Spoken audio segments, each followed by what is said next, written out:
Wow.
Kill it with fire!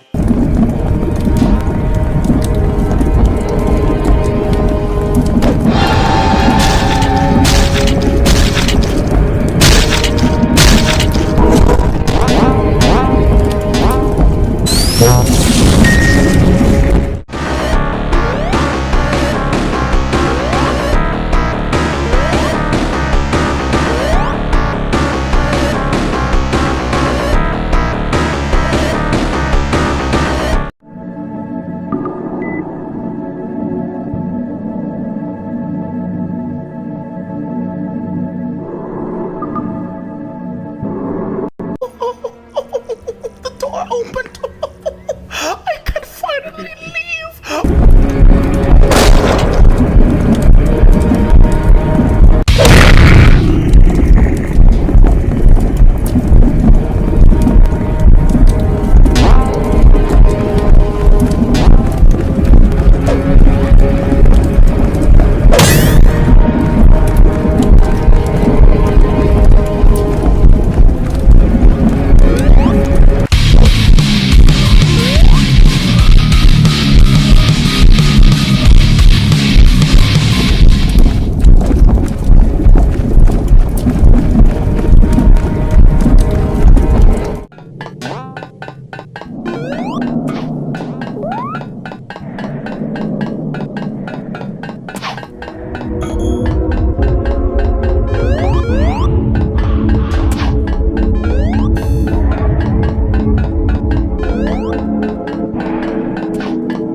Well, you saw the title of the video correctly.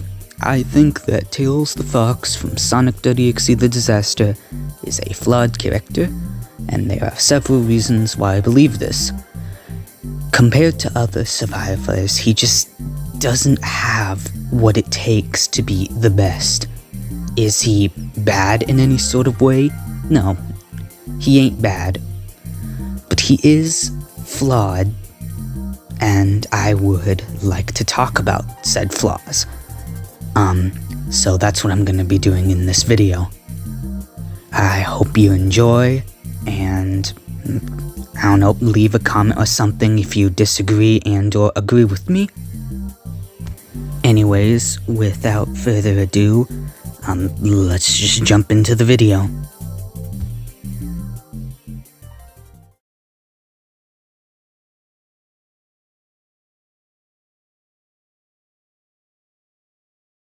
So when I say that everything is against him, I'm including, of course, the Sonic, and also, sadly, the maps. In every single map in the game, there is either some sort of visual obstruction, or the map is just generally dark, and this makes it difficult to perform as a sniper in a game where your class is supposed to be a designated sniper.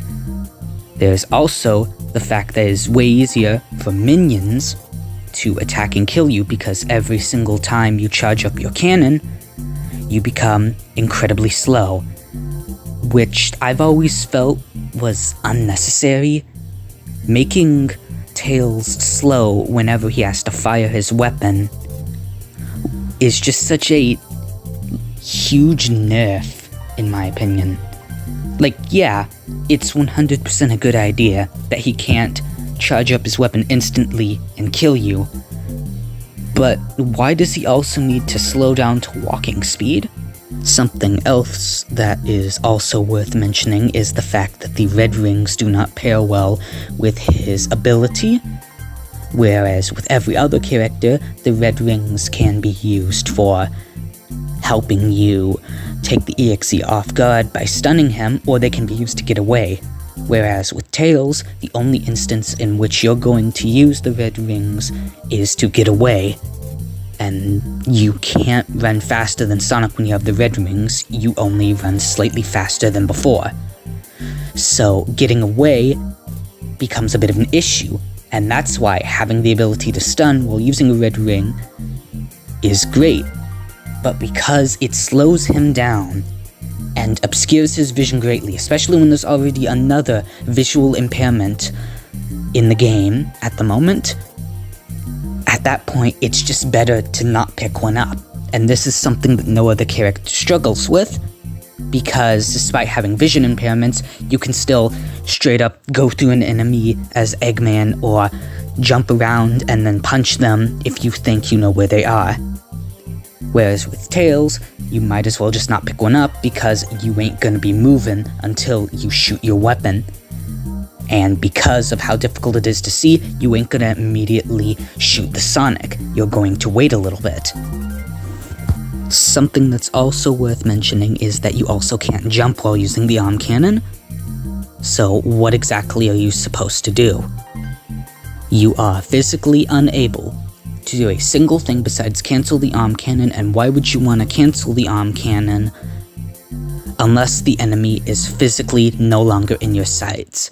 And even then, sometimes it's a good idea to actually wait to see if the Sonic is going to do anything, like come back. There have been a couple of instances to where waiting has saved me, but ultimately it would just be a huge waste of time for me to continue using the arm cannon itself. So, what are you supposed to do when you play a long-range sniper that handicaps themselves every single time they use their weapon, and every single aspect of the game, be it visual impairments, or the Sonic.exe's abilities, or the minions, or the fact that the screen gets a little darker when you get hit twice? There's just so many things that are against Tails that, while they can be an issue for other characters, they definitely affect him the most. Out of any other character in the game, he is the one that gets affected by these issues the most. And that's the part that sucks about it, because that's why he ain't the best character in the game. And it really sucks that he ain't the best character in the game, because when you learn how to use him and actually get a couple shots off, he is really fun.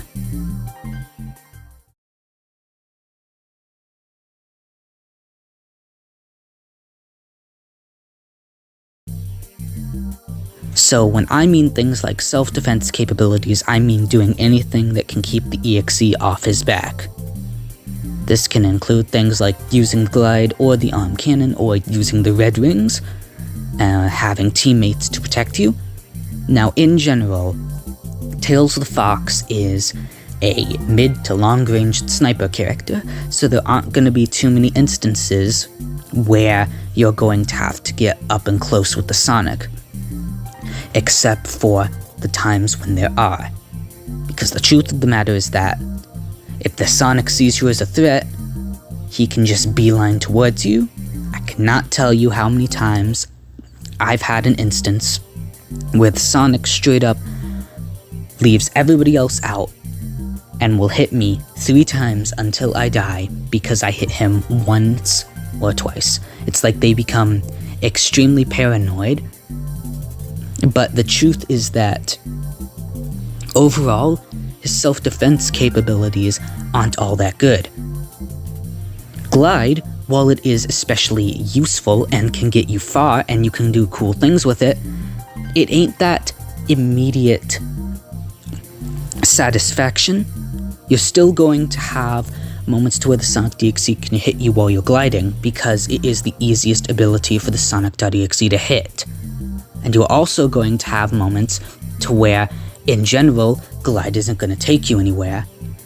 I would imagine that a good half of the time, whenever I use glide, it usually is just me jumping up, hitting glide, spinning around, trying to get him not to hit me. And even then, even when I use glide properly and fly from one area to the next, with how slow Tails moves while using his glide and with how easy he is to hit, essentially nothing gets done. This is why glide isn't necessarily the best ability in the game either. Much like arm cannon, it is very situational and very easy to take advantage of. And this is also why abilities like dash are so much better, because it gives you that instant satisfaction of getting away from the Sonic, but it also allows you to cross certain areas he would not be able to.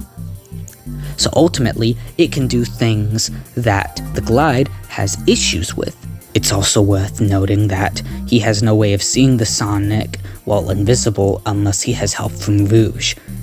And that just makes things even more difficult, because when you're playing a character who relies on precision, and the main bad guy has an ability that can just straight up, go right behind you, Omayo or Cinderoo style, and you have no way of actually knowing that he's there, it kinda sucks, especially with the fact that you have to charge up the arm cannon, and the arm cannon makes you slow, and you have to turn around to actually hit him. Even if you have the arm cannon charged up, you still have to turn around to actually hit him, and by that time, he's probably already jumping around in your face, and or, about to grab you, which makes it even more difficult to perform even some of the simplest attacks. Now, do I think that Tails should have an ability that allows him to see the Sonic while invisible? No, because once again, that would make him overpowered. But it would just be a little bit nice if, let's say right before he turns invisible and or visible, he has a small animation that plays. I don't know, maybe he turns white for a split second, so that way experienced Tails players can see it and turn in that general direction, because he's still going to be able to get the jump on you by using the decoys and by using invisibility, but it would be nice just to have a little bit extra to make it slightly easier to play this character. There is also this bug in the game where sometimes I'll press glide while jumping, and then next thing you know, glide sends me straight down, and I have no idea why it does that. So that's also another reason why Glide is a flawed ability. You know, it's kind of funny how the recoil you get from the arm cannon itself is a better self-defense tool than the arm cannon itself or the Glide meant for mobility.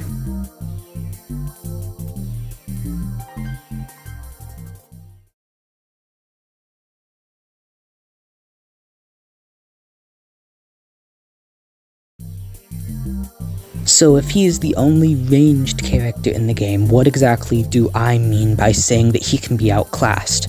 And the answer to that is simple. Amy and Hammer Throw.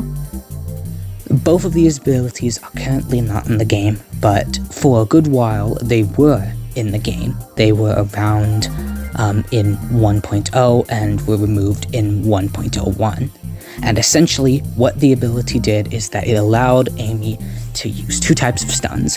One, she would just hit the Sonic, and two, she would just throw her hammer, and upon a successful hit, she'd be able to pick it up immediately, and upon a non-successful hit, she would be able to have to wait a few seconds. And she gains a third ability upon not having her hammer, and that ability is to roll, similarly to what Sally did. And I bet you can see why this is an issue, because it outclasses Tails. It makes him not as special. Now you might say that, oh well, it's Hammer Throw, it's not as good as Arm Cannon, you can't snipe with it. And to that I say, you clearly don't know who Lucky Doggo is, because she might be the best Amy main in all of Sonic.exe The Disaster, and her hammer throws was some of the greatest pieces of media to actually watch in terms of, you know, this game on YouTube. Now, if you were paying attention to the development of the new update coming in this game, you'll know that Amy is going to get hammer throw back. Maybe, possibly, but there's a very good chance that it will, because it seems very polished from the leaks we got. And this is an issue again, because it means that Tails is once again gonna have a competitor for somebody that has a ranged ability. And not only is Hammer Throw just in general a good ability, but it also outclasses Tails in that, in a way, it is easier to land at sometimes, because if you paid attention to some of Lucky Doggo's hammer throws, you'd know that sometimes you need precision and timing and accuracy, and other times you can straight up just throw it in his face because it's a projectile and not a hit scan detection ability. So in general, it is a more versatile version of a ranged attack. I would also like to ask all of you Tails mains out there, in what terms do you think he's useful? Like, what do you think he is really good at? Because sometimes I can't tell. Like, yeah, sure, he can easily deal with enemies if they're, you know, crawling up the ladders, but it is worth noting that an Eggman can do the same by hitting shock and then jumping down, or a really experienced Knuckles and or a really experienced Amy, or just a really experienced Shadow, so you know. And then what about giving you extra time? Is he really even all that good at that? Because you can just walk in the other direction instead of stunning Sonic, and you'd still get the same effect of having a few extra seconds of him off your back. There is also the issue about what happens when the Sonic grabs you, because you can stun the Sonic, sure, but that ain't gonna solve the issue of you still have to get over there, and you're gonna have to use Glide, unless you're staring dead in the face of the Sonic as you use the arm cannon. And that's not always the best idea to do with Tails, because he will come straight after you because your teammate is currently invincible because they've been downed. And you could say something like, oh, but you can save them from being grabbed before they, you know, get downed. But the issue with that is that arm cannon takes several seconds to charge up, and you also have to be very accurate and very fast about it, which isn't always something you can do. It's also worth mentioning that the Sonic can straight up just move past a wall, and since you can't follow him because you're moving super slow, there's not a whole lot you can do, making it very difficult. And you could say something like, oh, but even when he's not grabbing you, he's still good at getting the enemy off you. But there's also the issue that the enemy is constantly moving around, which means that just like any other character, it's going to be difficult to attack them. And if the Sonic is smart enough, then they can see that the Tails is about to shoot them and then, go invisible and or jump around to stop themselves from getting hit. Overall, you're not going to have too many moments to where you can just straight up shoot them without issue. So is Tails still even somewhat good at the job he's meant to do? Because there are times when it's just out of your control. There are going to be times to when Arm Cannon just isn't as good as the other abilities, and it's kind of sad that while it is true that he can be outclassed by Amy, he can also be outclassed by melee characters, despite being a ranged character, so they shouldn't be able to outclass him. And that's the part of it that kinda sucks. Nonetheless, there still can be moments to where he can be good, and there are still moments to where, he comes in handy, but it's just a whole lot less compared to other characters in the game.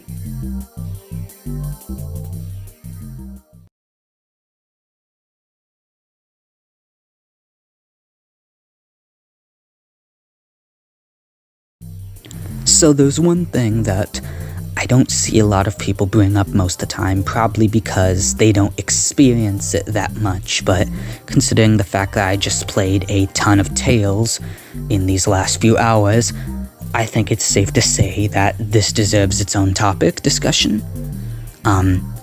So there is one weakness that Tails has that no other character has in the game, and that weakness is very simple. He can't pierce through decoys. Now, what exactly do I mean by this? It's pretty simple. His weapon is not a hitbox like everybody else's, so this means that he can't actually shoot through decoys. Here, let me show you an example. So, here I'm playing Robotnik on ... and the Tails shoots one of the decoys, and of course, it only makes one of the decoys disappear. Now, the reason why this is an issue is not only because it's another thing that singles out Tails, making him difficult to play, but it also means that the EXE could be standing completely still behind a couple decoys, ready to grab one of your friends, and you will still have a very good chance to not be able to hit them. And remember, you can't reposition yourself while charging up the weapon as Tails. It's physically impossible to do that because, he can't really go anywhere. So when you have a weapon that is hit scan reliable and doesn't rely on hitboxes, then that means you have a situation where it becomes incredibly difficult to actually hit the enemy because all they can do is use two abilities that can completely screw you over. One makes it really difficult to know where you are, the other makes it really difficult for them to get hit, and aiming as Tails is already really difficult as it is.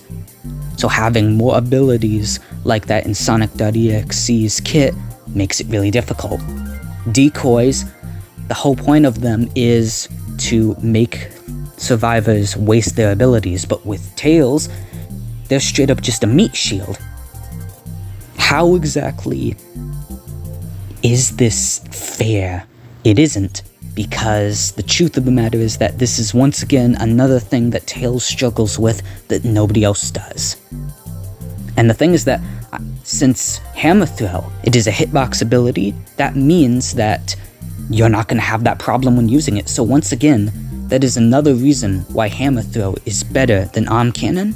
The funny thing is that even if you were to give him a piercing ability, it wouldn't really make him overpowered at all, because you're not going to have too many moments where you hit both a minion and Sonic. It's just not going to happen very much at all. And to be honest, he should have piercing, because he already has so many different things to deal with. You know, minions, environmental effects, the Sonic itself, invisibility, darkness of the maps, you know, everything mentioned in the video. So it's just, you know, once again, it really sucks that there is another thing that singles him out. Giving him piercing wouldn't even make him overpowered because it's something every other character can do. They can pierce through decoys. And that's pretty much it. That's almost all of his major flaws in the game. There were a couple things I left out, but those are mostly just related to skill. But I actually do have a solution that would make playing Tails just a little bit easier and maybe even a little bit more fun.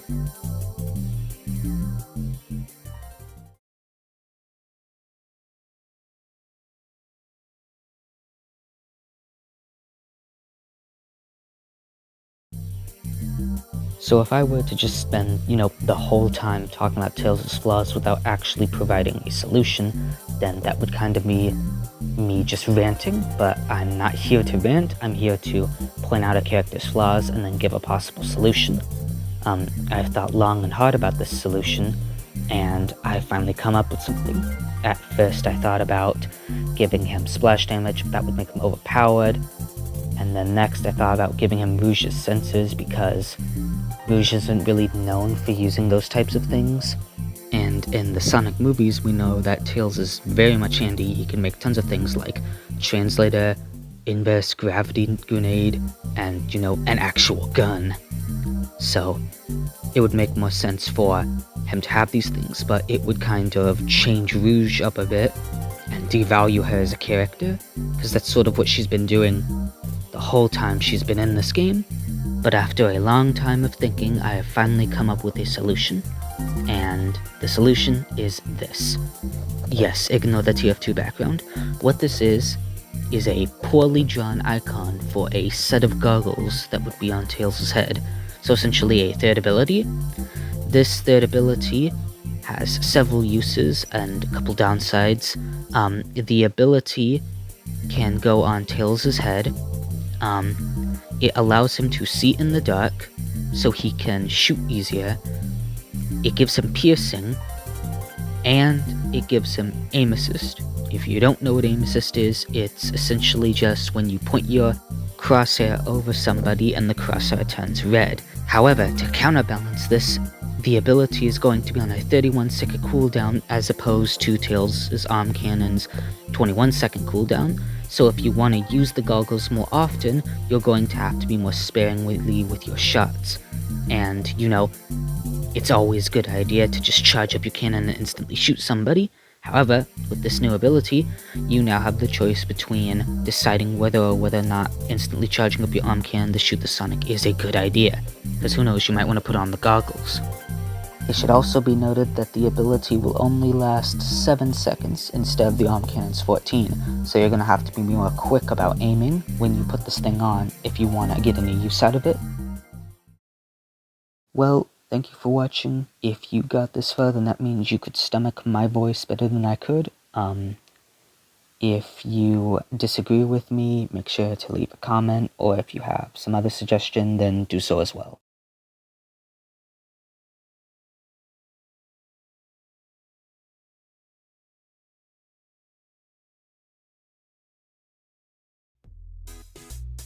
Dr. Ivo Robotnik, otherwise known as the Eggman, probably one of the best cartoon villains, except if you count the 2010s version of him. I've always seen him as a bit of a strange character. Despite all of his capabilities, he's quite underused, being almost next to Sally in terms of usage, and even just a little bit more than Rouge, which is really weird to me. So this video is going to be dedicated to me and all the other Eggman mains out there that want their recognition, to show that their character is actually good and more people should be playing him. So without further ado, let's get into it. This is why I personally enjoy playing Eggman and main him.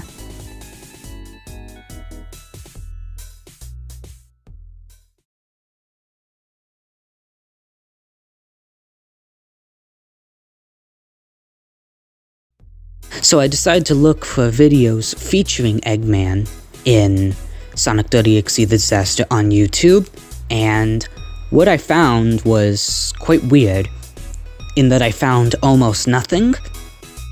So anybody else find it kinda weird that there is a lack of content relating to Eggman in Sonic.exe The Disaster on YouTube? Almost none of the YouTubers I watch that play this game actually play him for a considerable amount of time.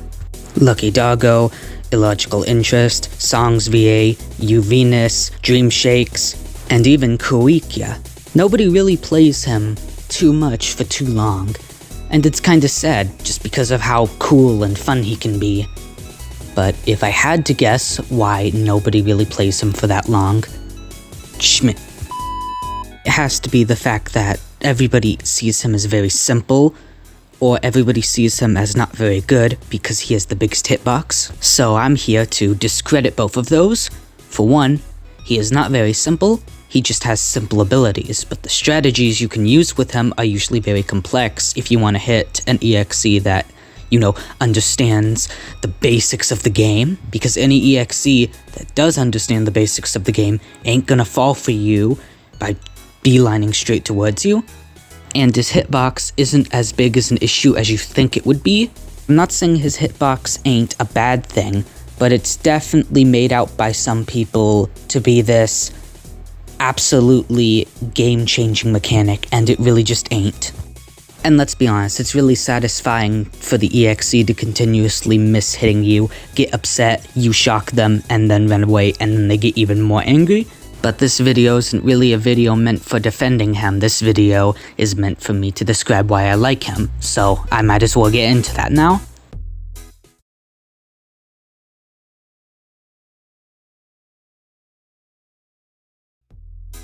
So let's start off with the basics, shall we?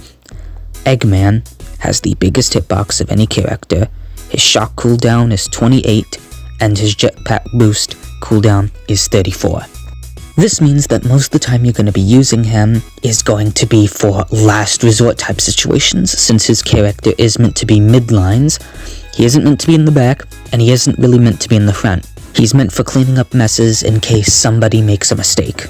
And this is why he's so useful, because he can pretty much be the cleanup crew if something goes wrong, like the Sonic jumps over, or dodges a tackle, or somehow dodges an arm cannon, things like that. And the thing is that the shock, while it can be evaded, cannot be dodged, which is what makes it such a powerful tool. But most importantly, one of the things I love about playing Eggman is the sense of control.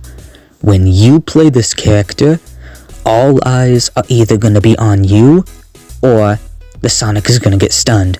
That's one of the reasons why I love playing Eggman, is because he has that sense of control that no other character does. He can force the Sonic into situations he may find not particularly great.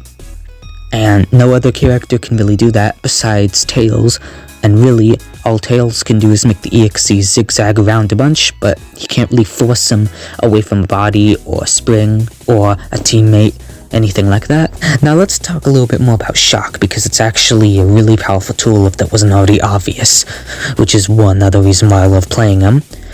But the thing is that unlike other abilities in the game, with Shock, because it is undodgeable, this technically means that all you have to do is just run around a bunch, evading the EXE's attacks, and then once the ability is ready, you can turn around and hit him. It's almost impossible for any EXE to react quickly enough if they are standing on top of you, sprinting around in circles trying to kill you. I've never had a moment when EXE actually got out of the way unless they were already out of the way in the first place. And usually if you play your cards right and stay safe, you can usually be the saving grace for your team, because you get to decide what happens when you have Shock ready. Will the EXE get hit, or will the EXE jump around and continue to hurt your teammates? But it's all about timing. If you don't have timing down, then you're pretty much screwed. But enough of that. Let's get into the main reason why I love playing Eggman the most. You see, the main reason why I love playing Eggman the most compared to other characters is simply because his abilities work in the sense of He is the most map dependent, and the most teammate dependent, and the most Sonic intelligent level dependent of every character in the game. And that's what makes him so fun, because it isn't just like with Knuckles, where you jump around a bunch and hit. No, you have to think about whether or not you want to use your abilities to correlate, or if you want to use your abilities to defend a teammate or yourself, or if you want to use both of your abilities at once, or if you want to use only one of your abilities then another ability later. Usually with characters like Rouge, it's just you use one ability if you're in danger, and all the other abilities you wait until afterwards. And with characters like Tails, you only use them when you actually have them. And with Knuckles, you have to use them when you're in danger, otherwise it's kind of pointless to play him in the first place. But with Eggman, there's always the opportunity to wonder on whether or not waiting is the best idea, whether or not attacking now is the best idea, whether or not you should just go for it. And another thing that makes him fun is how well his abilities correlate with each other, with the only other characters having very correlatable abilities being Shadow, because he can use both his abilities to gain extra distance or get to places he couldn't just by using Dash. But yeah, that's pretty much it.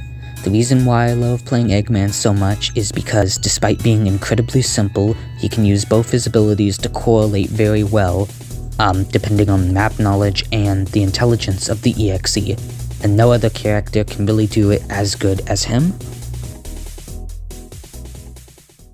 Thank you so much for getting this far if you did. I really appreciate it, and as a token of my appreciation, I will tell you what my next analysis video will be about. It will be about TF2 modded servers on Xbox. But anyways, I hope to see you in the next video.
sounds. Oh, I know I should have. Why are you doing this?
Hello, Mario.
Kill me! Oh my god! Pull out a katana! Shove it in my stomach!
So you guys remember that video I made a little while ago about Tails the Fox in Sonic.exe The Disaster?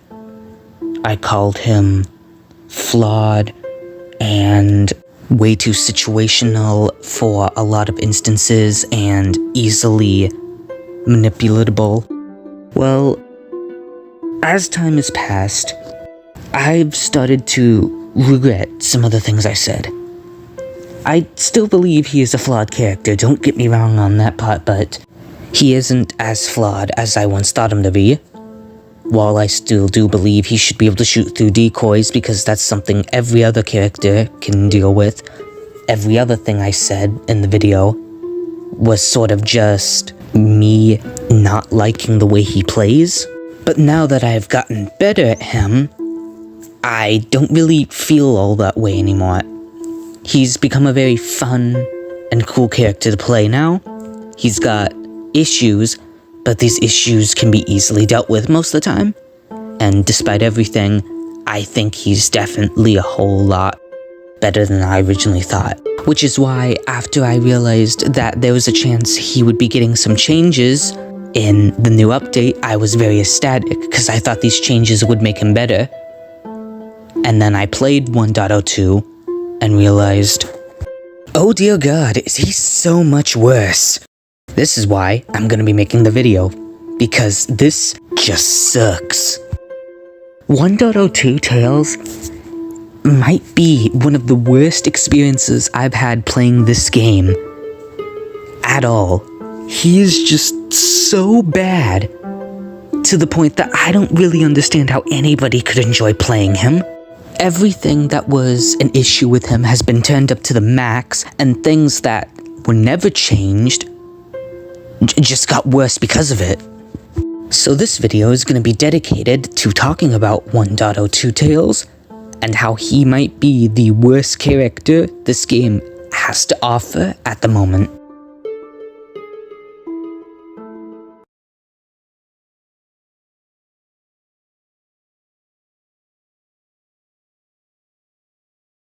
You know what?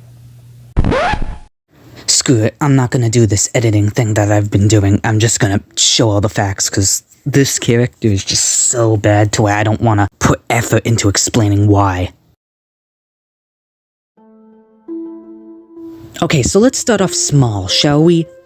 Okay, so for starters, the arm cannon now has a longer cooldown of 26 seconds instead of 21.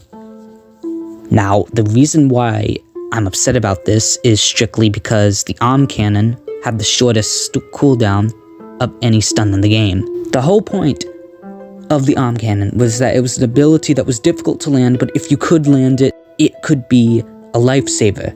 And the things that you could use it more frequently, which was good because it allowed you to practice. By having such a short cooldown on a really difficult ability to land, it insinuated practice. It made practice easier. And now, the cooldown is 26 seconds. It may not seem like a lot, but I have encountered so many times to where it actually became an issue. I mean, that's a whole 5 seconds worth of time. And in a game like this, to where the Sonic has the ability to cross the map in less than a minute, he can cross every map in less than a minute. 5 seconds matters. But that's not the only thing that was changed with him too. Now, Glide has been improved. Now you may be wondering, why would anybody complain about something like that?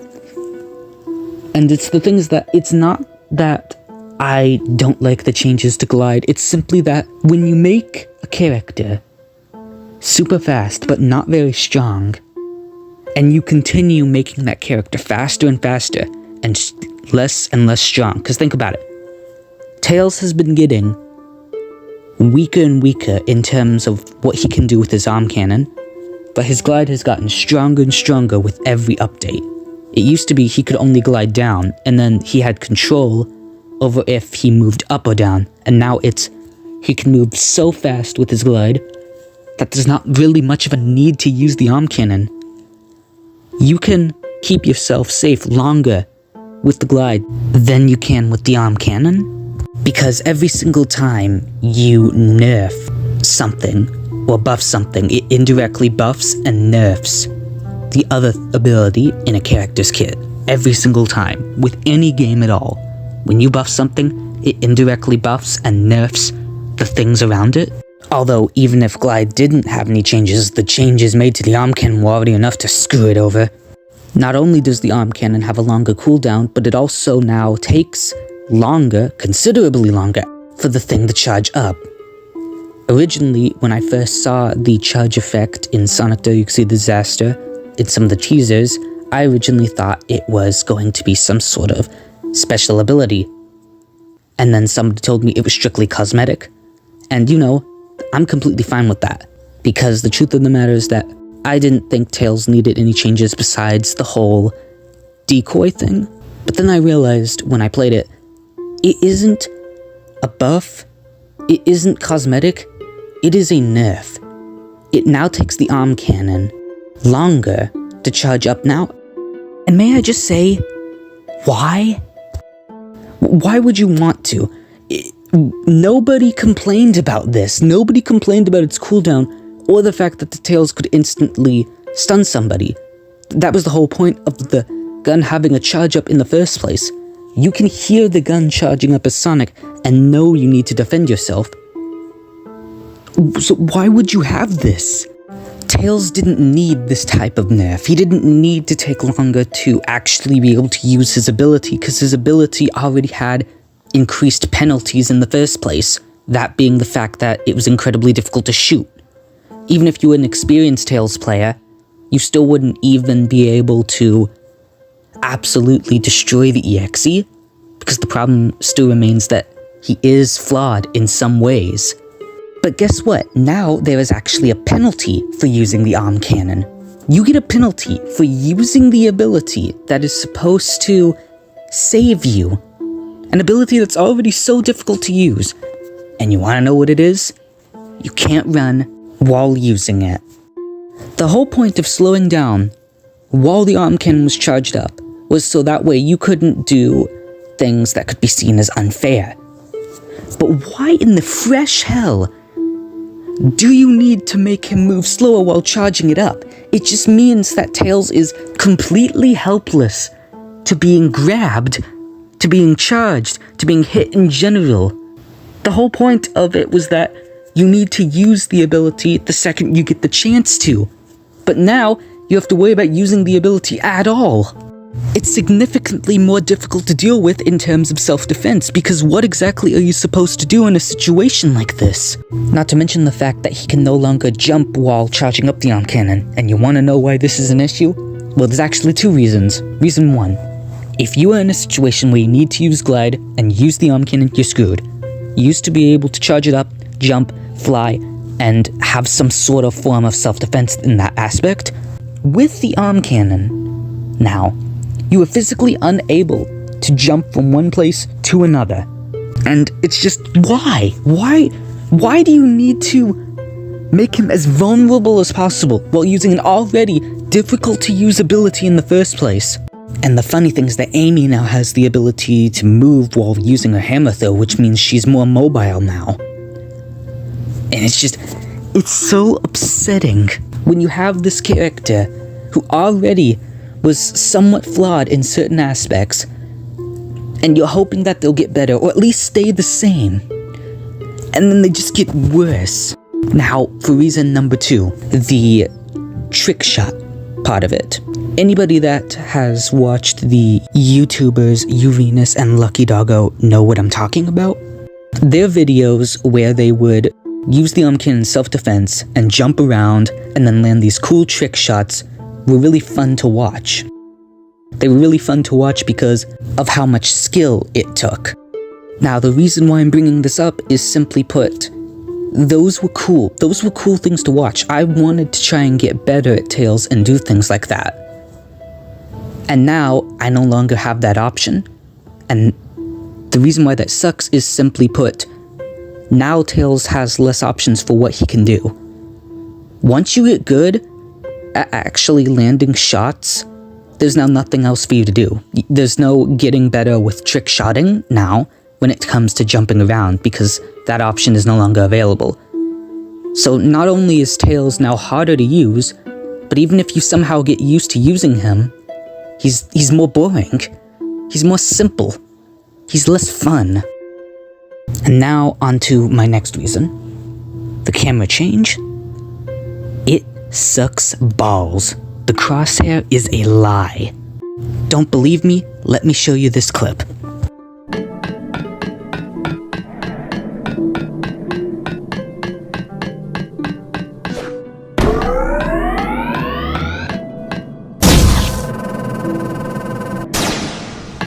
Was I gonna hit that anyways? No, the Sonic was turning around. But the thing is that even if he didn't turn around, there's still a very good chance I would have not shot him because of the stupid crosshair. I think a lot of people out there can agree with me that shooting from the center of the screen is always better than shooting with a crosshair that comes from the side. That's probably why everybody enjoys using the original in TF2. You know, besides all the penis jokes. And that's all the changes made to Tails that significantly make him worse. But despite that, we're not done yet, because there's a couple of abilities that the Sonics and 2 other characters specifically have that I want to talk about. So the first one is pretty simple. It's Amy. She has ranged ability now, and she can move, which means she's more mobile than usual. So yeah, that's it. There isn't really a whole lot to her. But the other character I want to focus on is Rouge. Rouge got quite a lot of updates, and apart from Amy, was pretty much the highlight of this update, because, you know, Little Sonic and Big Sonic weren't really teased together back when the new changes were being made. More specifically, I want to focus on her stun grenade and her sensors. So let's do the stun grenade first. There's nothing wrong with the stun grenade. It is a pretty well-made ability. I do think it should have maybe a slightly longer cooldown, but besides that, I think it's a well fine-tuned and a really cool ability. But there is a problem with it. You see, one thing that made Tails good was that he could always sort of attack an enemy after said enemy has already been stunned, so he could keep them stunned for longer at a safe distance. All he needed to do was have good timing, and of course, you know, basic aim. And that's the thing, is that the whole aim issue with Tails' arm cannon was pretty much nullified because of that. But then you add the whole, her ability isn't necessarily a stun.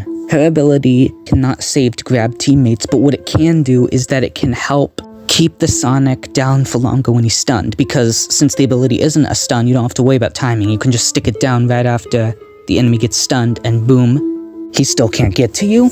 But of course, everybody knows that Tails and Amy was the best at doing that. And I'd go on to say that, no, Rouge is not the best at doing that.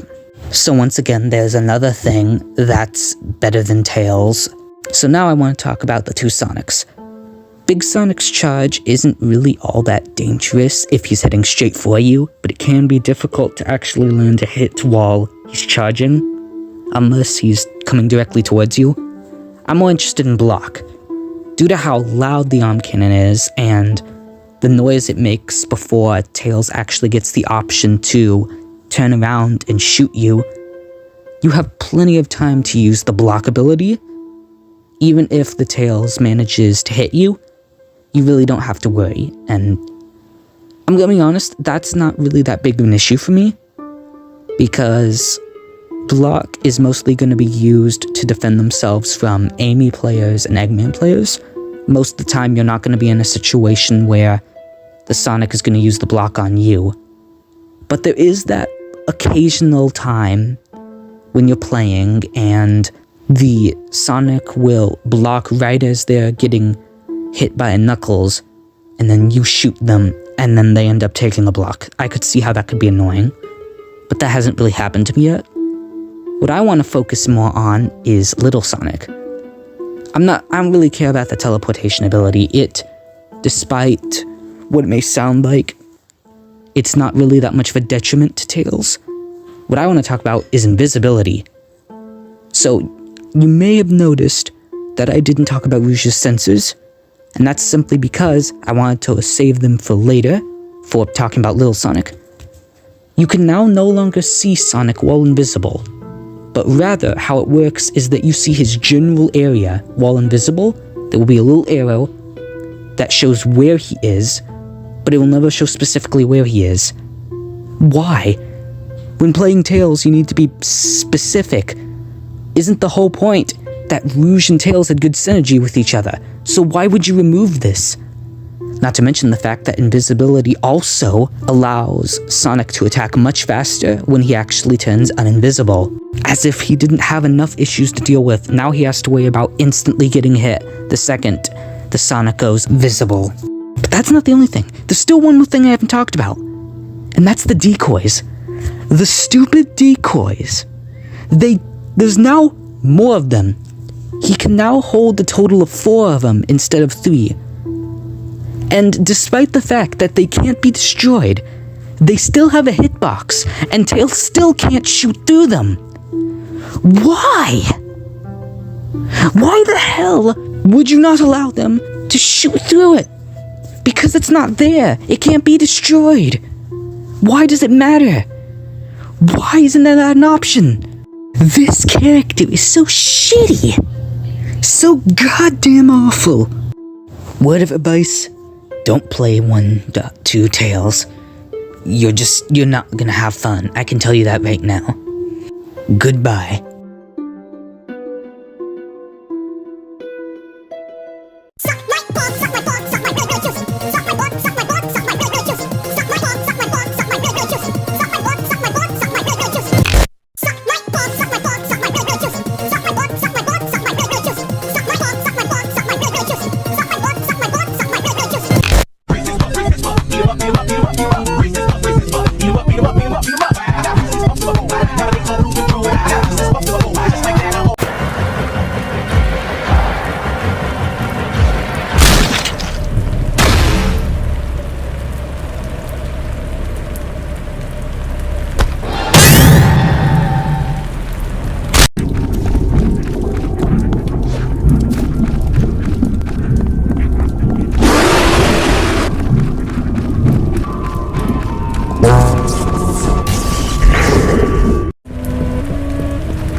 If there is a God, tell him to help me.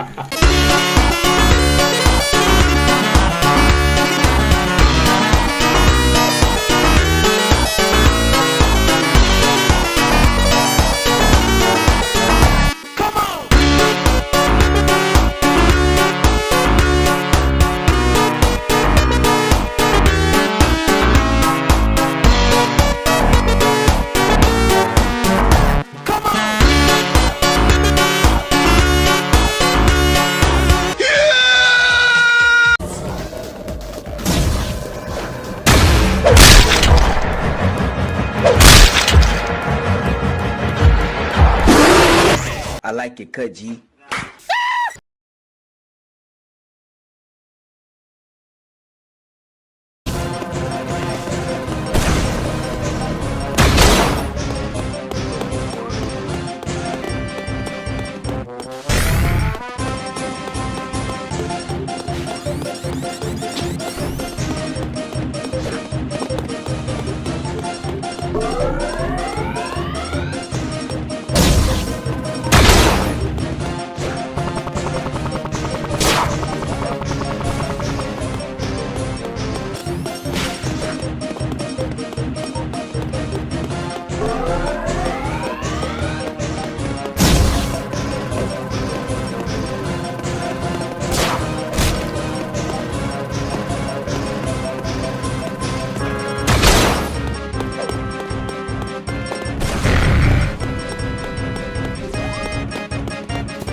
Música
You suck!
So I think it's safe to say that some of you deserve a bit of an apology.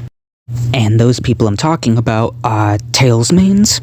For those of you that know, I made 2 separate videos based around Tails the Fox in Sonic.exe The Disaster, and explained, in my personal opinion, why I believed he was the worst character.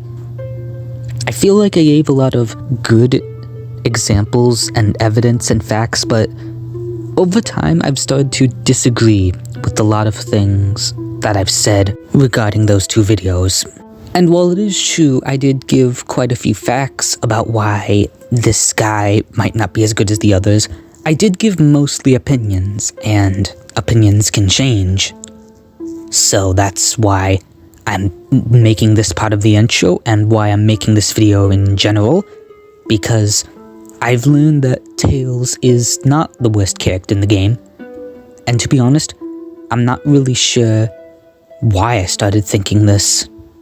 I don't know if it's I've just learned to get good at him, or he was given some sort of secret update I didn't know about, or Stockholm Syndrome or something, or maybe just time, but I've been playing this game for about a year now, so you would think I would have gotten slightly good at Tails to the point I wouldn't have complained about him.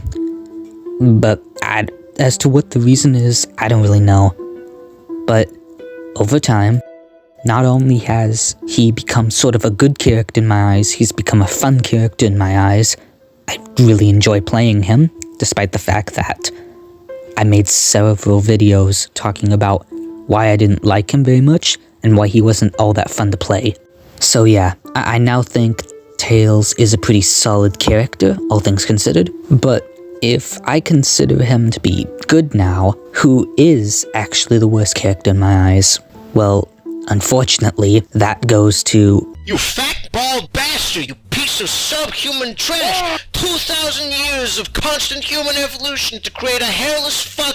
Yeah, as much as I hate to admit it, personally, I believe that Dr. Eggman, the character that I've been maining ever since I first started this game, is the worst character in Sonic.exe The Disaster, by a long shot.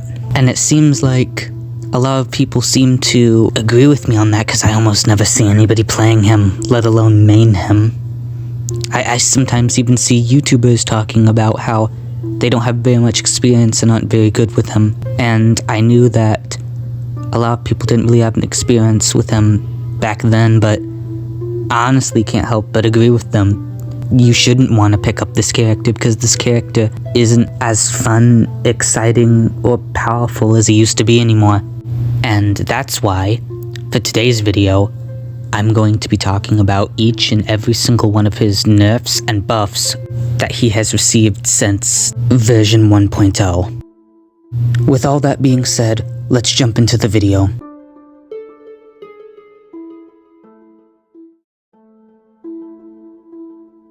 So for this video, I'm going to go over each and every single nerf that he has received in chronological order, so that way you can understand when he was nerfed and what nerf he was given.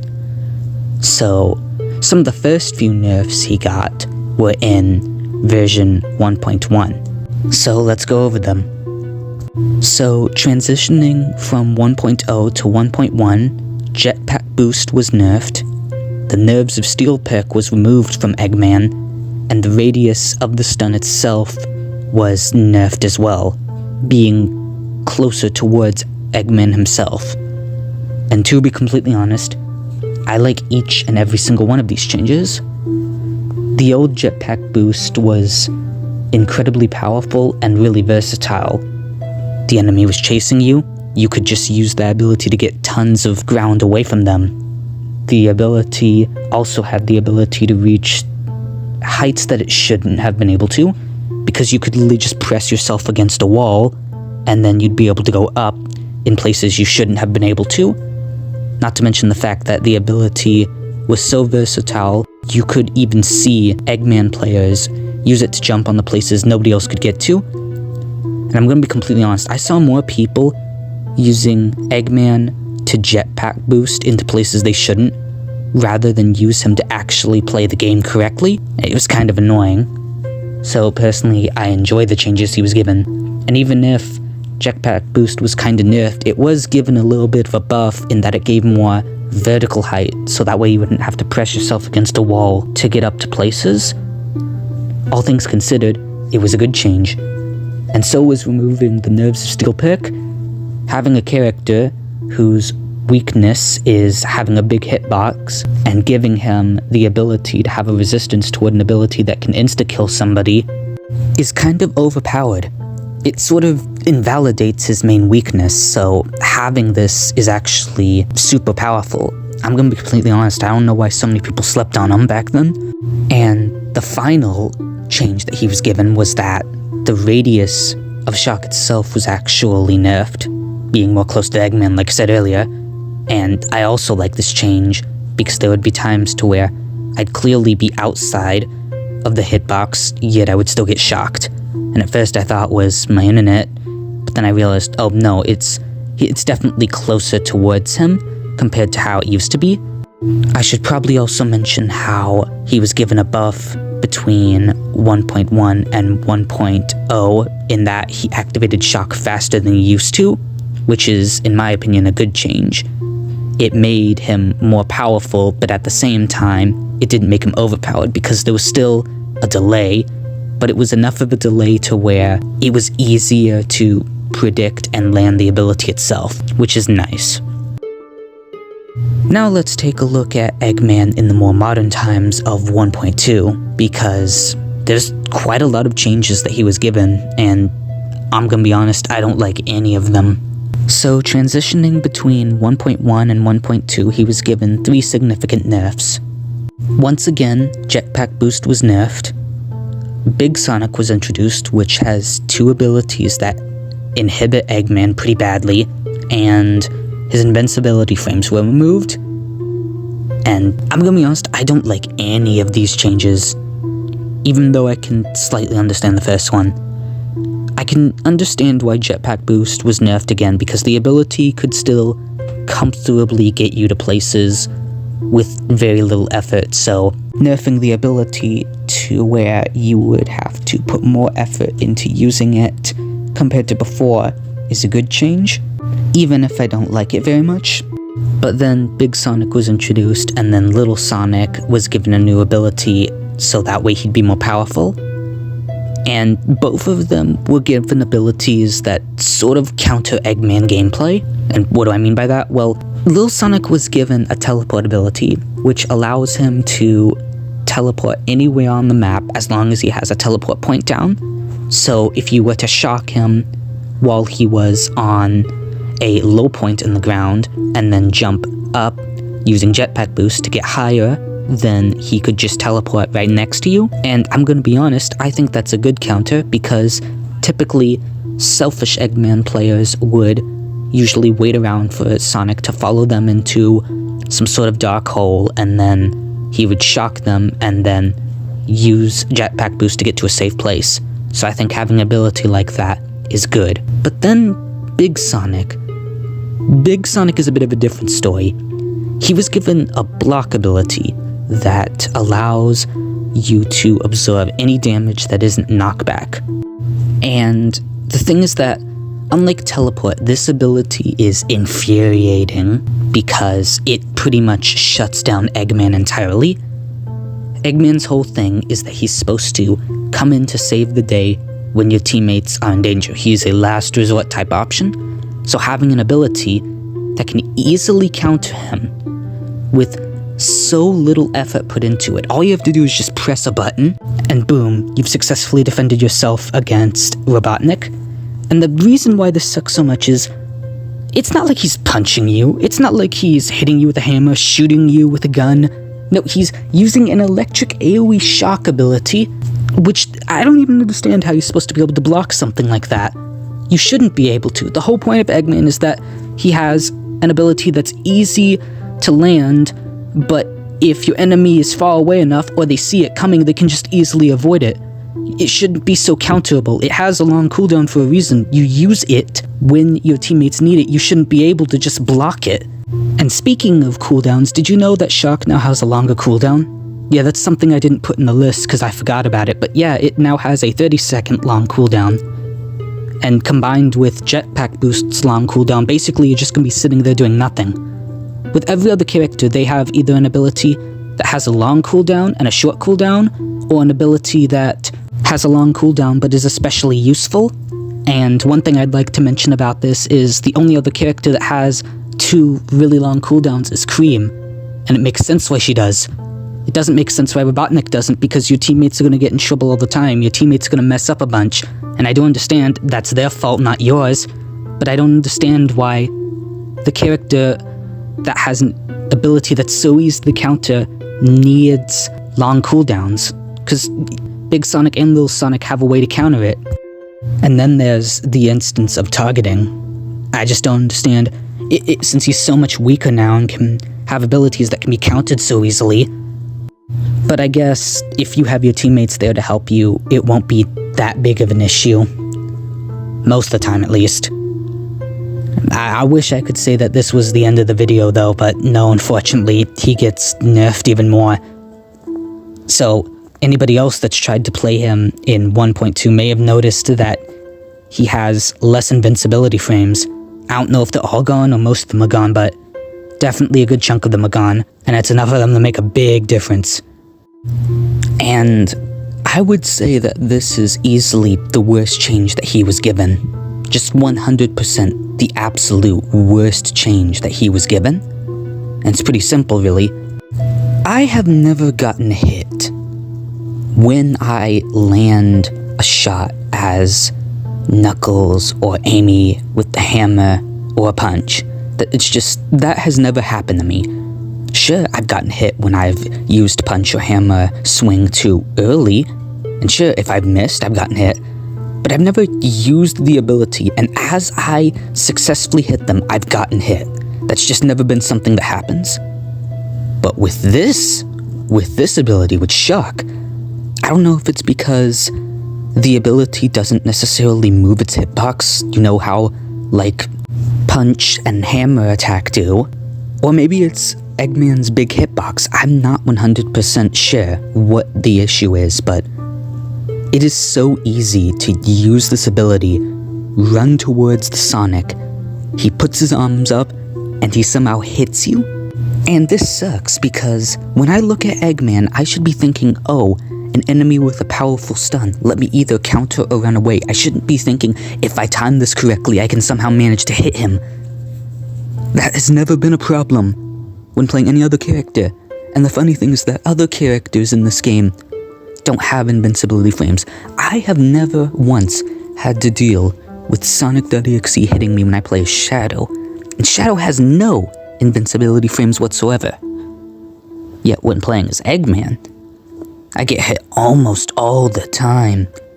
And the problem with that is, you're playing a character that needs to save your teammates quickly. You need to act the second you get the chance to. I shouldn't have to worry about getting hit.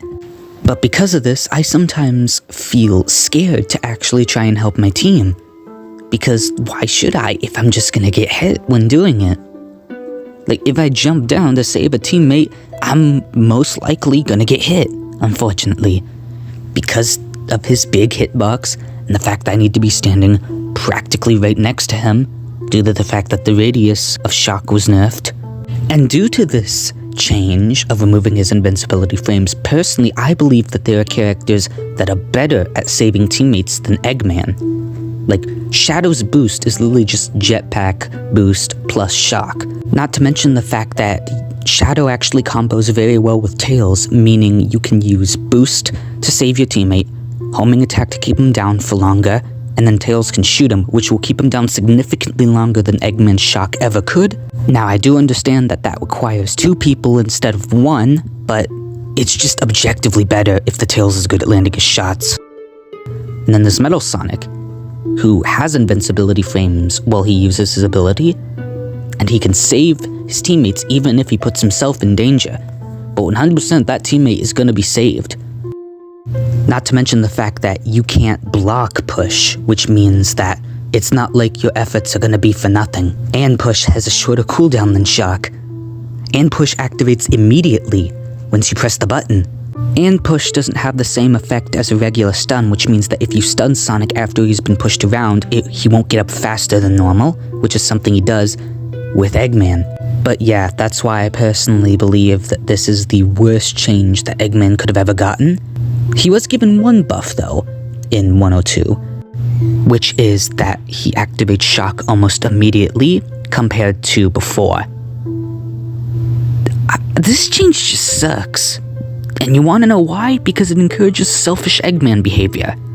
Because when you have an ability that's difficult to land because it has a long cooldown, you want to use it to save your teammates, but you don't want to use it to save your teammates when you can activate it instantly. You can just be selfish with it. Because if you tried to use Shock selfishly back in 1.0, you'd be in for a nasty surprise. Because if I can use my ability instantly, and I have the chance of getting hit when saving my teammates, why would I ever try to use it to save my teammates? I can just use it whenever I want instantly without repercussions. And even though the ability can be countered now, that doesn't mean that people still aren't going to use it selfishly because of how fast it can be activated. But yeah, 1.2 kind of butchered Eggman for me. He's not the same as he once was. Let's hope that the newer version does a better job at balancing him. Oh. Okay, so I got a question. Why the fuck does this dude need a buff? It makes sense why Lil Sonic got a buff, but Big Sonic definitely didn't need one, not in the slightest. And I do understand that buff and grab doesn't just affect only Eggman, it affects everybody, but obviously it's going to affect Eggman the most because he is the biggest hitbox. And then there's the second change, the second nerf. Why he needed another nerf confuses me so much, but I guess he just needed one. I don't know, for shits and giggles, I guess. But why would you make his stun worse? You gave it a long cooldown, the ability to be countered and evaded so easily, and now it just doesn't feel like it's worth using it in the first place. You know, I'm just gonna leave this there for a moment and then come back to it later, but I actually kind of want to go back to the whole buffed grab thing. And I've been wondering, how many people play Eggman? Like, legitimately, how many of you actually do play Eggman? I would like to know. Because I understand that if a character is overpowered yet nobody plays them, then that character still should be nerfed. If everybody played Super Brains instead of Toxic Brains, even though Toxic Brains is overpowered, then you should still nerf Toxic Brains because that character is overpowered. But if nobody's complaining about Eggman, why would you nerf him? Because that's the thing, is that you don't have to play a character to get mad when somebody else uses that character. But I almost never see anybody else complaining about him. And that's the thing, is that you never see anybody playing him because he has a really big hitbox. And you never see anybody complaining about him because not too many people play him. And because he felt legitimately balanced as a character. Maybe that's just my opinion. No, not maybe, it is my opinion, but I feel like maybe a character shouldn't be nerfed if nobody's complaining about it or playing it, but that's just me. Anyways, back to the whole stun duration thing. I can kind of see it, but I just don't think he should have a weak stun, necessarily. Every part of the stun should be powerful if it can be countered so easily and can be avoided so easily. No part of it should necessarily be weak, especially since it has such a long cooldown. And that's pretty much everything. Over the course of 1.0 to modern times, Eggman has become a severely underpowered character with lots of glaring flaws and issues that I've noticed. I wish I could say I still enjoyed him the same way I did back in those other times, but I really just don't. And it's difficult saying that your main is bad, but I'm not necessarily gonna say he's good, because he ain't good. Anything that he can do, someone else can really just do better. And there's not really much to say against that. And it's not necessarily like I hate every single change that he's been given, I just don't think they work well together with one another, because one of them either invalidates something else, or makes it even harder for him to do something, or just straight up makes him significantly worse. If he's supposed to have a long cooldown with an incredibly powerful ability, maybe make it to where it can't be countered so easily. I do have a couple of ideas for how to make him better. One of them would be to straight up just bring back the version from 1.1. He would still be countered by Big Sonic and Little Sonic's abilities, but at the very least, he would still feel powerful. Or maybe give him a third ability to make him fit more like a support character. A character that's pretty weak, but overall can protect and save the team at times. Like maybe a speed trap or something that makes Sonic slow when he walks over it, or something. Just to give him a little bit more. Just to make him ever so slightly better. Because as he is, Dr. Robotnik is easily the worst character in Sonic.exe The Disaster. And there's nothing that can really change my mind about that, even though I main him. But that's all I really have to say about him. I hope you enjoyed the video. Goodbye.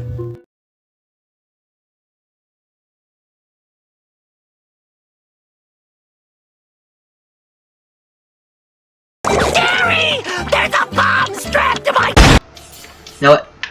Let's get straight into the messy bit. I want to know what Eggman. Of course he's got... Oh, now he's big. Eggman's expressing himself in all the furry ways possible. Apparently.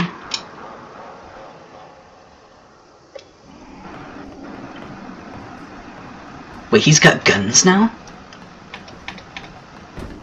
Well, I did say he wanted a redesign, so that's a redesign to say the least.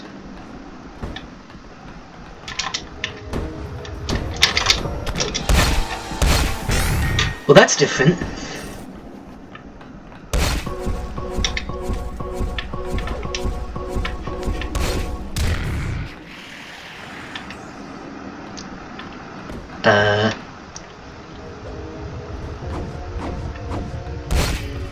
Hey, I've got more health than usual.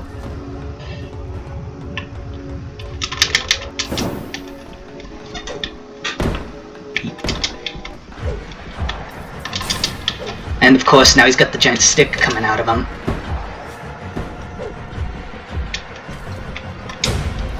Well, that didn't do anything. And,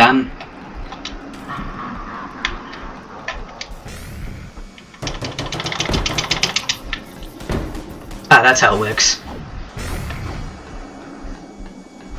And my internet's dying, isn't it? Of course it is, because why wouldn't it?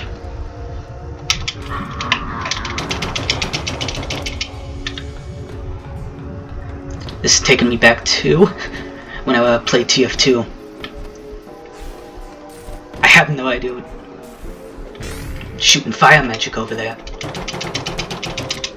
I'm just gonna place these around a bunch.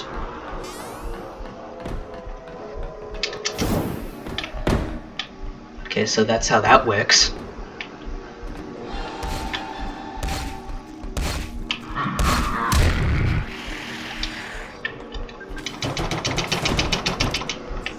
I wish I knew what I was doing.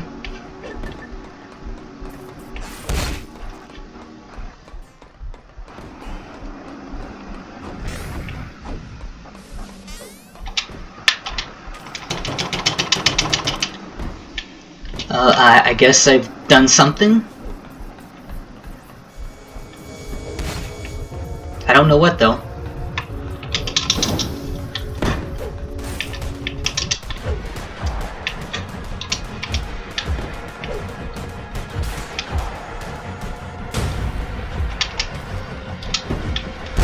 And I'm dead. Great. Well, don't know what I just did there. Completely useless. But that's typically how I am when I first start these things out. I fight against someone that's really good at the game, and I'm completely useless.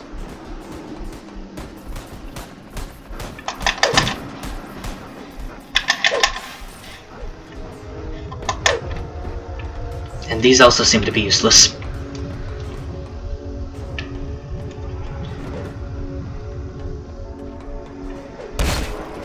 I'm just gonna start killing people. gotta be that they make you slower or something. What else would they be?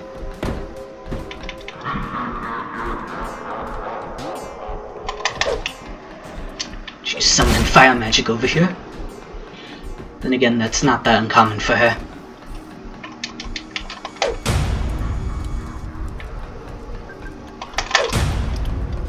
Just blow everything up. And of course, Cream was nowhere to be found.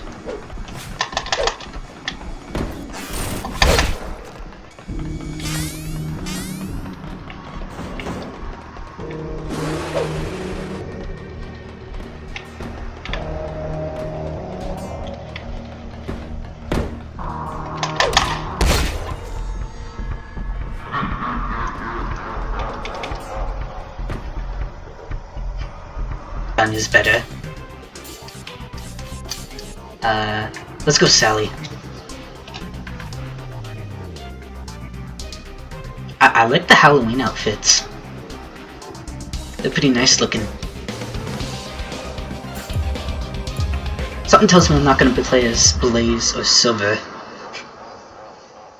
Like, the same thing's happening in Metal Sonic. He was the first character selected for everything.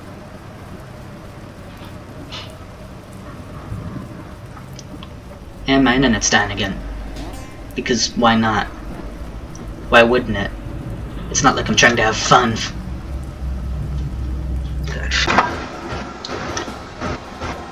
And we are back. Now we actually get to play the game, hopefully for more than 7 seconds.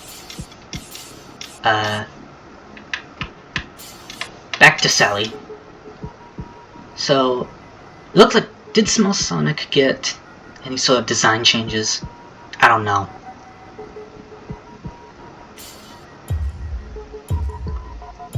That would have been the perfect time to play as Blaze. Thought everybody was gonna snatch her up first. Noticing different change in music design. Is this the camera system? Oh, yeah. I'm too complicated. No wait, that's too complicating for me to understand that, so I'm just not gonna do that. Oh, there he is. Blast him. Well, that didn't work.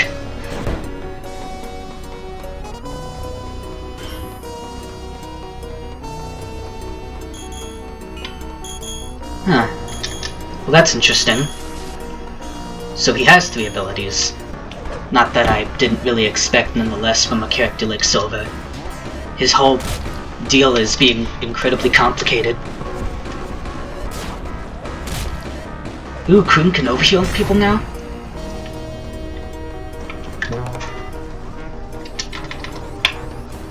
Oh, get away.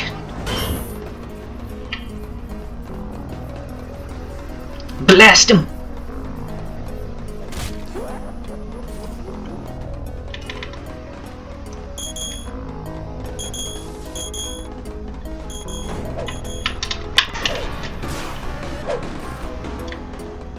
He's weak, kill him now!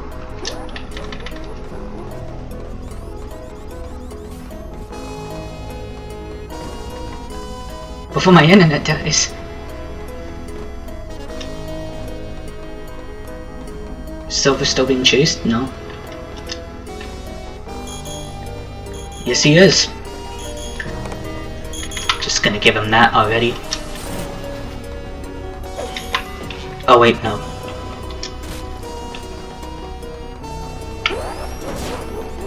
Save Cream! She's actually useful now.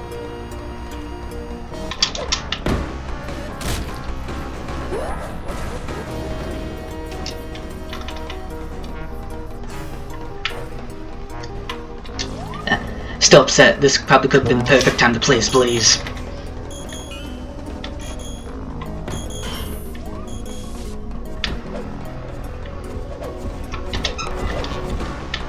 No, you don't.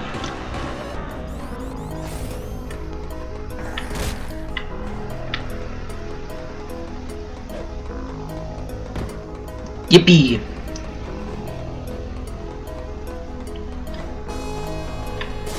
From what I can tell, she doesn't actually seem to physically heal them anymore. Rather, she gives them overheal, and maybe a little bit of extra healing as well. It's not 100% all that clear.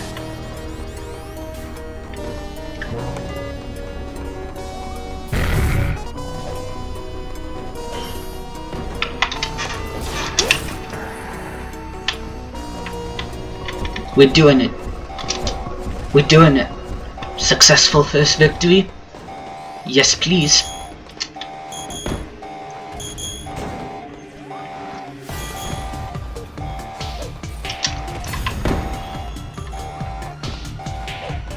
Ooh, neat.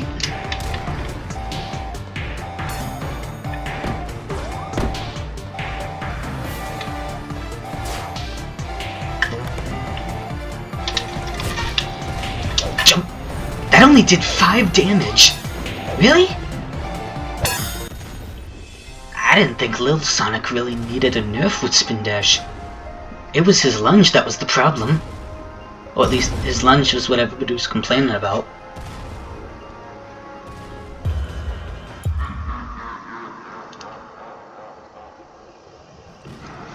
I like that it's the Texas outfit.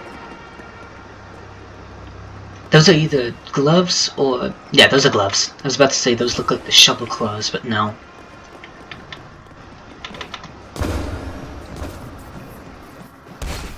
Best not to be going over there. Man, and that's gonna be the death of me.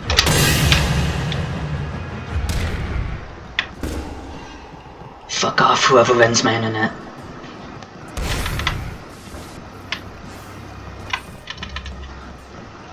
I wasn't expecting more ranged attacks, to be honest.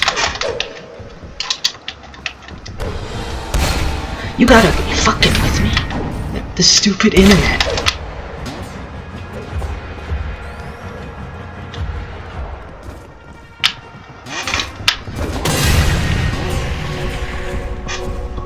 I live!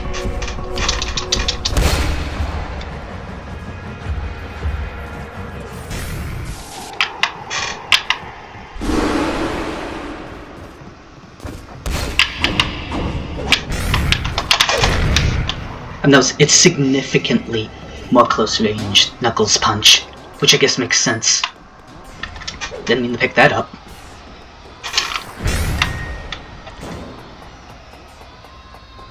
Thank you, whoever that was, or whatever you just did. Thank you, Cream. Oh man, I'm having trouble landing these. Did Knuckles just become harder? I guess that makes sense. He is a frontline fighter after all. Now that his teammates can better support him, makes sense. He's still just as powerful to those that know how to use him. Amy's got a new ability too, from the looks of it.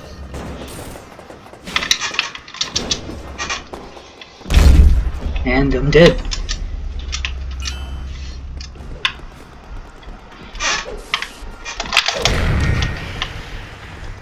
Yeah, there's gonna be a lot of death in this game. Just for me playing it in general. I can tell you that right now.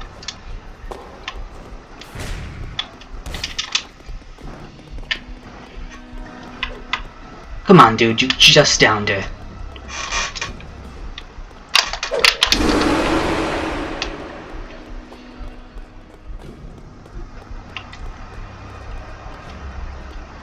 Come at me, idiot. Come at me, your efforts are gonna be for nothing. You're gonna die here.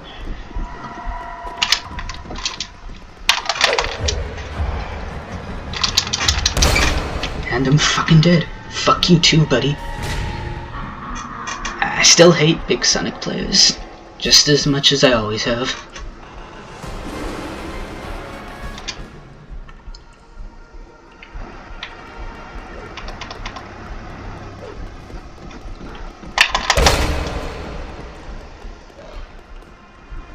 Well, that is indeed Rouge dead.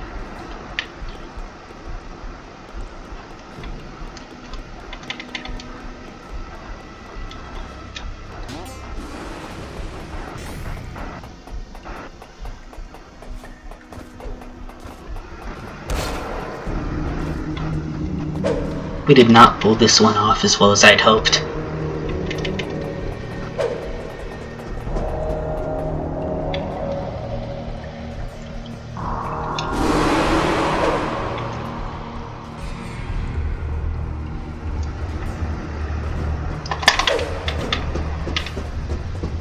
Kill him. Kill him now.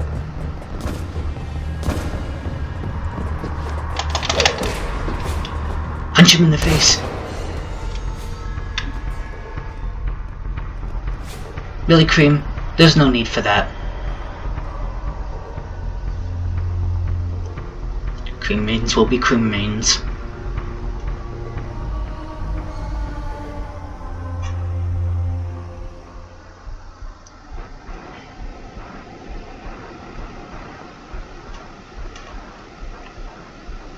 I've noticed I haven't seen any big Sonic players use their block yet. Does that mean it's gone? That would be nice. I did know that Outlick said he wanted to not repeat abilities on any character, regardless of what that character was, so that would be nice. Tails.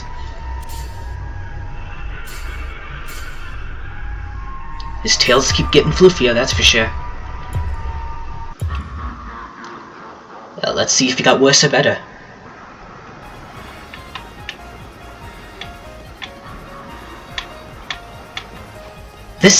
I'm gonna be honest, this feels more Christmassy than Halloweeny.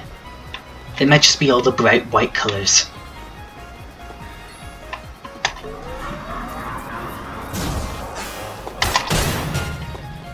Neat. Oh, yeah, he did block that. Yep.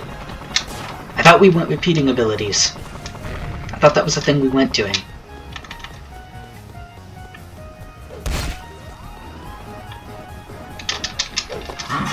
Nope.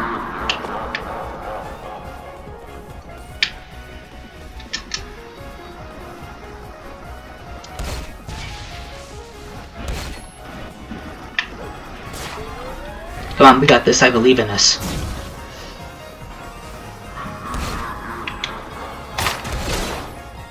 Ah, there's a bit of a delay now. I mean, wasn't the whole point of... Oh, yeah, right, this gimmick's back. Wasn't the whole point of Tails, though, that he was supposed to... You know... He wasn't able to instantly stun somebody because of the longer cool-up time?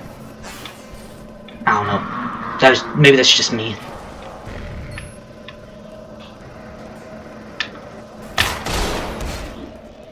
Yeah, that very much could prove to be a problem for me. That seems like a really unnecessary nerf to the character. Especially since it can still be blocked. Why can it still be blocked? It's a shot to the head.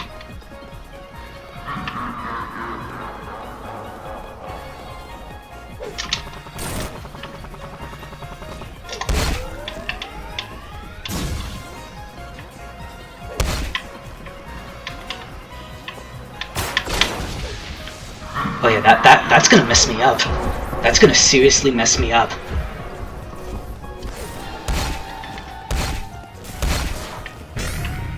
I don't know what I'm gonna be able to do about that. That just kind of makes sense why I saw nobody playing him.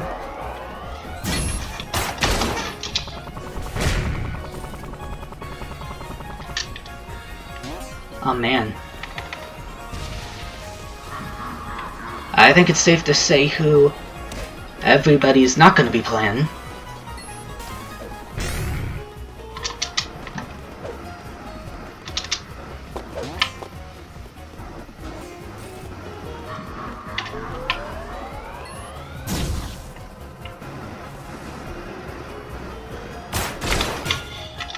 Maybe he has splash damage or something. I don't know. I can't really tell. Also, of course, because this big Sonic player is a complete idiot, he hasn't really tried hitting me all that much, because he's just lazy. Lazy big Sonic player, everybody. What else is new? You wouldn't actually want them to try and do something. that's worth their time.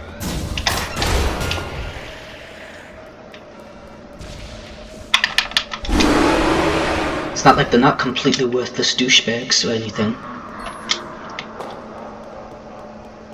Alright, he can see me in the dark. Still going for Rouge though. Because we couldn't be bothered to actually do anything. Couldn't be bothered to do anything worth your time. Now would you?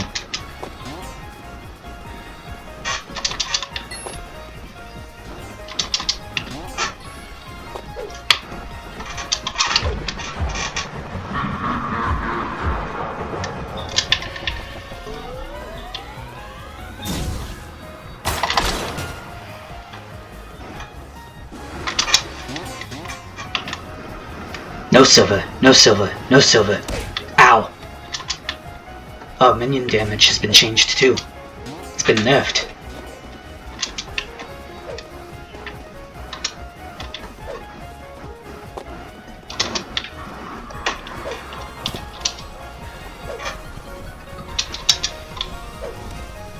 I think it's safe to say I'm kind of screwed here.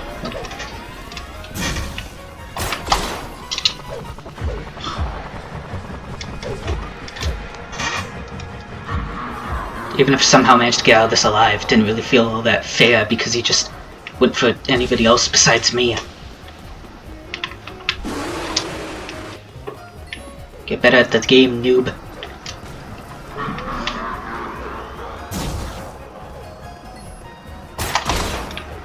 God, that laugh is annoying as hell.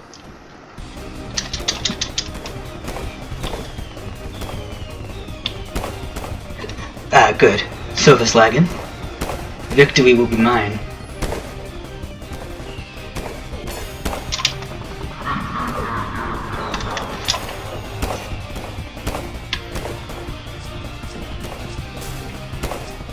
You got this, guys.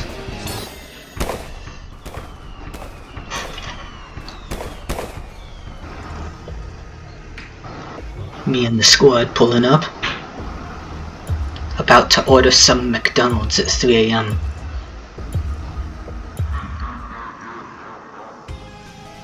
And then, nothing happened. We went to McDonald's. We got that food.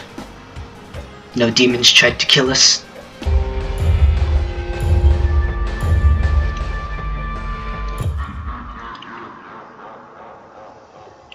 Don't like that lag spike. Ah. So Amy just has straight up 3 stuns now.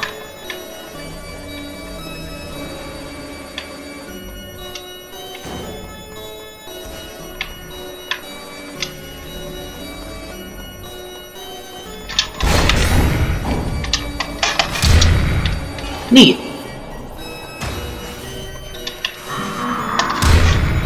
Die.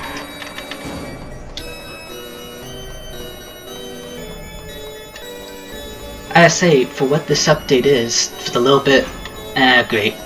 Should have seen this coming. The little bit I've seen, I'm enjoying myself.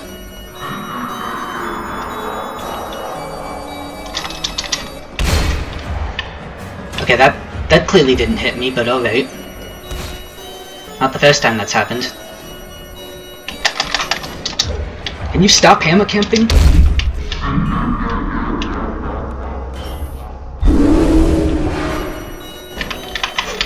Fuck you.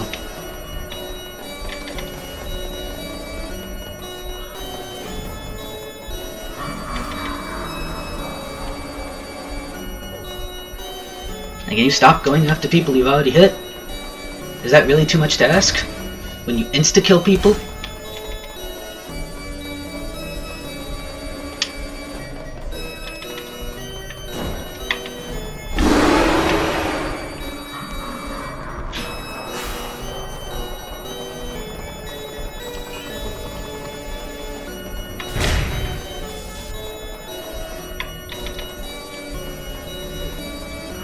You're still going after somebody you just downed.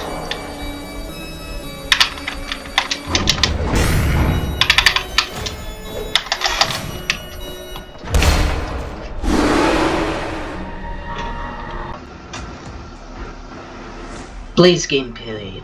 Yippee. Now we can get to see what she's all about.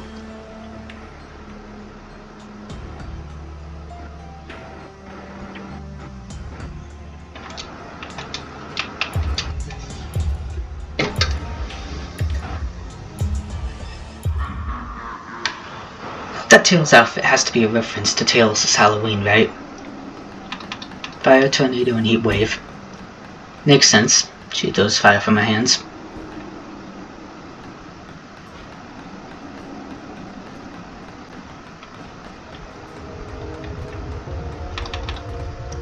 So is heat wave a punch ability?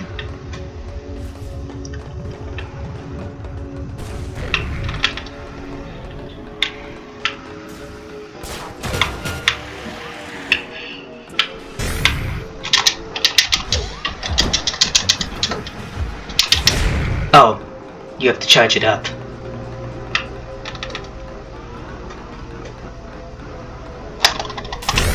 Yeah. She's definitely taken Eggman's role as a savior character now. Cause she's weak when you target her. Well, at least that's how I would imagine fighting would be like.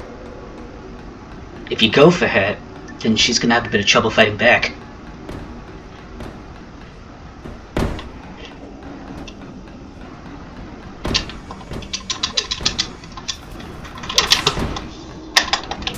And even I'd still be able to mess that up.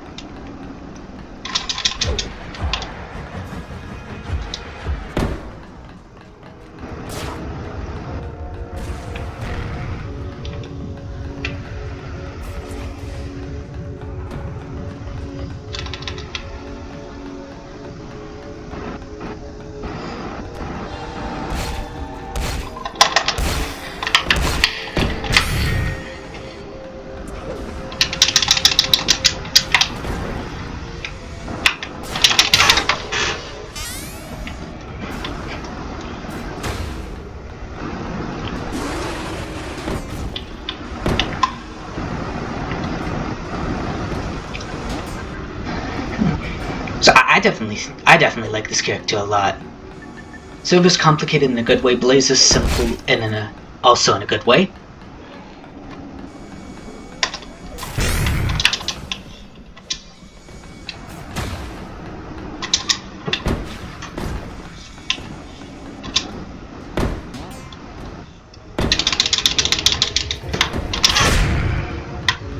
I don't know what you expected, dude.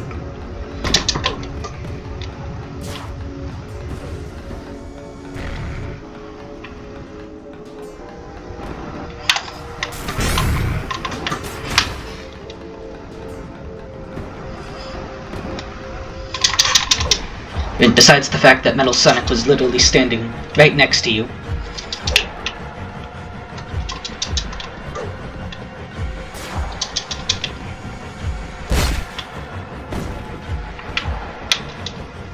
Oh, great, not another one. Another one. Seriously? Another targeter.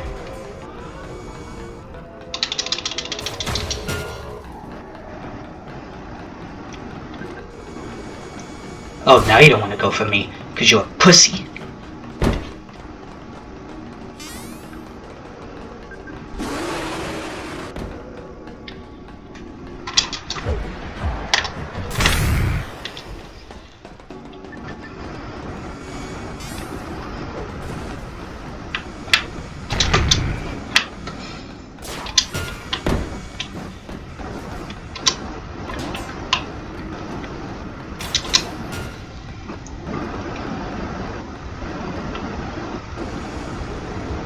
The fact that nobody's under danger time's a little bit concerning.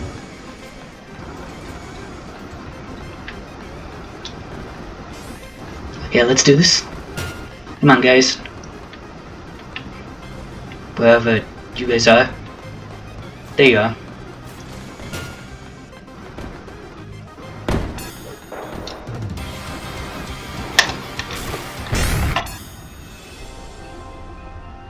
Well, that's how Blaze works. Now it's time to play Sonic.exe. Who shall we pick? Oh, that's his name, Colossus now. No longer Sonic.exe _2. Let's go with the standard Sonic.exe for this.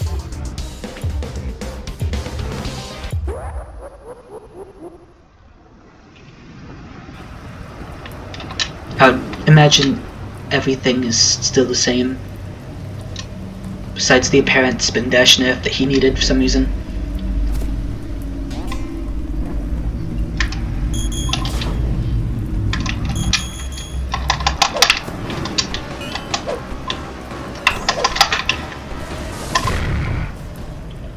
I can tell this is gonna suck.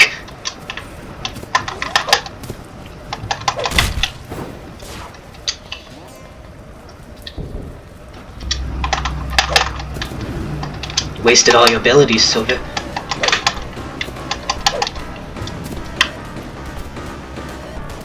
Yeah, that's definitely a noticeable speed decrease. Well, at least the turrets actually do something.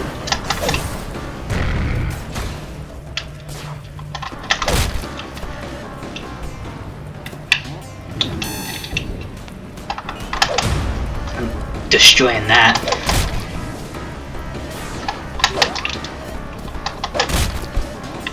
Okay, where are you, Robotnik?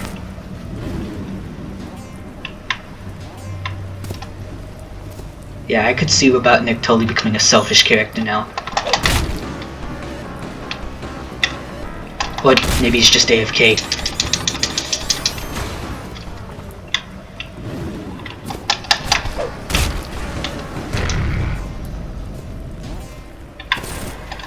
I haven't hit Silver yet.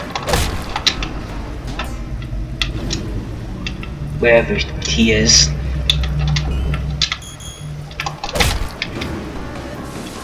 Probably gonna hit you twice, Silver.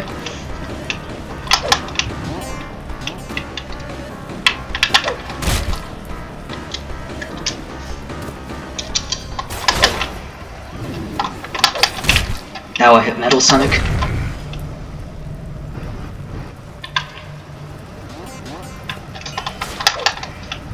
Ah. That guy clearly knows what he's doing.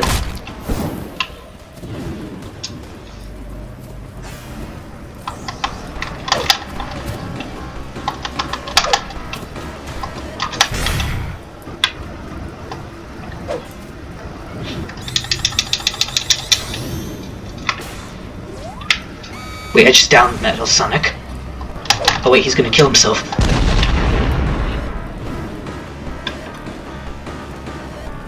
Safe to say, I think it's safe to say they're gonna be very trigger happy now.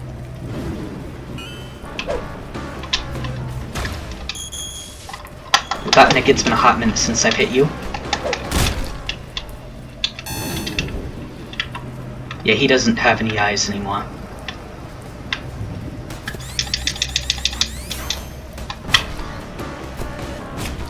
Oh, maybe that's one of the reasons why it was given a short cooldown. I haven't downed Silver yet. Where's Silver?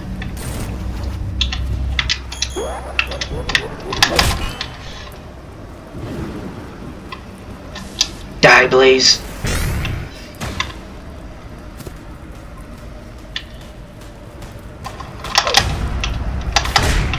I'm definitely seeing how those things could be useful now. Spreading them out doesn't really help all that much.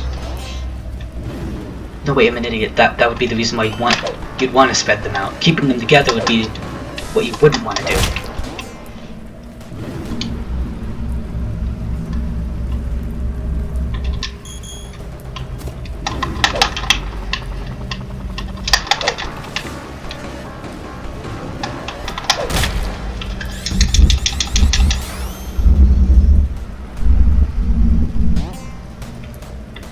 What's all that about?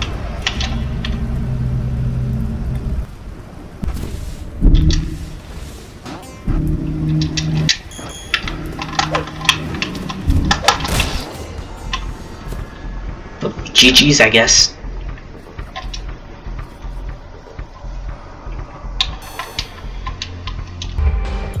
She's got a devil outfit.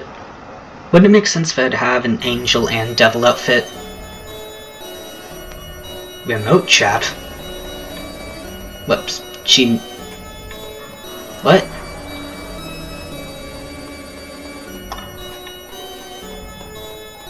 Yeah, I guess evasion was, in a sense, kinda useless, but still, how's she supposed to be a stealth character if she doesn't have that ability?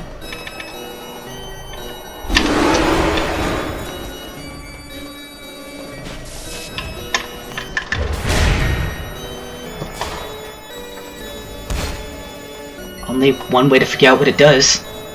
Drop it on the floor and hope for the best.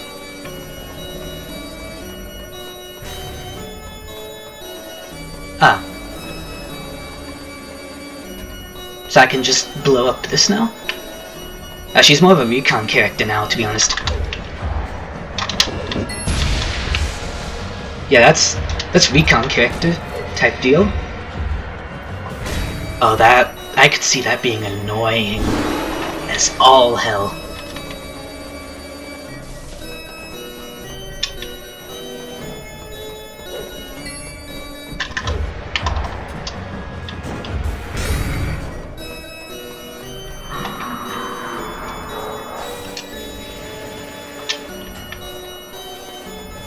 It also doesn't look too different from a sensor.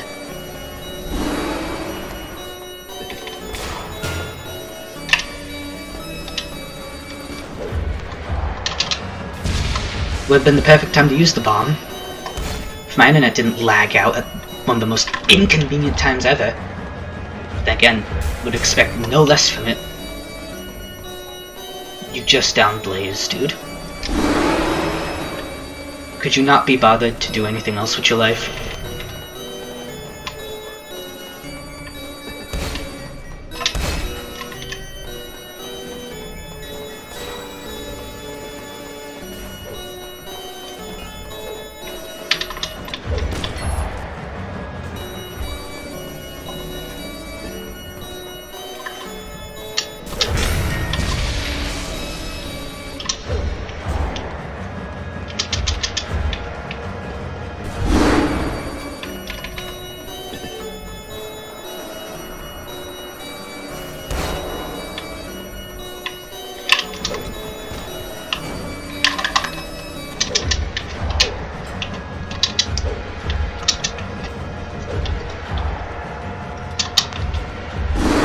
Come on, come at me. Come at me. I'll blow your face up.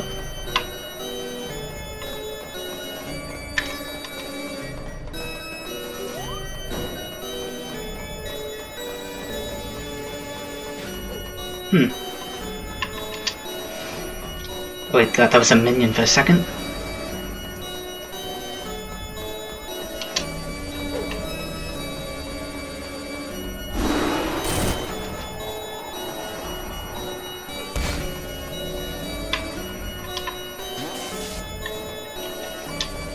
This is no place to die.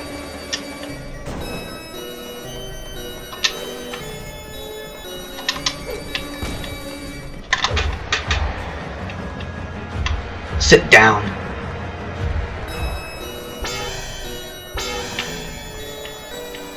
Where did he go?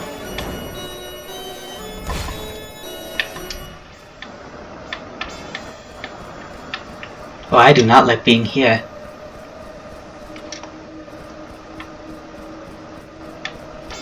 I don't like being here at all.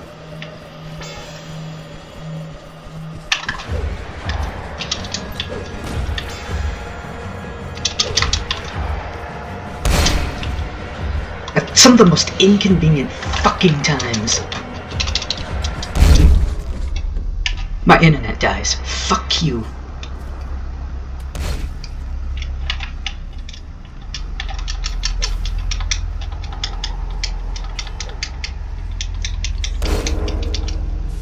And because we've lost the game because I made a stupid decision and my internet died.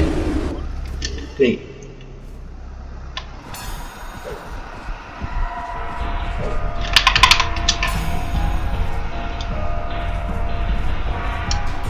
I have no shame. Went for Blaze before even trying to kill me.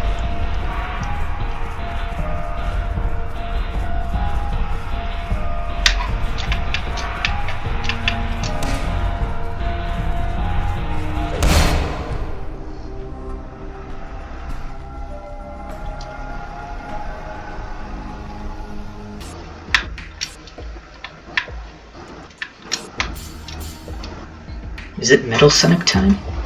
I think it is.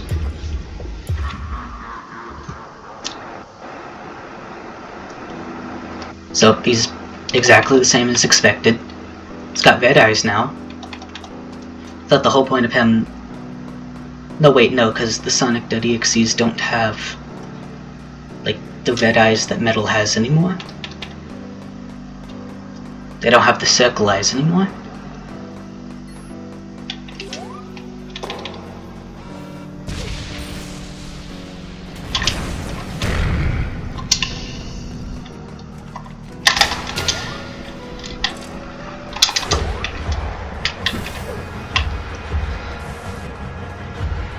Well, I definitely pissed him off.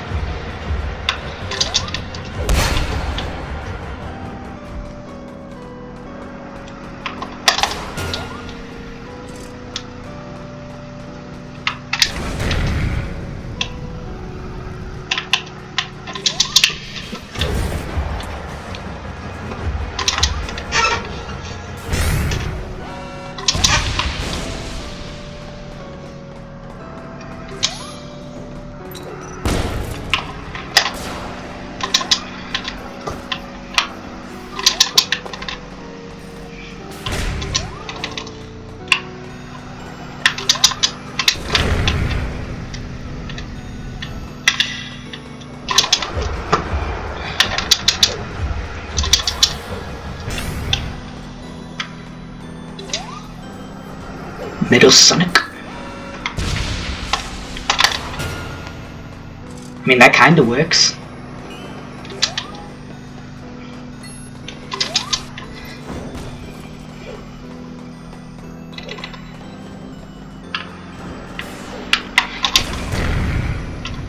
Over here you go.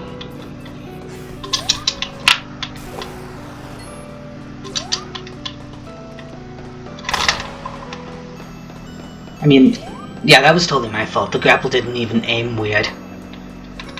I just shot too early.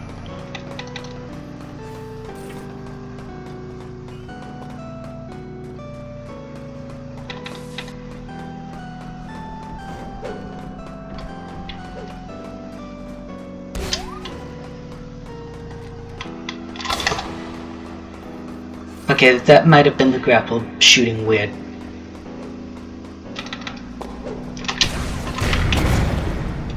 Get the hell over here.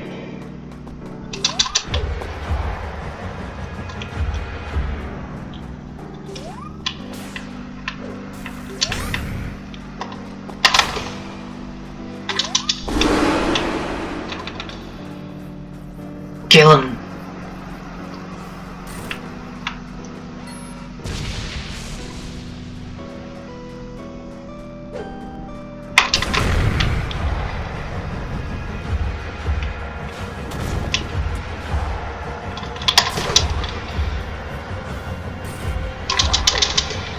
You thought that would work?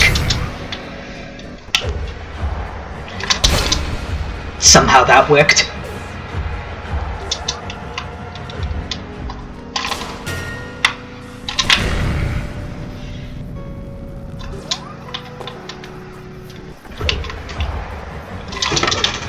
Guys, assistance is necessary. Assistance is necessary. Stop standing there. Oh, I can kill myself. Oh, okay then. I'm just gonna go over here.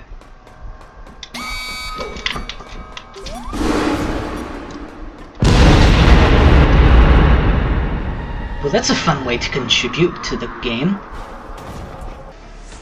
From what I can tell you is 3 abilities, which makes sense. All 3 of them are they sort of have a niche to them.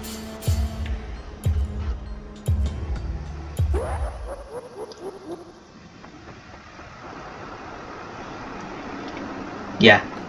I'm assuming that gives teammates a speed boost, that protects yourself, and that's just... he just throws a ball at you.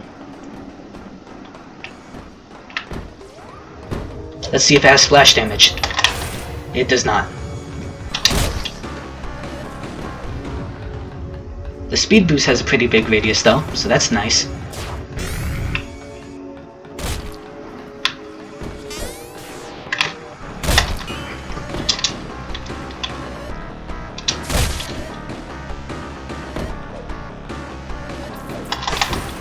good way to collaborate with the Tails player, is by giving them that.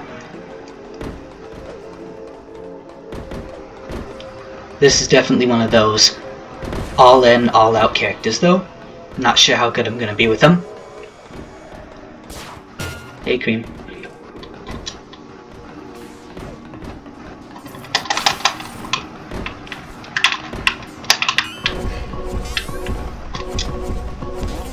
Overheal, yeah.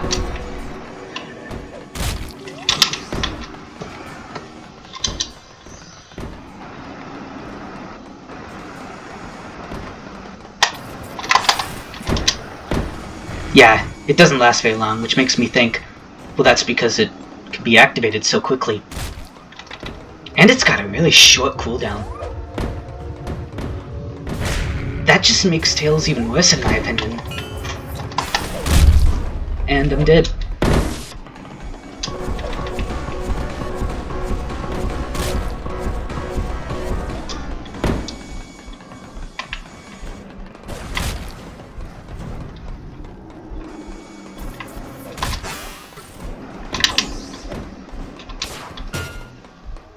Yeah, that just gives a small speed increase for all the characters around you, which is good.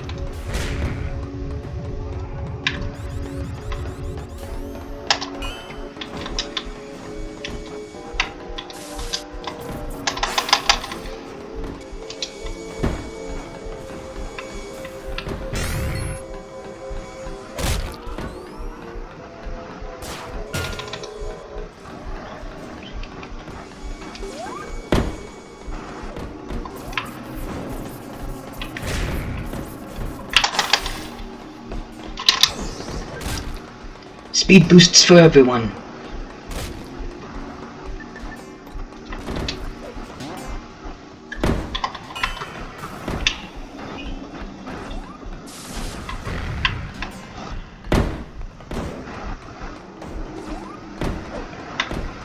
Where's Knuckles been? Where's he?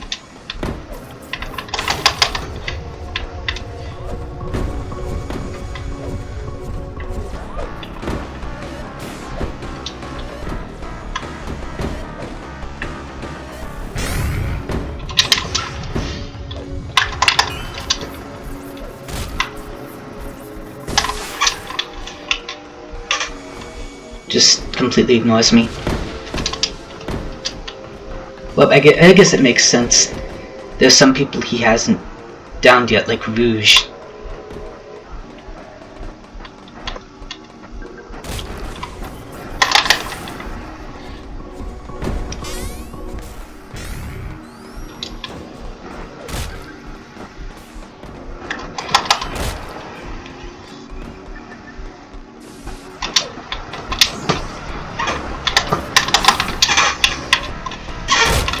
Motherfucker! Will I hate myself for doing this? Who knows?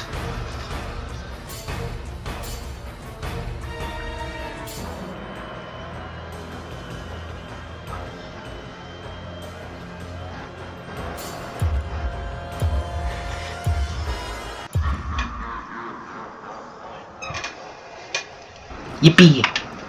Okay, yeah, it is called Overheal. Not to be all that surprised.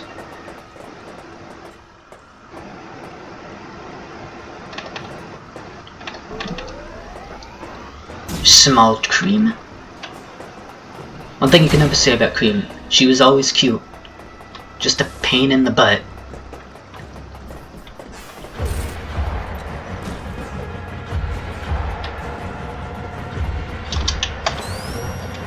No.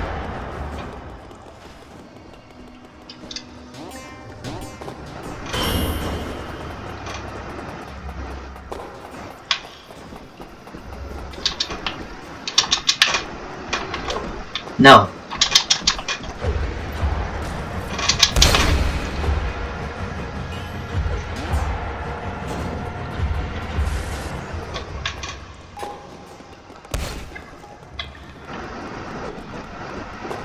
Really, dude, you couldn't be bothered to go after anybody else?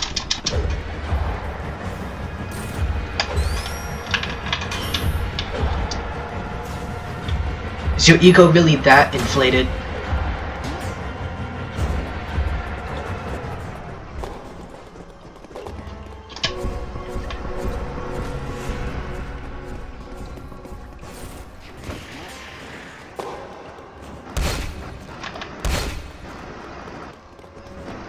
Yeah, that would just allow it to tank hit after hit after hit.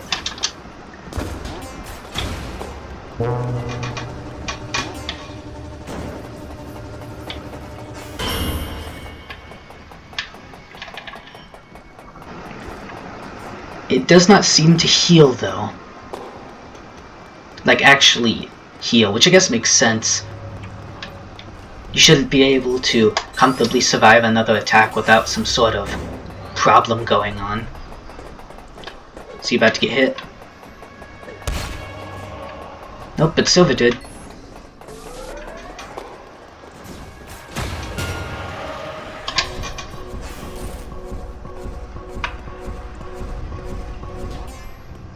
Also, I noticed it's now got a 30-second cooldown.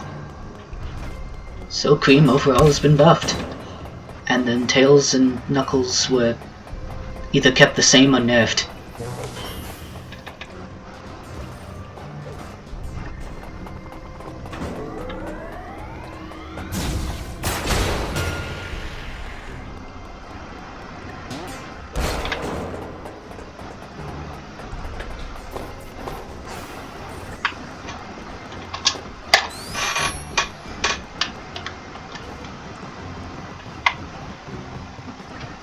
I need to get over there.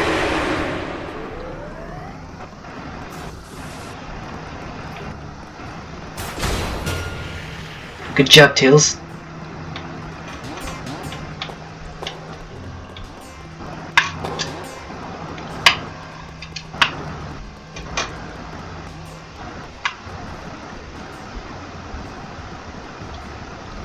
This was a horrible idea.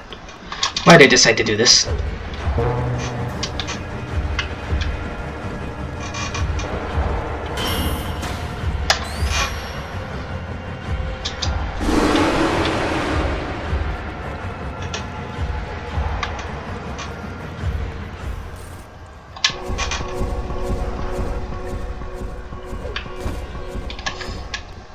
You live. Live already.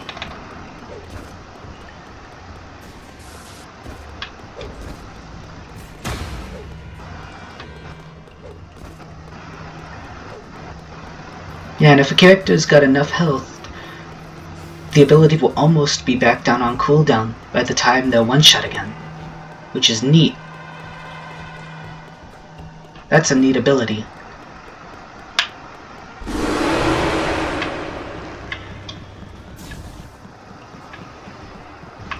Someone's gotta shoot him.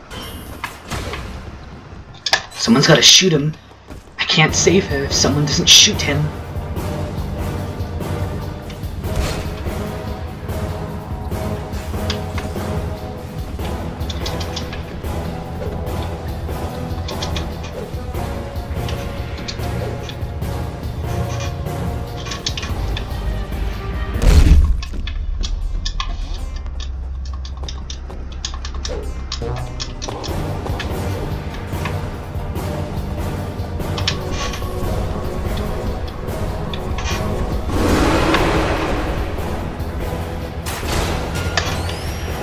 Not sticking around, I can tell you that. Ah, so that's... I would say that definitely makes Cream a better character. All of these new changes are really interesting. Unfortunately, Knuckles is still the same. And Tails got nerfed, but... I guess there were people complaining about it. I know there were a lot of people that played Knuckles and Tails. I've seen almost nobody play Knuckles, though.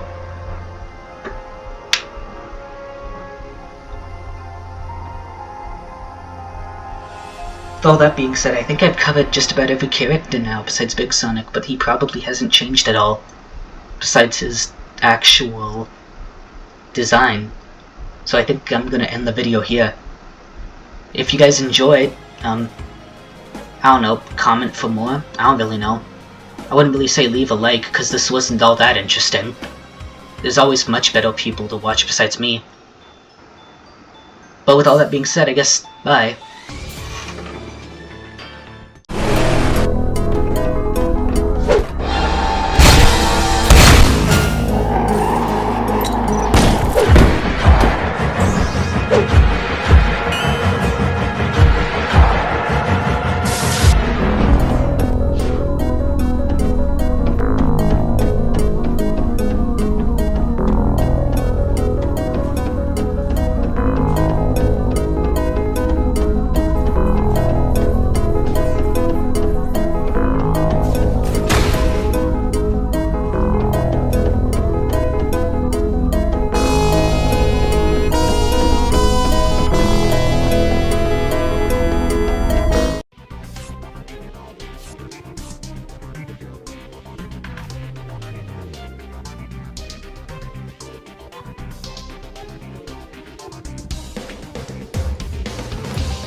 Come here, cupcake!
Well, you've seen the title of the video, you've seen the thumbnail for the video, so I'm assuming you know why you're here, so let's just jump into the video.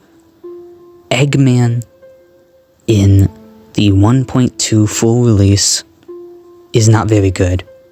He's not very good at all. And I have multiple reasons as to why he's not good.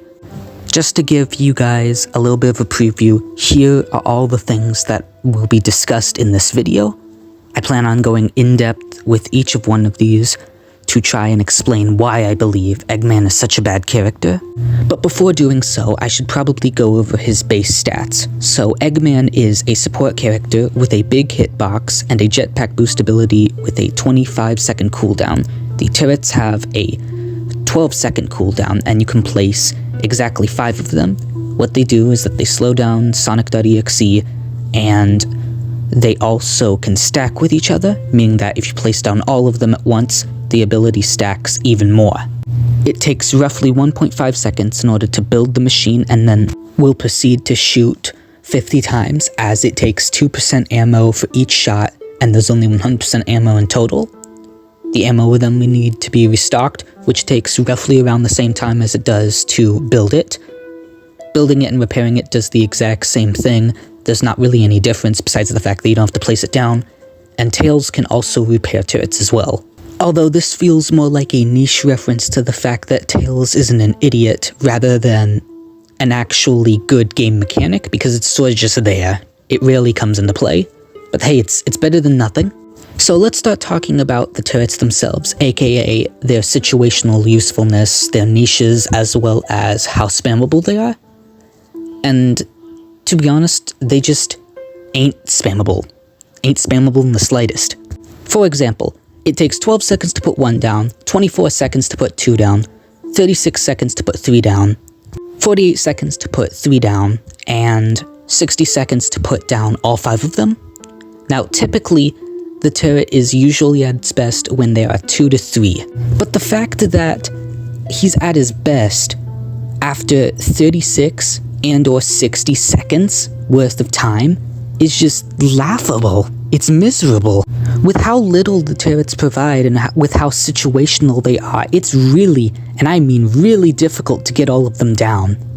And it's really difficult to maintain a nest as well. At least with like the engineer from Team Fortress 2. As long as you have a good enough team, good enough positioning, as well as good enough skills to defend yourself, you can go pretty far. And to be honest, if you can get 3 turrets or more down when playing as Eggman, congratulations, your teammates are either really good or Sonic.exe himself is completely brain dead. Because it is so easy to go after turrets. A lot of people say that they're a good distraction, but they're only ever a good distraction if you put them really far off to the side, in which case their usefulness sort of drains. Because the further away they are, the less range they have, aka the less time they can spend shooting at Sonic. And with how high that cooldown is, every single time you lose a turret, it sort of just is soul crushing. And I would say that the worst part of his lack of spammability is the fact that you can't fully maintain a nest. What do I mean? Well, let's say that Sonic.exe decides to chase some dude off, and that dude is stupid enough to run away from his team. Or everybody just decides to move somewhere else, or something. You have to walk over to every single turret, pick it up, and then put it down again.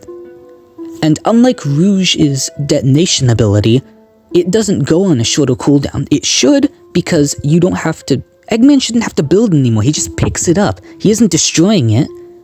But the fact that you have to walk over to every single turret, pick it up again, and then place it down does not make it spammable. Hell, the fact that you have to build and maintain the turrets at all does not make them spammable.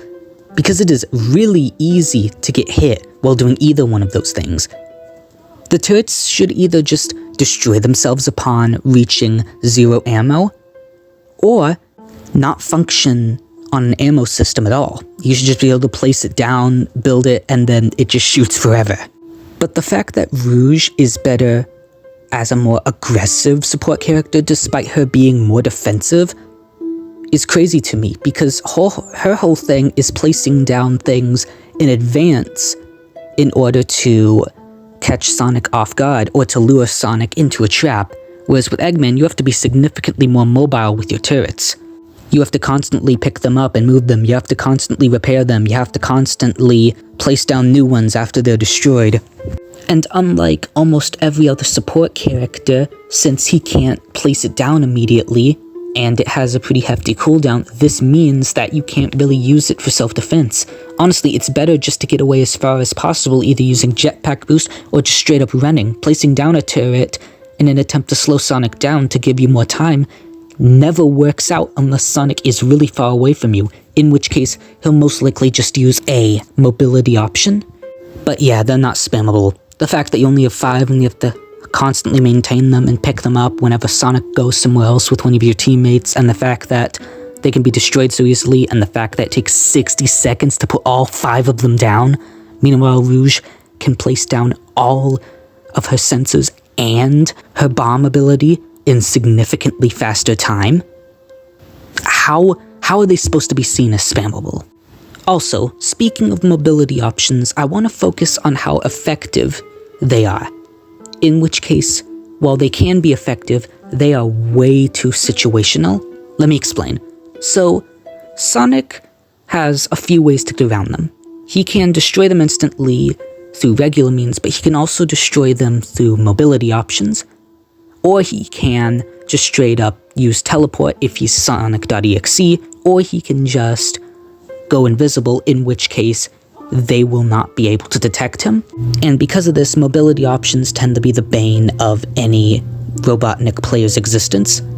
Now, if you were to compare this to another support ability, like, I don't know, Sensor or EMP, if you try to use a mobility option while going up against a Sally that used EMP on you, unless you're using Spin Dash, it's not really going to be that effective.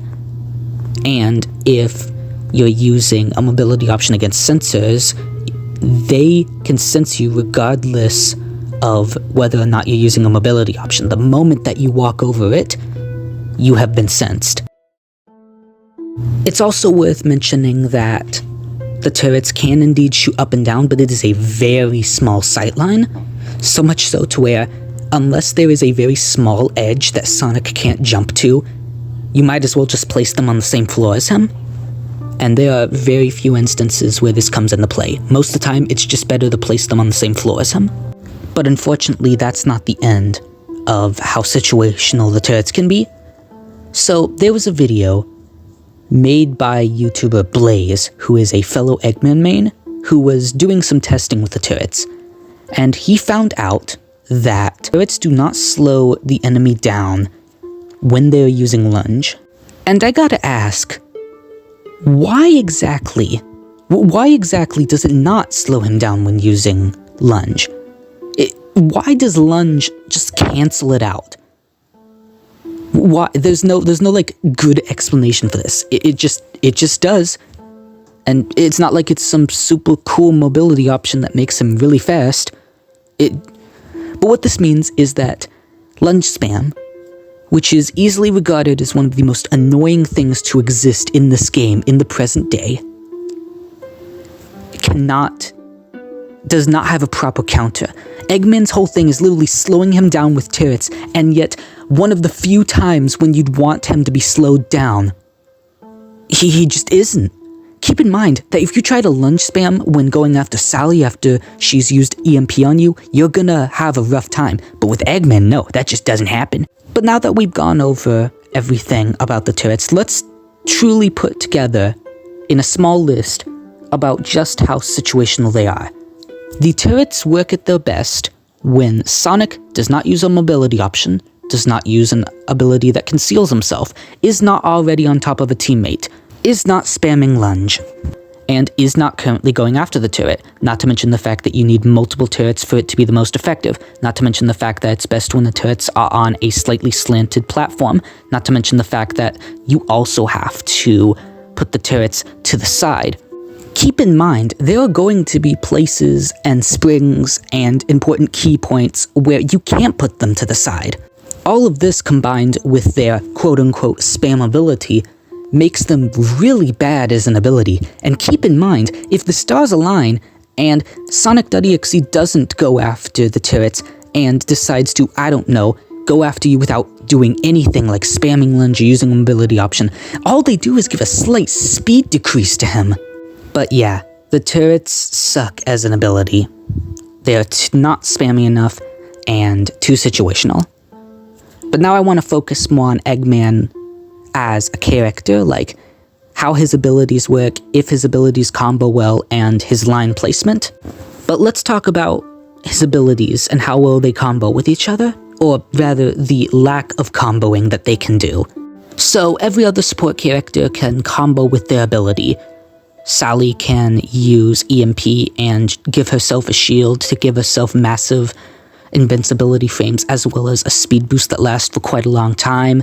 Rouge can slide and drop the flashbang, but she can also use detonate mine as well as sensors to find out where he is, trap him, and then blow up on him.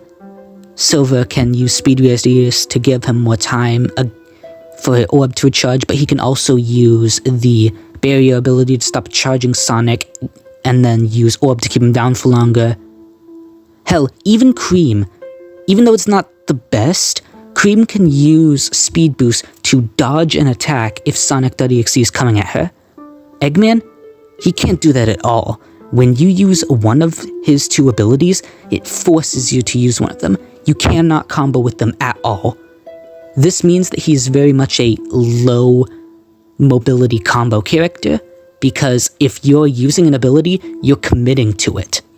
And even if you bring comboing out of the situation, like let's say for some reason the abilities did combo with each other, you'd be physically unable to. You'd be physically unable to combo with the abilities themselves. Because when you do one, you can't do the other. Like, physically you can't. But keeping that in mind, let's now talk about his line placement, aka where he should physically be to be the most rewarding and most helpful to his team. So typically, support characters actually have a pretty wide range of where they should be. So I've created this little chart here to show you basically where a support character should be, in the front lines or the back lines. Try and take a guess where he falls under. Do you think he's more with Cream or maybe Rouge? He is in fact neither. He is actually more closer to Sally, or smack dab in the middle of the chart. And there are two reasons why this is a problem. One, he has no self-defense. And two, he has a really big hitbox, and that big hitbox does come into play quite a lot. It makes sense why Cream doesn't have any self-defense. She's a support character that heals. Support characters that heal should be very vulnerable, but she also has an incredibly small hitbox and a passive playstyle. When you play Cream, you can just stand in the back for 30 seconds, wait for something to happen, and then when something finally does happen, as long as you're smart enough with how you play her, you can just heal, and then as long as Sonic doesn't target you or you don't act like a complete idiot, you will never have to get close to Sonic. And there's something about Eggman's abilities in the fact that not only can you not physically combo with them, but they do not work well with each other in terms of line placement. The turrets put Eggman more in the middle. Jetpack Boost, considering the way it works, puts Eggman more on par with Cream. Because with Jetpack Boost, you either have to wait for the ability to finish charging so that way it can send you flying, or you have to button mash, in which case Eggman will slightly halt his movement because when you activate the ability you stop moving, and then button mash to press the jump button. So you have to jump, then hit X, then jump again. It'll be really easy to hit him both times because of this. And before anybody says anything, I actually do really like Jetpack Boost. I like it more than the original one, specifically because it's more interesting, but it does not fit with his playstyle, it does not fit with his line placement, and it especially does not work well with the turrets. Not to mention the fact that, to be honest, Eggman is kind of boring. It's just, he's not very rewarding, and it takes so long to do anything. And I know there are going to be people that are going to say that his playstyle just isn't for me. But I enjoy playing Engineer in TF2, and I enjoy playing Engineer in Garden Warfare 2. It's not necessarily like I have a disdain for that type of playstyle, it's just the playstyle is not very rewarding for Eggman because it does so little. Whereas with the Engineer, if you get a full nest set up, you can do a whole lot. You can help your teammates in so many different ways. It feels so rewarding. But with Eggman, nah, just slight speed decrease for Sonic.exe. Nothing really all that good. On the topic of his ability, I wanted to compare it with the other support characters to see just how good it really is. So, because when you put Eggman in a vacuum, he's pretty interesting. When you put Eggman in a vacuum with only Sonic.exe or Colossus, he's mediocre. But when you put Eggman in a vacuum with the other support characters, it's just no contest. He's easily the worst. And I know that support characters shouldn't be compared together, but when two support characters are kinda similar in the way they act, obviously one is going to be better than the other. Because, in my personal opinion, a support character should always be as unique as possible, and Eggman isn't. He basically just has a worse version of EMP that he can place down. Compare that to any other ability in the game, and it just isn't as unique. He is not very unique, just play Sally. And then there's also Rouge and Silver's abilities. Like, I don't really know what was going on through Out's mind when he was designing the characters and their abilities, but if I had to guess, it was something along the lines of, well, a support character shouldn't have a stun. And I would agree with him that a support character shouldn't have a stun. But then he proceeded to give a stun to a support character. Granted, it's weak, but it is spammy and incredibly useful. I have seen Silver players, myself included, use this ability almost like a melee attack, because Silver can activate it so fast, and it's so unpredictable as to when he'll use it, it basically becomes a melee ability if you know what you're doing. So, that's why I'm talking about the ability, because it basically has replaced Shock. It can be really difficult to avoid, it can be activated quite quickly, and it doesn't really stun for that long. The only difference between Shock and Orb is that it's really spammy, and to be honest, Orb is way more annoying than Shock ever was. Unless it was 1.0. Now I want to talk about Rouge. I really like the detonation bomb ability. I think it's well designed, I think it's pretty cool, I think it's kind of weird as an ability because it makes her less stealthy, but then again, the best way to be better is to make a character teammate reliant rather than being able to just hide in a corner all day. But my problem with the ability is that it's kind of too good when talking about Rouge's character. Like, why didn't Eggman get the explosive device? His whole thing is trickery, and it would have been great for him to combo with Rouge. And Rouge's whole thing was being a recon character. What she would do is that she would stop Sonic or Colossus from being able to hide and ambush the enemy, effectively making some of their abilities useless. And if you wanted to get better at Rouge, you could help your teammates by jumping in and flashbanging. Like, you don't have to use flashbang to help your teammates, but you can if you're skillful enough. So it really feels like she was just given this ability to compensate for the lack of evasion, because I feel like personally you could remove evasion, give her nothing, and she'd still be a good character. She did not need this ability, even though I really like it and want it to stay in the game, she did not need it. But keeping on the topic of comparing them together, I wanted to talk about how well support characters do with minions, because typically minions can easily shut down a support character. But you want to know who can shut them down the easiest? Eggman. Eggman can be shut down the easiest by a minion. For example, a minion can either body block the turret, or they can destroy the turret so that way it doesn't target Sonic and instead targets them, while also getting rid of the turret. However, there is one more aspect of the minions that I almost see nobody talk about. And to be honest, it's really bad. So basically I was playing the game the other day, and then I saw a minion standing over my turret, trying over and over again to destroy it and failing. Took them like a good 6-7 seconds to destroy it. But then I realized something. Minions can camp turrets in a way that severely hurts Eggman. Think about it. All you have to do as a minion is stand next to the turret, hit it once so that way it's crippled, and now it can't do anything against Sonic or you. But you know what's even worse? That same minion can just camp the turret, meaning that if Eggman tries to go pick it up, because of the delay between picking up the turret and moving again, that minion is going to be able to land to hit on Eggman, which means that that turret is now too dangerous to pick up, but at the same time, you need to pick up the turret in order to move it, because you need as many turrets as possible. This goes back to the fact that it really sucks that he can't get rid of them at a distance, or like how Rouge can deactivate her bomb from a distance.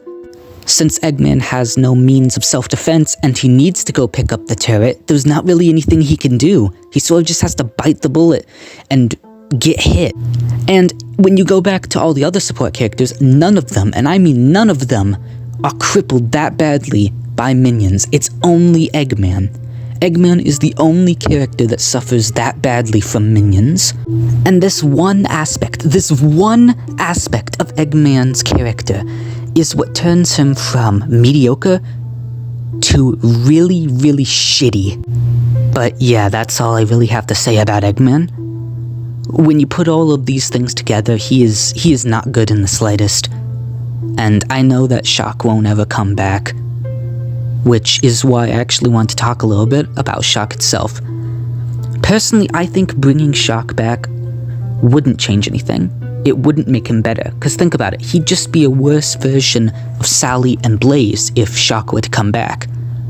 Personally, what I think should be changed is maybe he should have abilities that complement the turrets or make the turrets stronger. Maybe just buff the turrets in general, make them more spammy, make them stronger.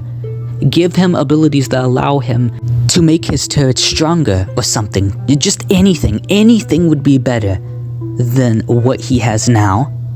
And bringing Shock back would not fix it. It would make him better, but he still wouldn't be that good, and he still wouldn't be that original. But the fact that there is only one YouTuber, that YouTuber being Freezy, that actually likes playing Eggman and plays him more consistently, just shows that Eggman is not that good.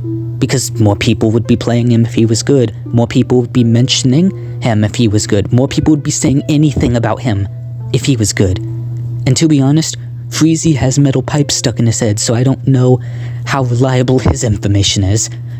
I think he's completely delusional, but to each their own. Everybody's allowed to have their own opinion. But if you got this far, thank you for watching. I hope you enjoyed. To be honest, I really don't want to keep talking negatively about this game, because regardless of everything I've said and my feelings, I do genuinely believe that Out is better than 80% of Roblox developers out there. He's not money hungry. He's not terrible at his job. He just has a bit of trouble designing and balancing characters, but to be fair, if we were all given the reins, we probably wouldn't be much better. Plus, I want to talk more positively about this game in general, like how fun Metal Sonic can be and how rewarding Amy can be.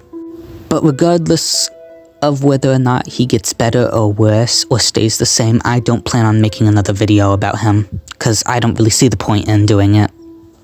But with all that being said, goodbye.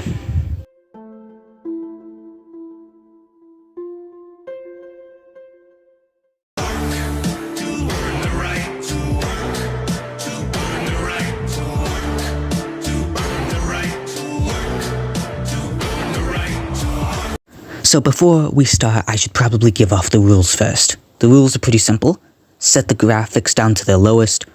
Put the MS screen that shows all the players' MS on screen constantly and never take it off. And then turn down all the music in the game or take off my headphones. I'm going to be taking off my headphones so that way you guys can still hear the game, but I can't. And then finally, play a character that has some sort of ranged stun. This is going to go horrible, isn't it?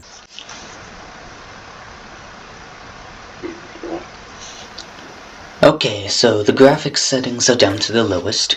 I cannot hear anything. And I know that oh wait, you gotta be kidding me.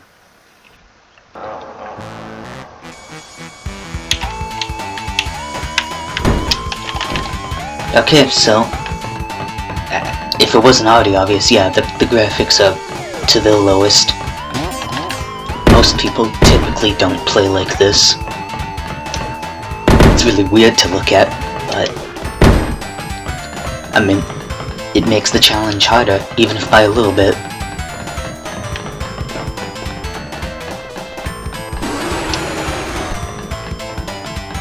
It definitely not being able to hear anything definitely makes it significantly harder.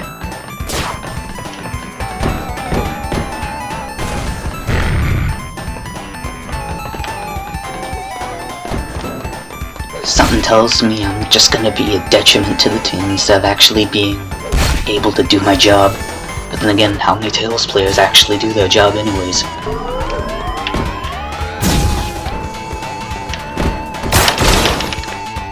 Damn it.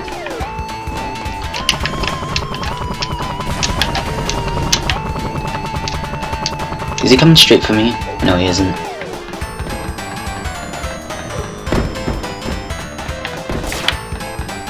Okay, now he's coming for me. Or not. Come on. Damn it. Of all times. Of all possible times, you chose to shoot now.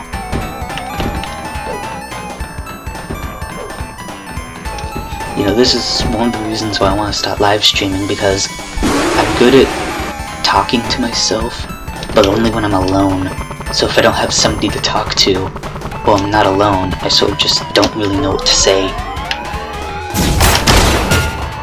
Well, there's a hit.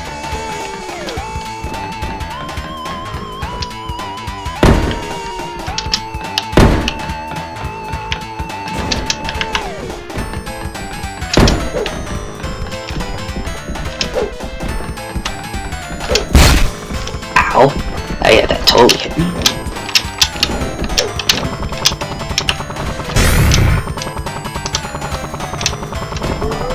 Coming for me now. Nope. Get wrecked.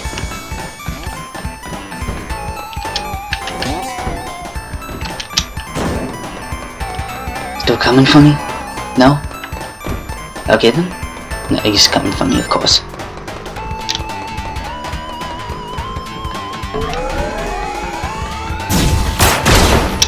Okay, that was just my skill being horrible at Tails. Get me up here, damn it!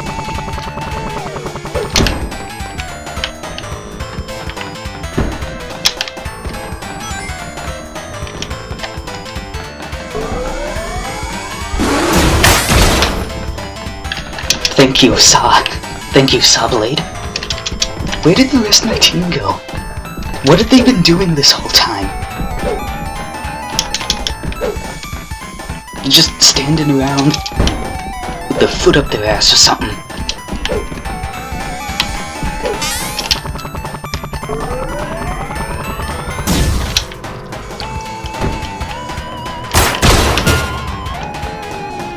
I guess I'm just gonna distract him for as long as possible. Get juked. Get juked. Get juked.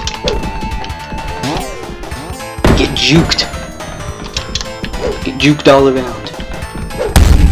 And all of y'all are all the way over there. Are you kidding me?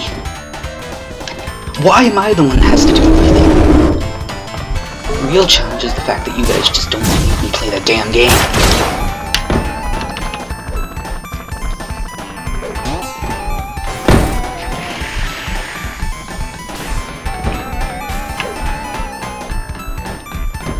Okay.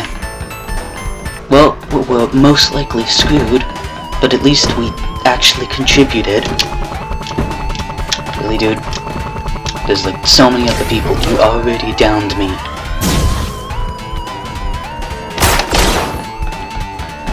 Yeah, I didn't expect to hit that in the slightest. I'm just gonna stand over here. You know what? You guys do everything. Why should I have to do anything? When you guys just stood around there, did nothing.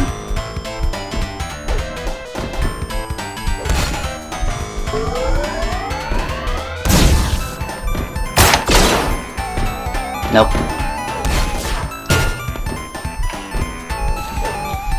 You know what? Screw these guys. They're all useless. I'm gonna get to the exit myself.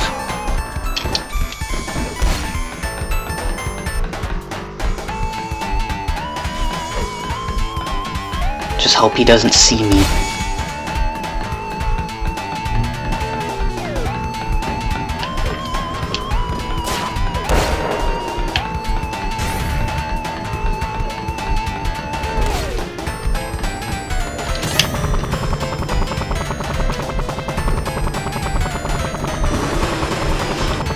Hey, Eggman.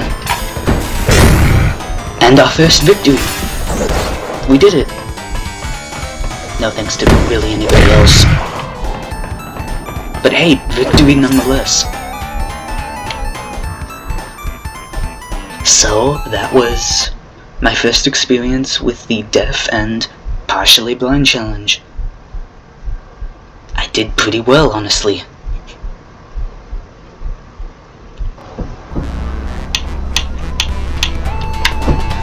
Okay, let's do this again. Silver's probably gonna be a little bit easier than Tails due to how floaty and powerful Orb is. Plus, it's not his only method of helping the team. Plus, I love playing Silver, so I'm like addicted to him. It definitely helps when you can hear them, that's for sure. Oh, you just brought him closer, damn it.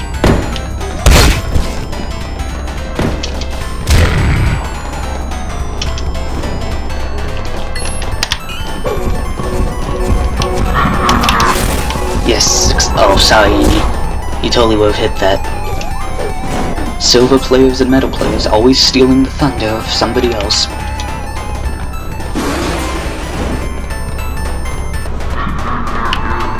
Okay guys, let's get moving.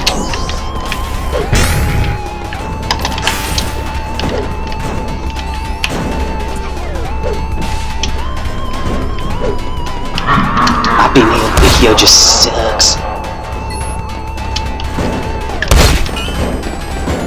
It's too early on that.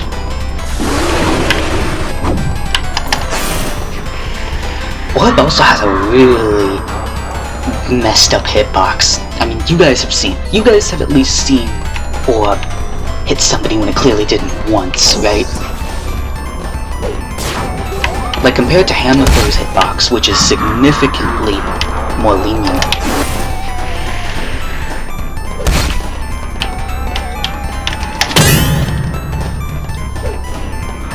Well, at least I did something.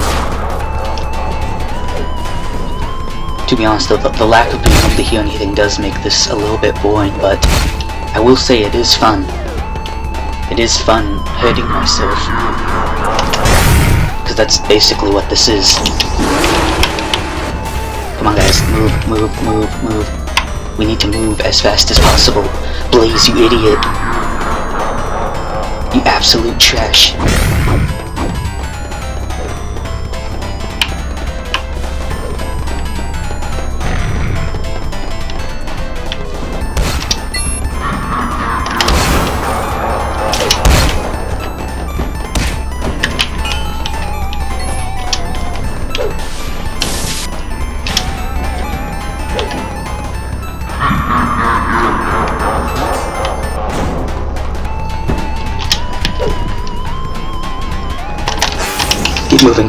Get moving, Rouge.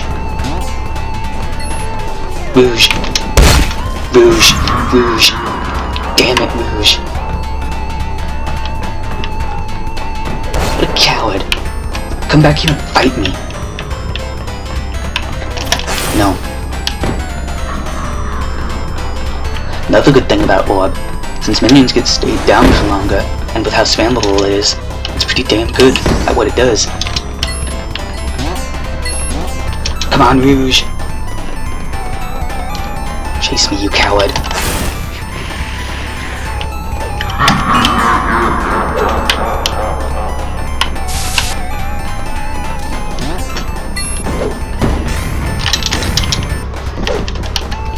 Just straight up went through me, but alright. Just straight up didn't hit him, but alright. Silver OP, please nerf. Double speed boost. You can't catch me now. And of course, he's not gonna catch me. Where is Cream? I just noticed we have a Cream player. Where is she? What's standing around? I don't know. I mean, typically what she does is have a tea party or something. She might just have a thumb up her ass.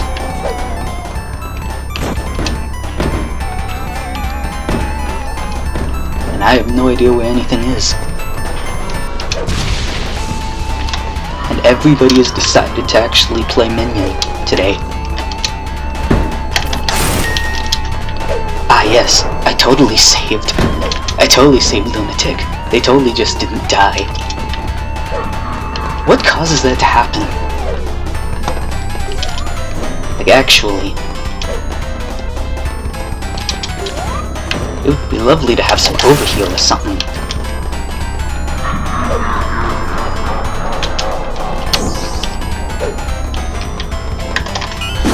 No.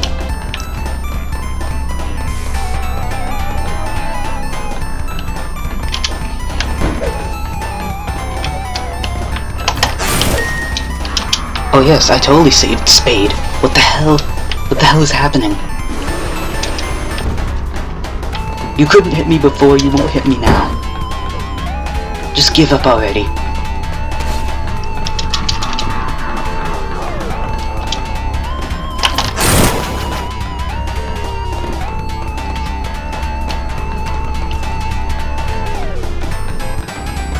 Someone camping. I'm assuming somebody's camping one of them.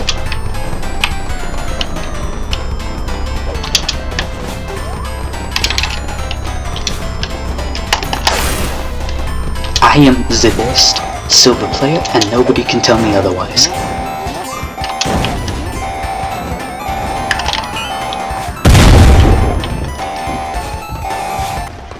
Cream finally getting what she f***ing deserves.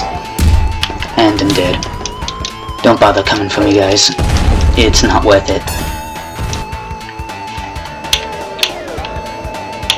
You guys would not believe how much time I just wasted trying to look for a server.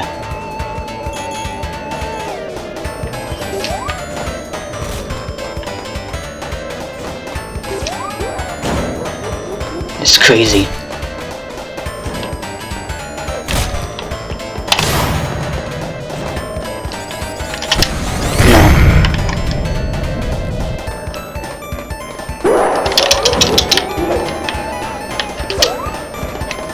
No.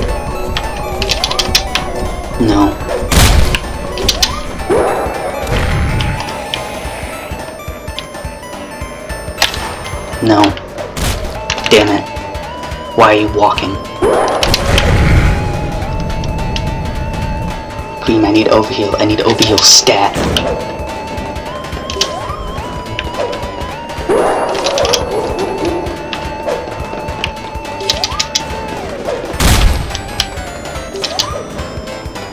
Cream, get over here. Do your fucking job.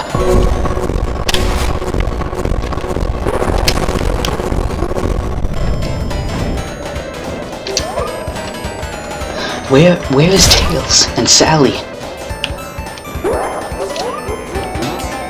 Well, so now you don't want to hit me. Oh, Tails is just sitting in a corner hiding away. Hiding away from all your responsibilities, eh?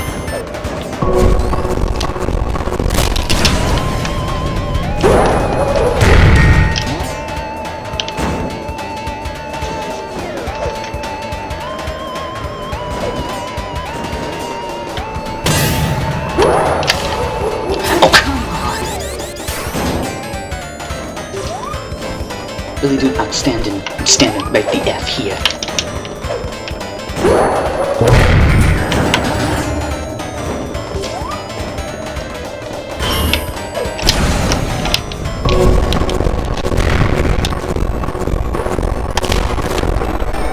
Cream is dead. Tails is dead as well. I failed.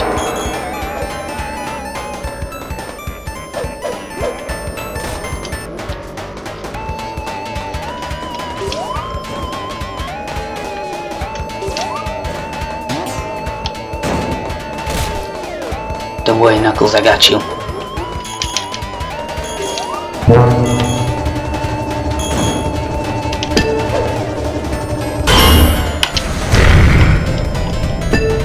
Down here you go.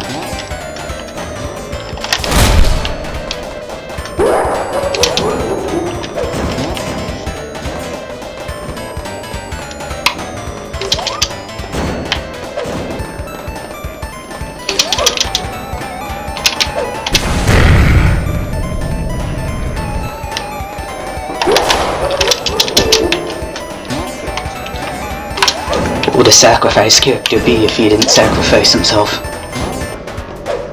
Knuckles deserves to live. That did not hit me.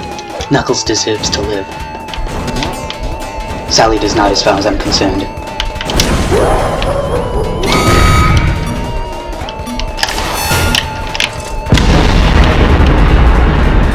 Oh, die, abomination.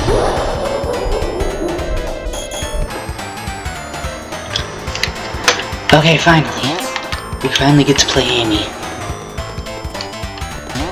Took way too long to be able to do this. And we get to play it on the map that limits visibility. Perfect for the finale.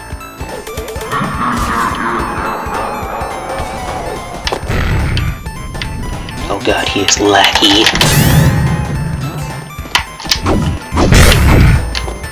Eat it. When people say hammer spin isn't good, it's got its uses. People just don't like it because they like hammer bounce more. Amy is not supposed to have 2 stuns and a high mobility. That just makes her really powerful. I don't know what I expected.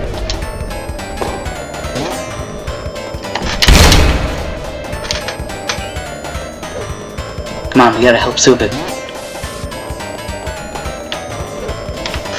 Literally gotta tilt my screen to the left just so that way I can see a little bit.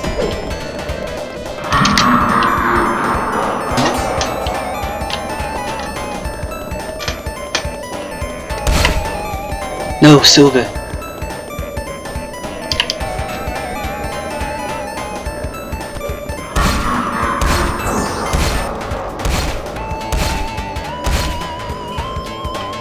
This ain't very good.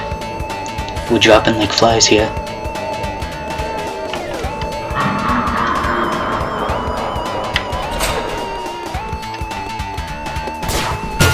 What have you been doing? You're supposed to help him.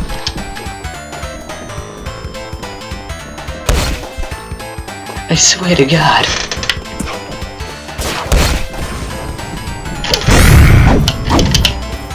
You guys are, apart from Silver, you guys are just useless, and now Silver's dead, so he's useless. Well, at least the screen's a little smaller. That makes things better. I haven't been hit once. Not even once. And he decided to go for everybody else besides me. Great. Because he knows how good I am.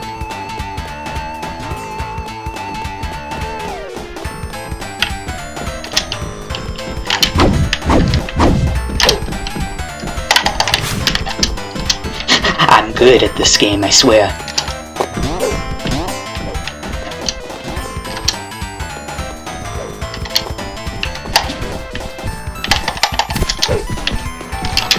I swear I'm good at this game, I promise. Or at least, I'm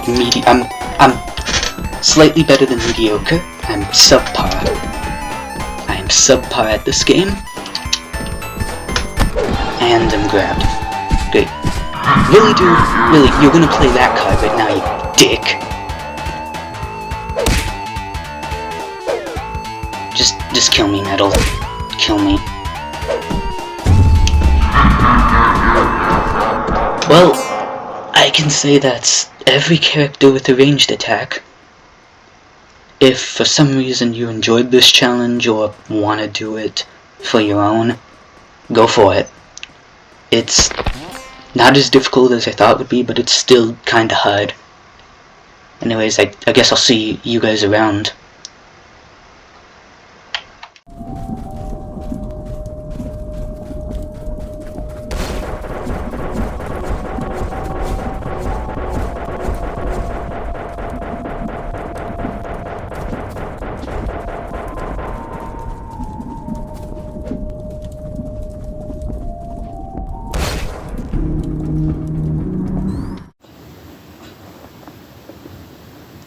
Let's talk about this guy and his magic jazz hands. Silver the Hedgehog is a very interesting character, to say the least. He's a support character with a multitude of ways to support his team. And so you'd think that a lot of people would actually find him to be really, really good, as I do. But funnily enough, a lot of people, when talking about him, either say that he's mid or that he's just good, which is why I'm making this video. I am going to attempt to, at least, try to prove that Silver the Hedgehog might just be one of the best characters in the game, being up there with Metal Sonic, Amy, and Knuckles, for just how good he is. So let's take a look at his abilities exactly, because I feel like that's the best way to start off when talking about Silver. Each and every single one of his abilities is supposed to be a niche but useful ability that doesn't work in every scenario, but when it does, it's pretty good. And I would go on to say that they are actually less niche than people think, and incredibly more useful than people like to think. So let's start off with Orb, because it is quite possibly the best ability in his kit right now. I know that a lot of people say that it's kind of bad because it's floaty and because it only stuns for an incredibly small amount of time, but think about it. A ranged stun that doesn't really have any sort of gravity physics attached to it, and is instead really floaty, is actually really good for an ability. Yeah, sure, it has a little bit of an arc to it, but that arc is way more easy to learn compared to Metal's grapple hook or Amy's hammer throw. And to me, the stun duration doesn't really seem like that big of an issue because of how spammy it is and the fact that Silver's a support character. Obviously, his stun is not going to be as powerful as stuns that belong to other characters. Plus, it's also a ranged ability. If it was something like Eggman's Shock, who was not able to stun for as long as he used to, then I would agree, but since it's a ranged attack, you're not necessarily going to stun him for 2 seconds when he's right in your face. Only if you use Orb, when he's in your face, is that going to happen.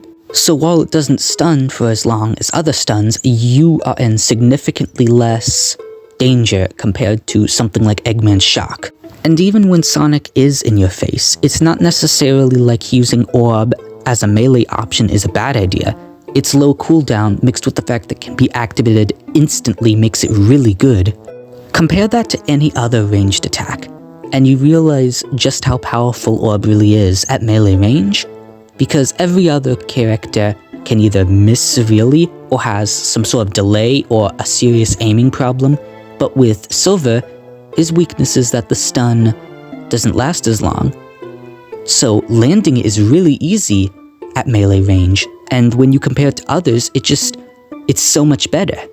Not to mention that its spam ability allows you to help teammates at a distance, like let's say if someone's grabbed, or if someone's being chased, it's way easier to save a teammate that is being chased or has been grabbed as Silver, compared to other characters, like let's say Knuckles. Knuckles has an incredibly short cooldowns, but he's a melee character, so he can't necessarily save grabbed teammates as easily. But the fact that a support character has a stun that's this easy to land, and this powerful in terms of spammability, it surprises me, honestly. Like, I feel like the ability would be more balanced if it had a long cooldown, so that way, it could actually be more support type, instead of being something you can just throw at minions and Sonic to either save yourself or other teammates at all times, because you could really be spammy with this thing.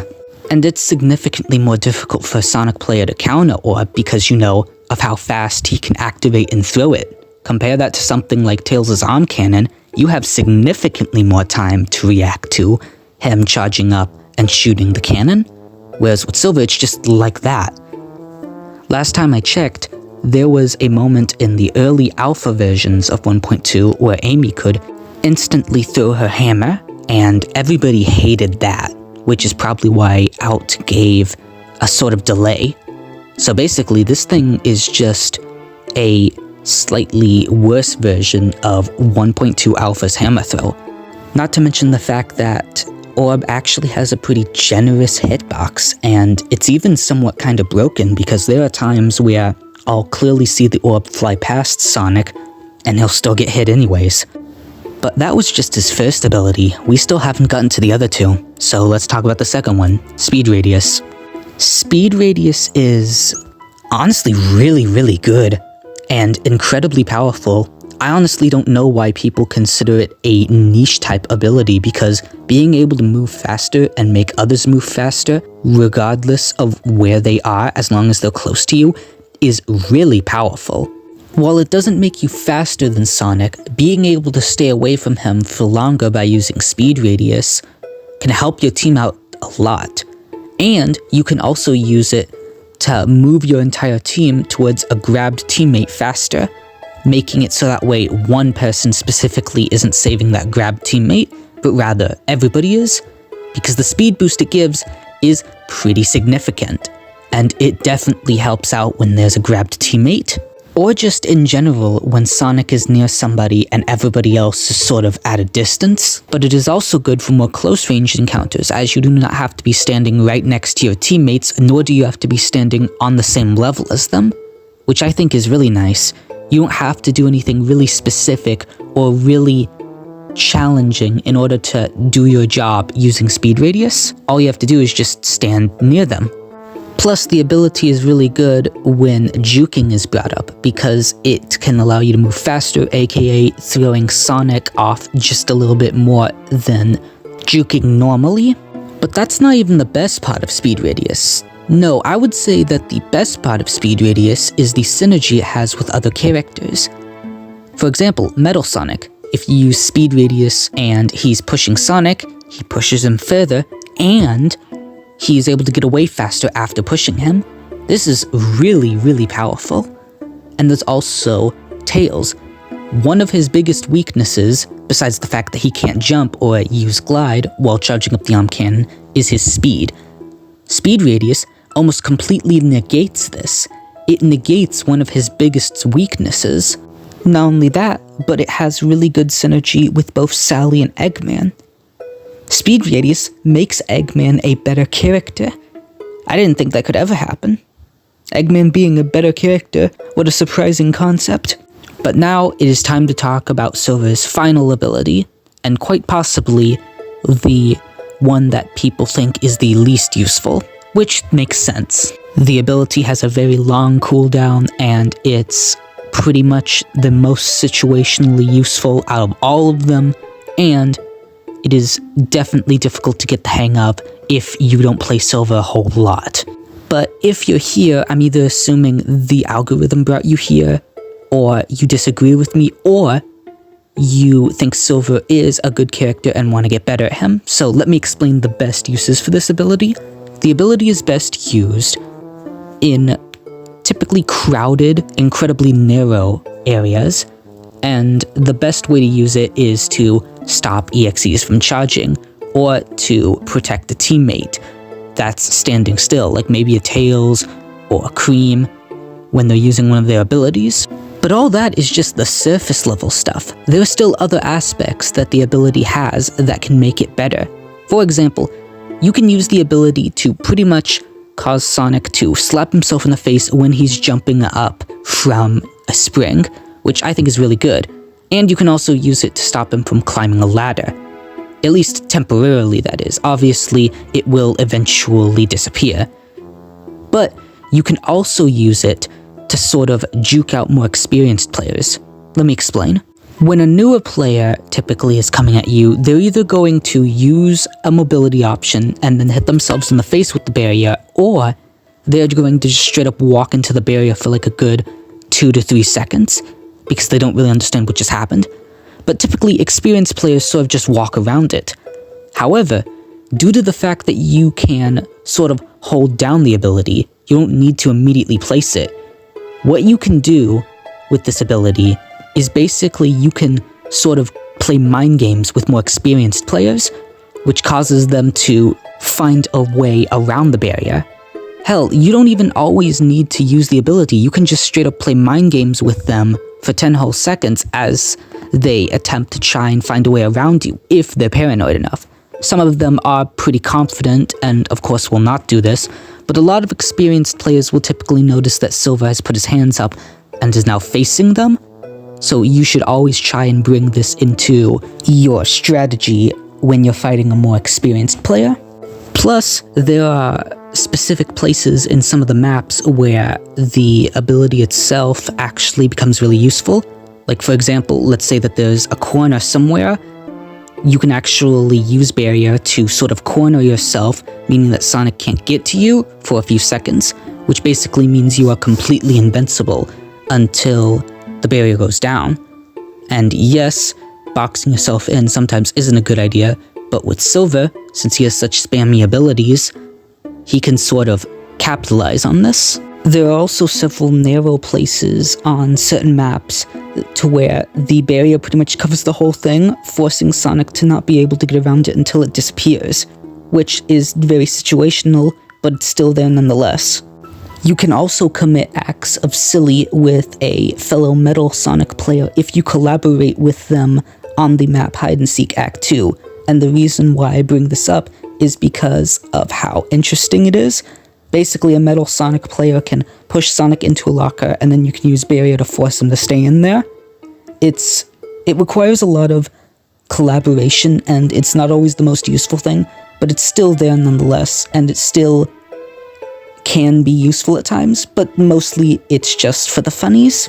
Although I still do agree with people that the cooldown of the ability should be reduced just a little bit. Just a little bit. That would make it so much better. But now that I've gone over all the basic stuff relating to Silver's abilities and how each one of them is good, I want to talk more about Silver as a character. His whole thing is a support character, aka he needs to support his team as much as he can. And I would say having a spammy stun that you can use to get people off your back is way better than having a powerful stun that has a long cooldown in terms of, you know, how a support character works. Having all of these different abilities that each do something different that can be useful in some sort of way to your teammates makes Silver as good as he is. I like the fact that he can do lots of different things and that he's really spammy because it makes up for the fact that there aren't too many characters, specifically support characters in this game that are. Cream definitely isn't. Eggman is supposedly spammy, but let's be honest, he is not. Rouge is spammy to an extent, but I wouldn't necessarily say to the same extent that Silver is. Sally is also more towards the middle as well. And because of his spammy nature, he can be really aggressive despite being a support character.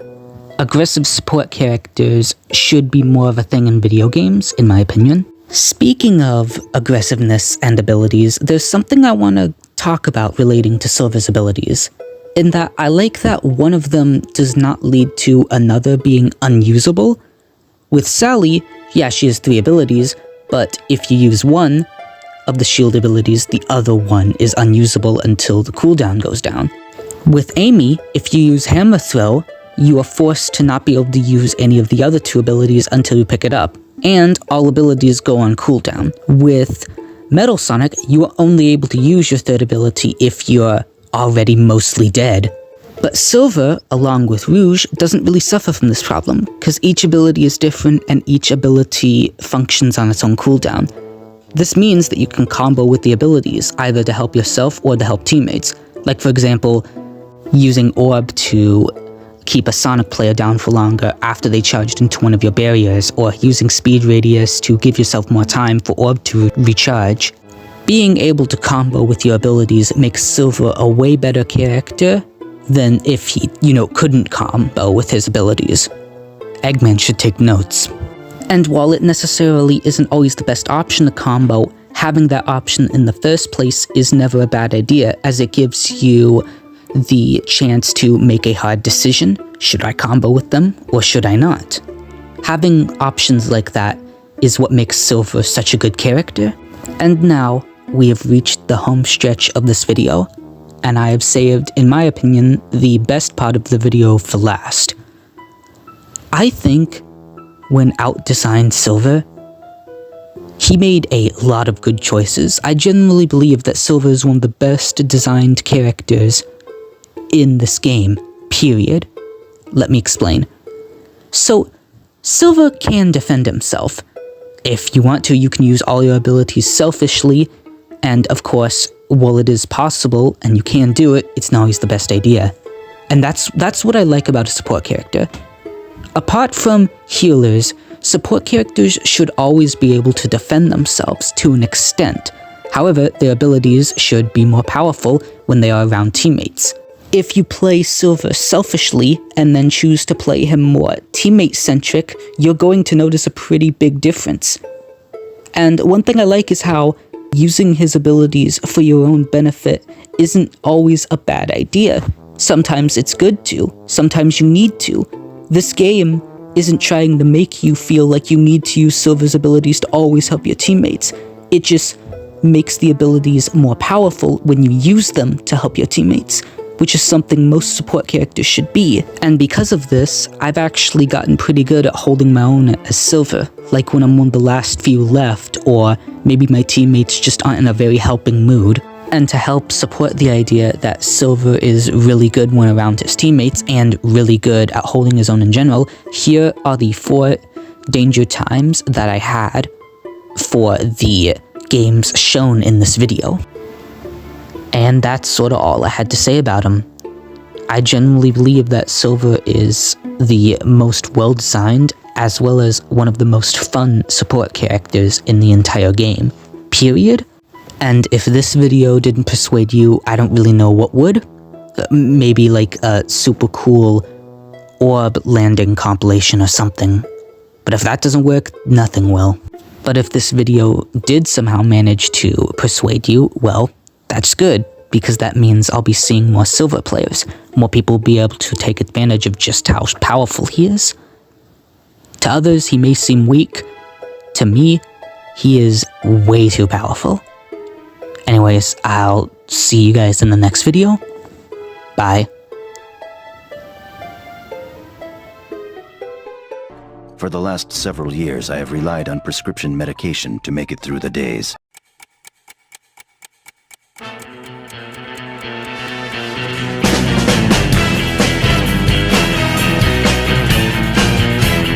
Mission begins in 30 seconds. Go, 9 mates!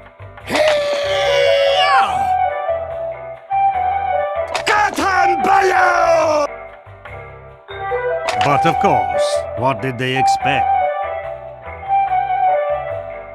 3, 2, 1. Come on! Head left. Help me capture this point. This point ain't gonna cap itself. Get over here. No. Come on, fellas. I am the spy. Giddy up. Building the sentry. Help! Come here, Cupcake. Help now! Incoming. Gentlemen, shall we? Go right. Good work. Help me! But of course. Let's do this Texas style. Help me defend! Help! Some assistance, please! I require assistance! Yeah! Yeah! Building the sentry. You are no match for me! Cannon! Roll back to hell, you bloody Attention. 5 minutes left in the mission.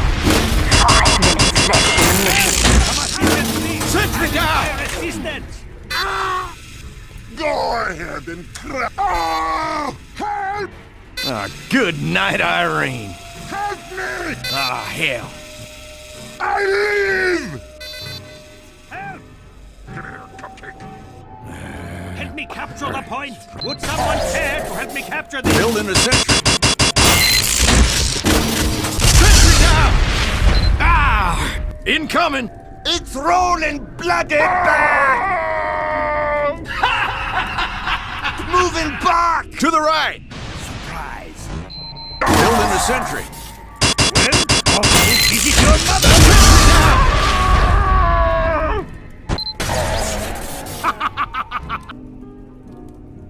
Hell. We gotta hold this point. Get to it! Go! Building the sentry.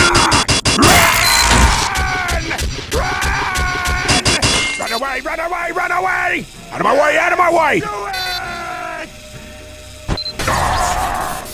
I dominate you! Building the sentry.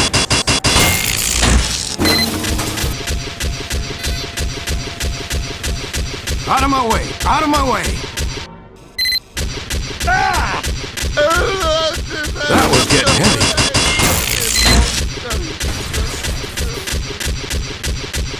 Sentry down! Get to the car, you bloody idiot! Oh, man. Building the sentry. Sentry down! Sentry down! Help me! I need some doggone help! What the hell just happened? What happened? Bloody hell. Building the sentry. I'm moving this. Nope. I dominate you, you slug.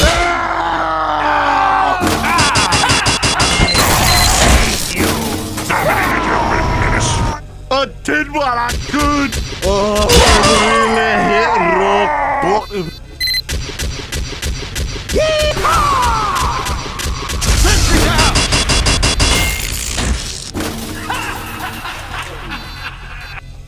Run home. Help! Help me! Cannon! Roll back to hell, you bloody cart! There can Building the sentry. Oh! Help! Help me! Help me! I need some doggone help. I have a plan for you. More pain. You and me, partner.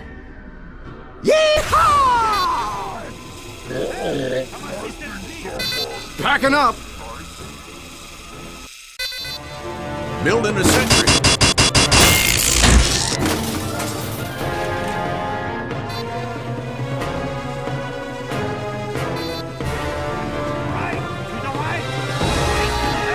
Building a sentry. Mission ends in 60 seconds. This is as good as you're gonna do. Bloody hell. Building a sentry. Not our finest moment. Cannon! Victory.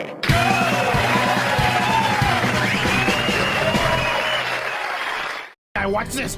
You're gonna get this! My super duper laser! Put it back! Put it back! Get that shit out of here! He didn't say it. Fuck. Bam! Hey guys.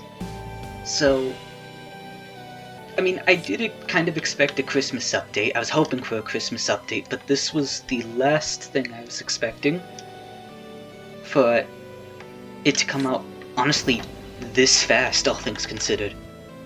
Like, I didn't expect this guy to be here. I really just expected it to be everybody in Christmas outfits. And I noticed that the icon things are back, so you can now actually see what they do. Neat. But Not only is everybody, of course, covered in Christmas outfits, but there have also been, of course, the Tails doll himself and a couple of reworks. So all of this is going to be very interesting. I've only looked at a couple of things, but I haven't seen any characters that I believe have any new abilities. But of course, there's always like small balance changes, so... Oh, neat. That looks different. When actually coming from the middle. Of course, Silver would be a nutcracker. I mean, I don't think Tails received any changes, but you always gotta start with Tails or Knuckles with these types of things.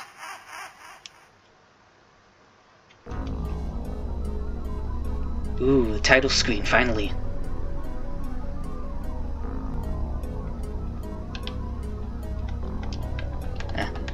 Unfortunately, I can imagine the blue health bars are probably not gonna stay.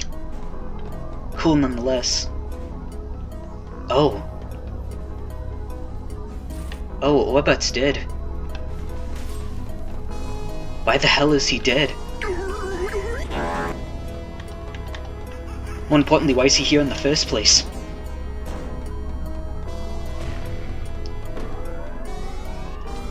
There's the man of the hour. The fake version 2. I found you, faker! Faker? I think you're the fake hedgehog around here. You're going around being an asshole? I mean, that fits me, but die. So he does 40 damage. That's a new icon.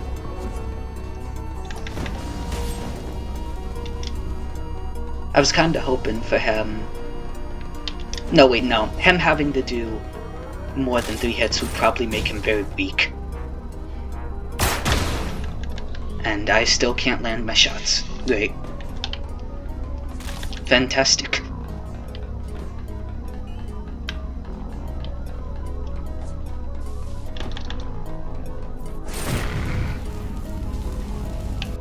Well, that's different.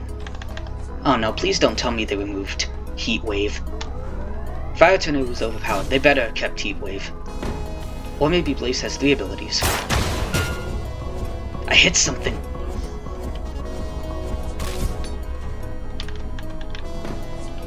Wait, where'd he go? I haven't seen him use any abilities yet. He's sort of just flying around. I would assume he has abilities. Obviously his lack of damage has to be compensated by something, right? Oh. I don't know what I was expecting, but that makes sense.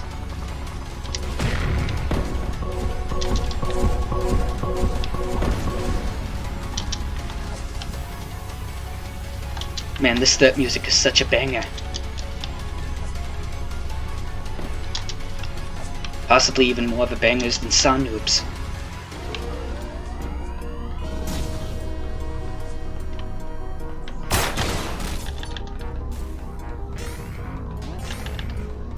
Tails' mains are seething, watching me play. Yeah, I think it's safe to say Heat Wave is gone. Because she's still got Fire Tornado, but she hasn't used Heat Wave yet.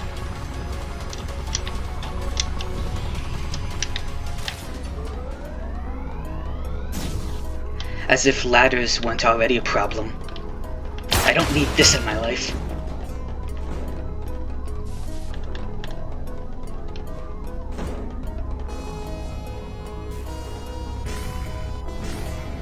Hopefully the implications of this mean that we'll get modern characters soon. If at all. But I'm not really too interested in rushing things. Things are fine as they, as long as Robotnik has received a change. I should have checked Robotnik first, honestly. Because I believe he got a new ability. Don't know if it makes him... Well, it's a new ability regardless, so it'll make him better, but depends on how much better.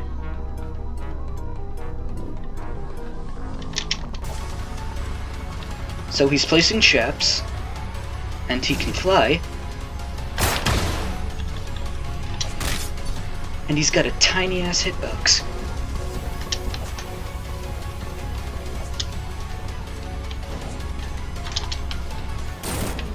Sounds like the little Sonic mains are gonna be changing who they play. Because that could be really difficult to deal with. Ripe levels of pissing me off.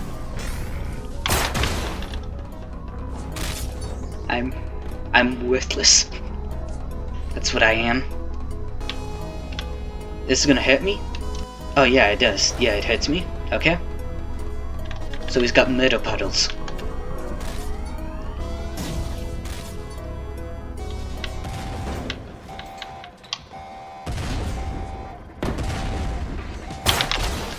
Well, I tried. Ooh, that's some music.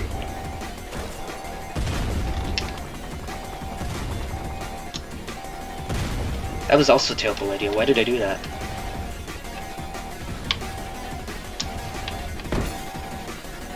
They're gonna leave me, aren't they? To be fair, I'd leave me as well.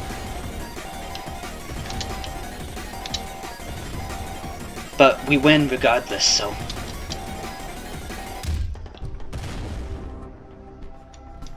As far as I'm concerned, if even one person gets out, we win.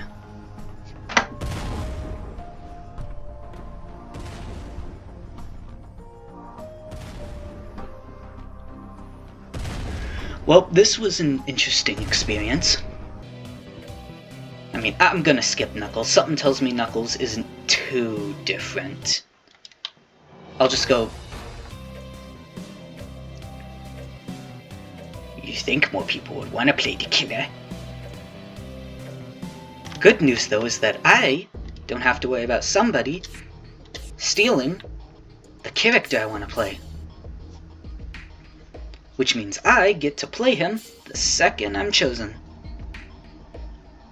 So, Blaze got a Christmas outfit, Cream got a generic Christmas outfit. What exactly is Metal supposed to be?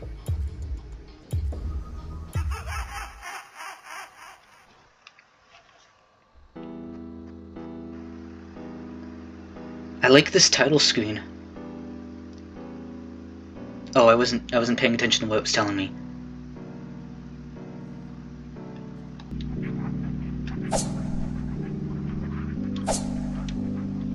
Okay, that's just attack, that's indicator. That's lunge. Oh, so he can't lunge.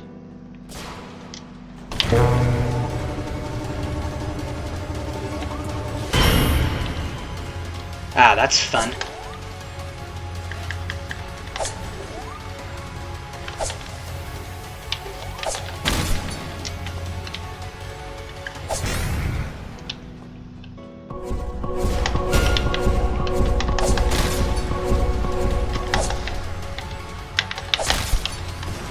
If I put this here, that'll do nothing for me?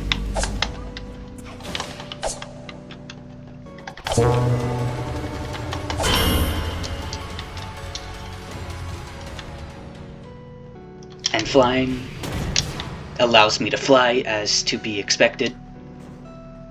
His abilities are all very spammy, from what I can tell.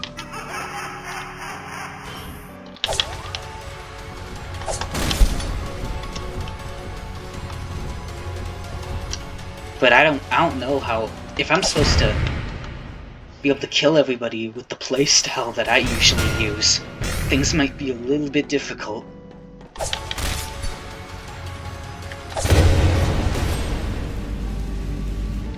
Especially when I'm having fire magic thrown at me.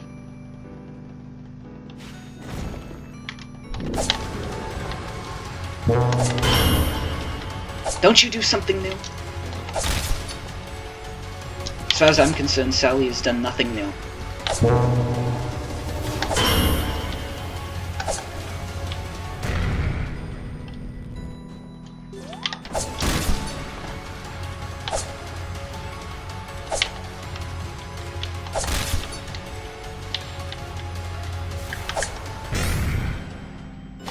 This is gonna take some getting used to say the least.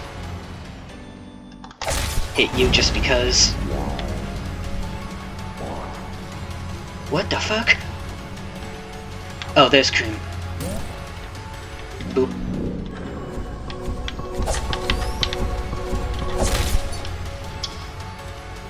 Yes, take damage.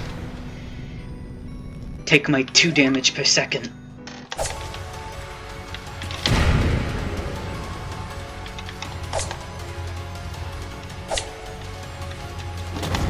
I guess it would be good for cornering somebody.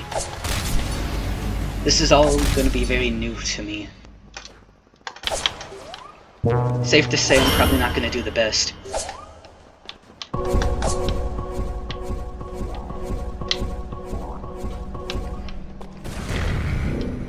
At least I can use that when he's pushing me. What are you going to do now? Oh, he's got overheal. I'm still doing better than expected, though. All things considered. I could be doing worse.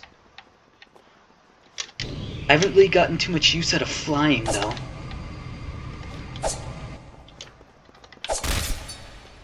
I mean, I don't really know if it's all that good of an ability. It might be, but...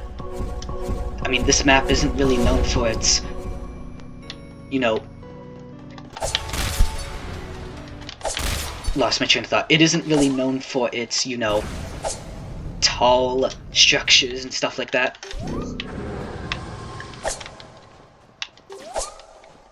I'm kinda wondering why his lunge needs to have its own... Medals, coward. Kinda wondering why his own lunge needs... If I could have a moment to think... I'm kinda wondering why his own lunge needs, you know, an ability in the first place. Its own separate thing.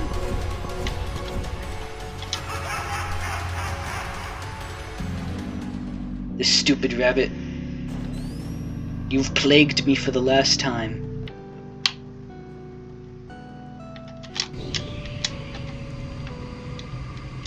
How do I fly up? I probably could have done something with that. If I know how to fly up. Cream's dying. I'm gonna kill you, Cream. I'm not winning this anyway, so... Does it just make me faster? Because it doesn't seem to make me taller. What was that? Why'd she explode like that?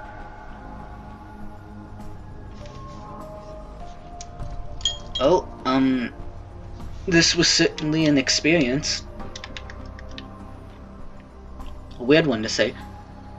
It's gonna be an interesting character to learn. Maybe it's just me, he seems just a little weak, but then again, I'm not really good with ability-dependent characters. I'm better with comboers and stuff like that. Eggman. He got the drip on?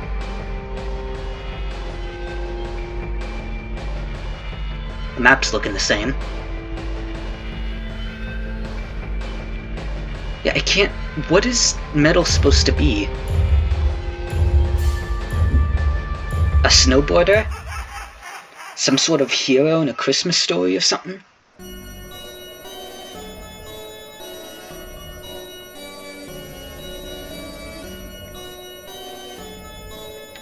So he's got a gun. Is his jetpack still the same? Yes, it is. To be honest, I never thought the turrets were bad. I just thought they're not enough. So having something else is good in my opinion. I'm assuming that this is most likely short-ranged. Now watch this! You're gonna get this! My super duper laser! And he charges it. Yes! Ah! So he can slow them down at a distance. Actually, I think that's kinda good.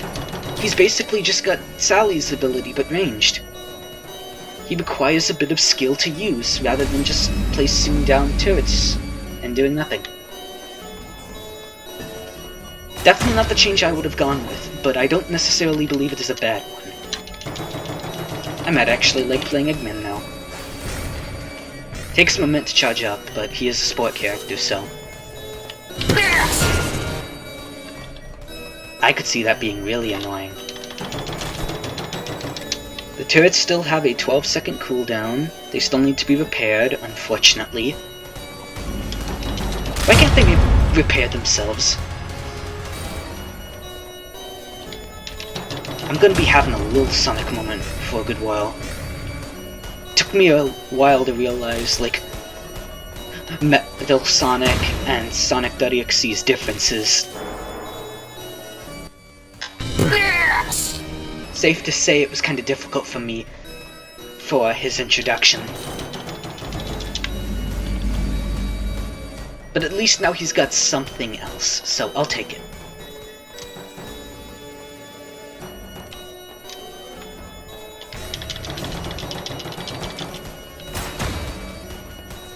And I think the turrets were buffed, or maybe it's just the amount of turrets I have.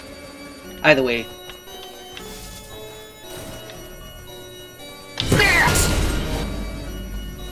Two abilities that synergize with each other.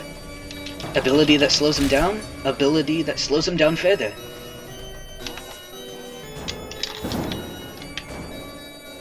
But I've sort of fumbled this.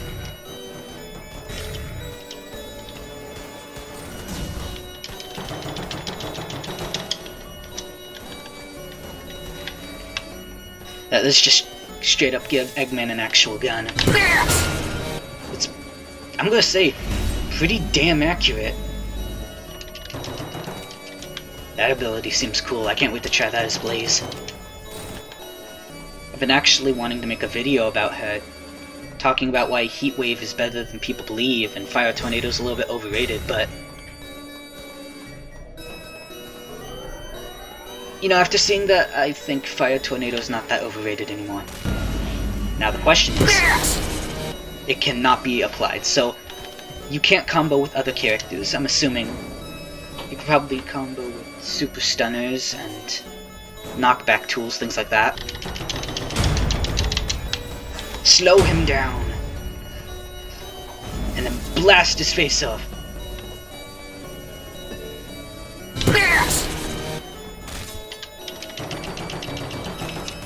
Hang on, I'm gonna go get that other one.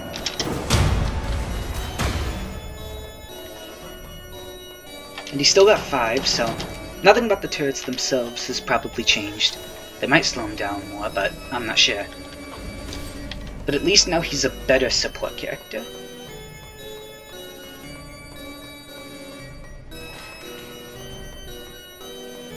And he can properly defend himself. I gotta tell you, that ability is fun to use. Oh god, need to pay attention more. Still kinda sucks that he can't move them around as easily, but... Hey, I'll take the turrets not being the best over having a new ability that just sort of revolves around the turrets themselves.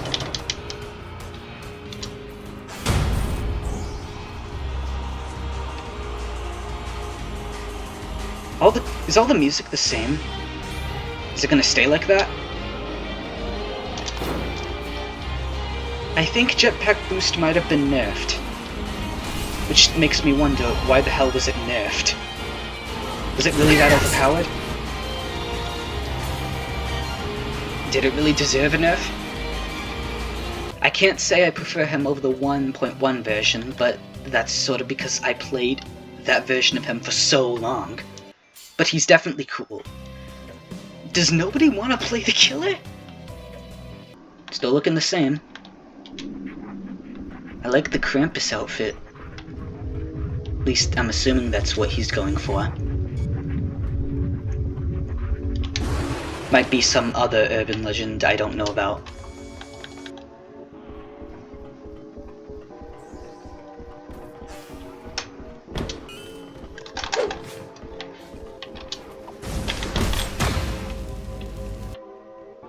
Ah man, that's gonna be really annoying.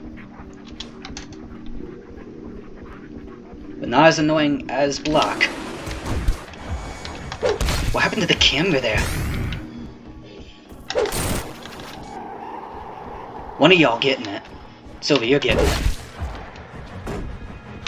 Who have I not hit? Knuckles, get over here. No! Oh no. Okay, everything's back to normal.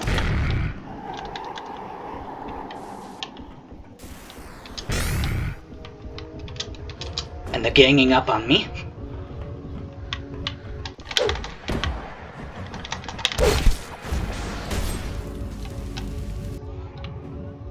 Ah man, that's gonna be super freaking annoying.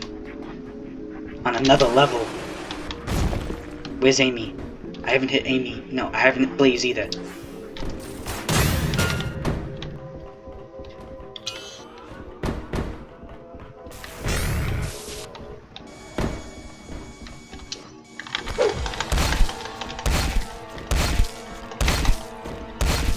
Get downed.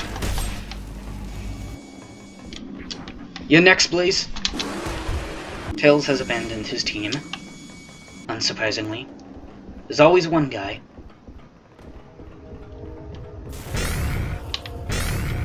He can just double tap me now. She can double tap me now. And you're really pushing my button.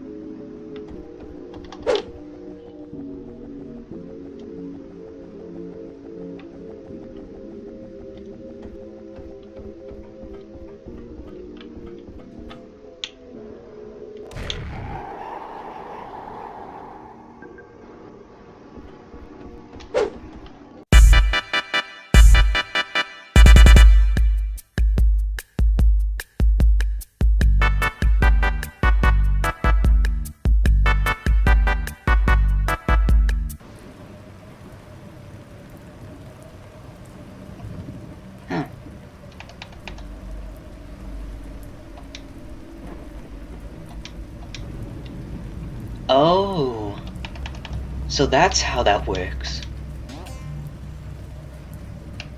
You know, before the storm actually is here, like just for the calm, I actually did have a concept for an ability like this a long time ago, where you could switch between abilities, but you couldn't necessarily use all the abilities given.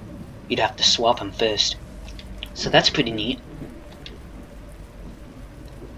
So, from what I've seen at least, I'm pretty sure the fire shield just stuns Sonic if he hits it, and the water shield, I'm assuming, allows teammates to jump high. I don't really know where you'd want to use the regular one over the fire one, though. Does it last longer? Only one way to find out.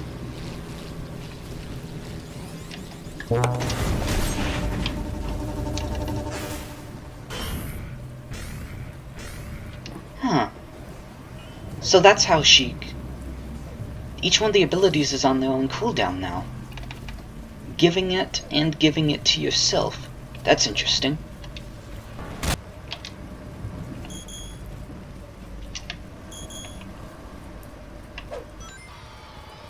I really need to be paying attention more.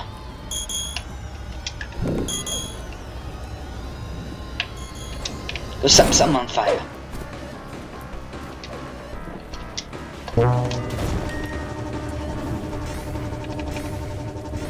You can see how long it lasts now.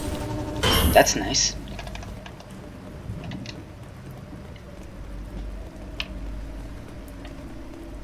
This is gonna make Sally so much more complex. I love and hate it.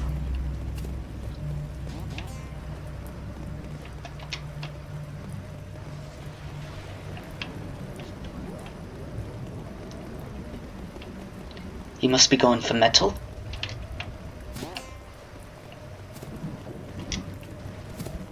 We should probably try and find him. How the hell did you get up there?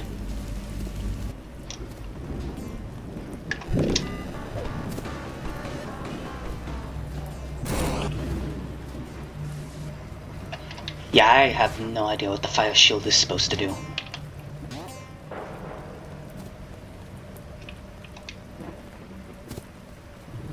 Wow.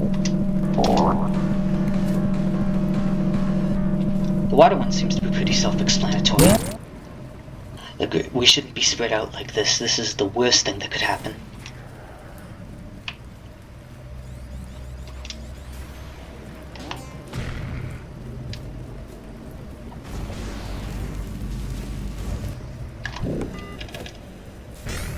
I'm assuming it has to be that if he hits him, then he gets stunned or something when he has the fire shield. I generally don't know what else it could be.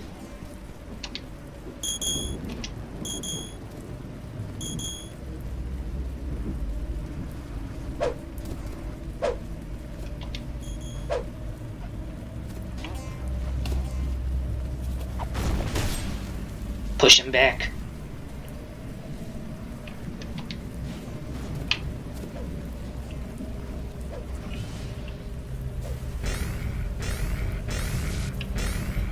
Yeah, that makes Fire Tornado even stronger. Let's see what happens if I give it to myself. Hit me. Hit me. That did nothing.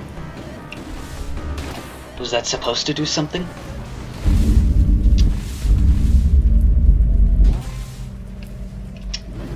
What was that supposed to do?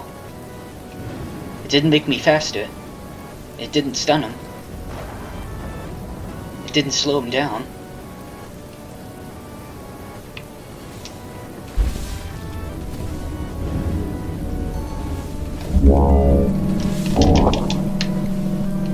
It's pretty cool though, being able to give a shield to yourself and others.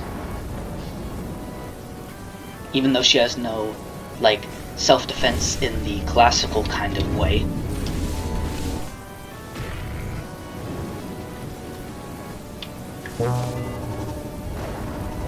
Anyways, I'm jumping in.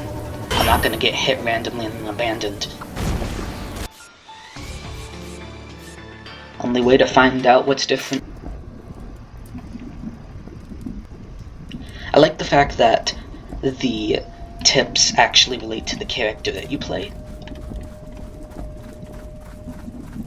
Also, by the way guys, grapple's a little bit different now. I didn't really feel the need to really include it in its own thing, but it's really just he gets pulled faster and more violently towards you rather than being pulled slowly. It definitely makes him better as a sacrifice character, but I wouldn't be that surprised if there's some people upset by this change.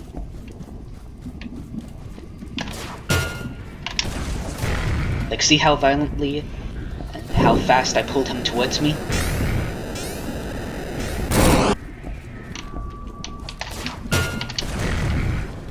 You're going down here, buddy. Dang it, I was too late on that.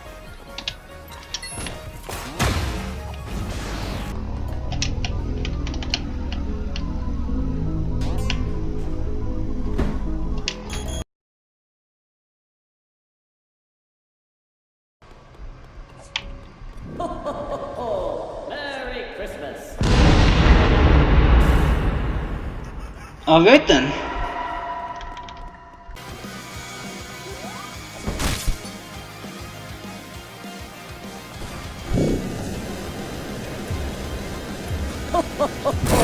Merry Christmas!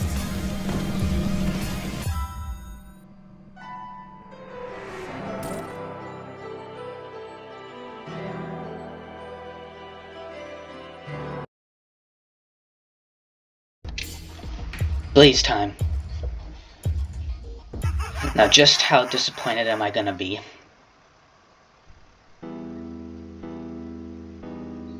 No, you didn't. No, you did not.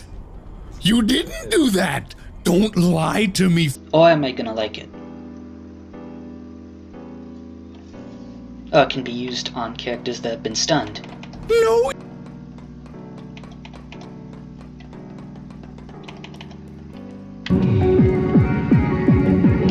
Dance time? Dance time over?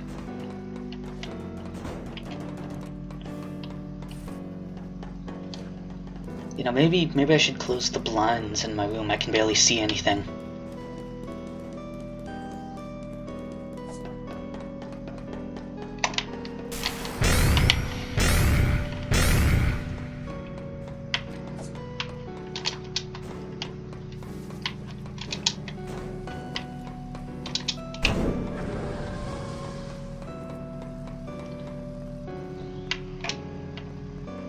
Yeah, so you just instantly activate it.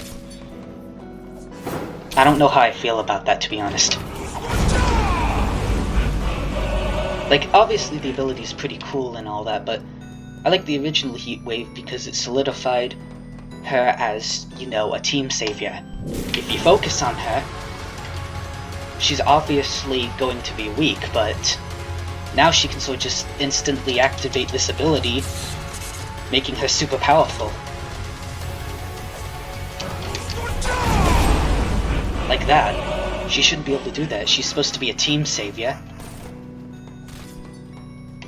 I don't really consider it being a team savior anymore when you can save yourself.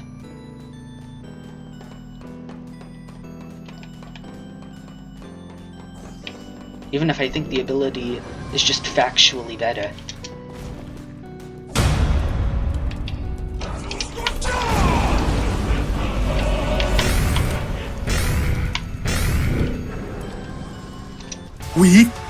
You can't climb ladders, you bitch. But you can do that.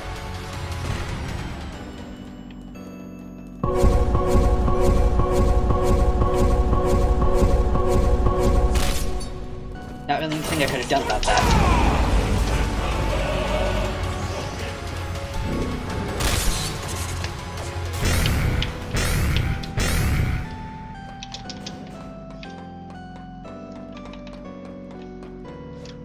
But hey, I mean, it doesn't ruin her character, and I'd still like playing her. I just don't think it works well with her character, that's all.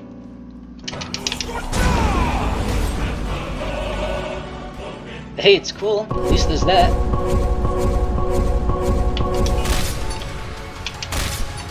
You really gotta stop doing that, Cream.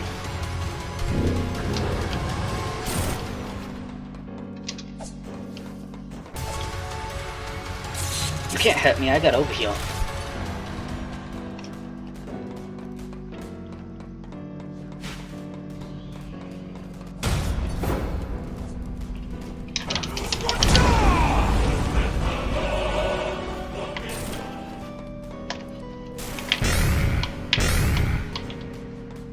Dang it, that didn't throw you off? Really?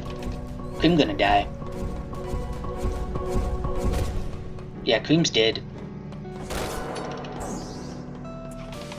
Her own stupidity is what caused this.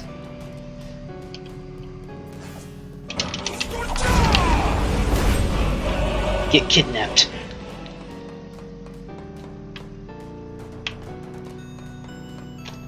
I noticed the characters have different expressions. That's interesting. Nah. Nah. Ow.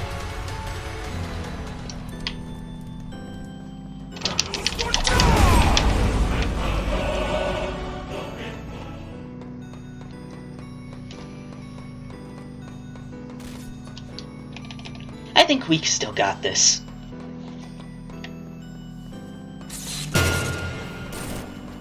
But I wouldn't be lying if I said I wasn't a little worried.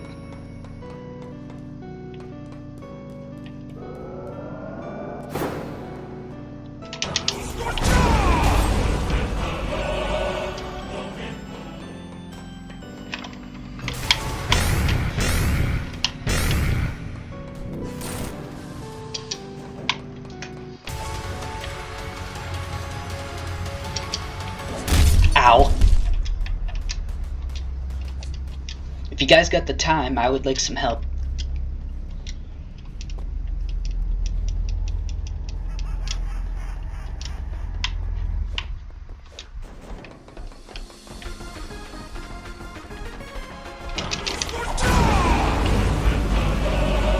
Well, that unfortunately didn't get him.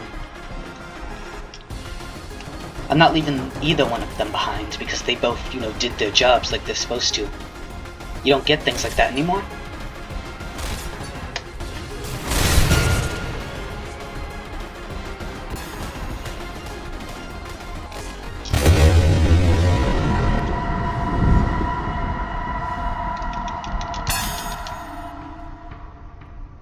For a second I thought I died.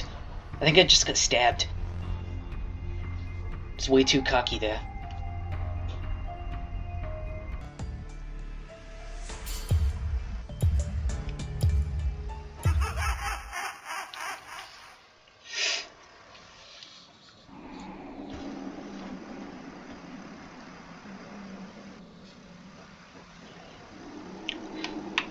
Okay, now we got Amy. I wonder how this is gonna go. I like the little tails on her head. I wouldn't really call them pigtails though, I don't know what they are.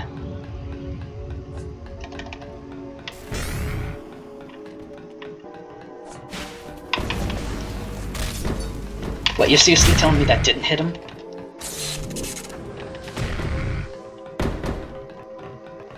Yeah, the worst part about the zapper is just the fact that you can't actually use it.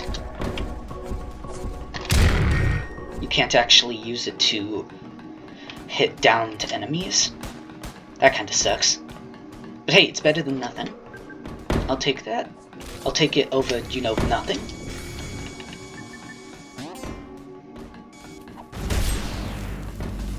They ain't doing so good up there. I'm coming, guys. Okay, I'm here. Keep shooting him. Something's bound to happen.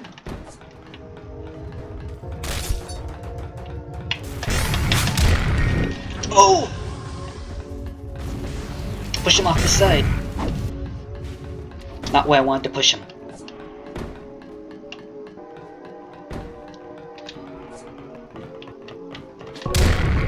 Hey, I hit that.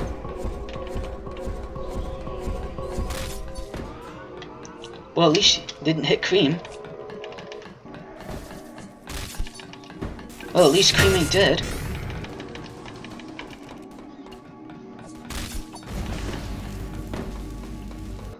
Well, at least Blaze isn't dead. There's always that.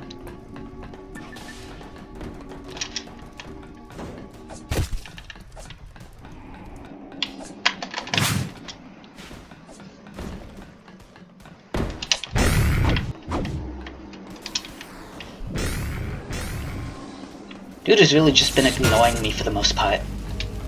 I do not appreciate this. Fuck you. Hit me, damn it. I'm standing right over here.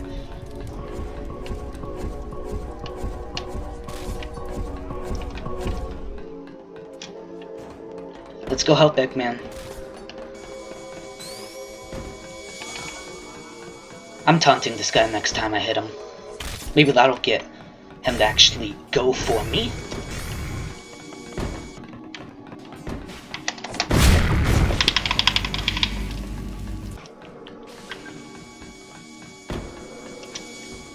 No? Really, dude? Really?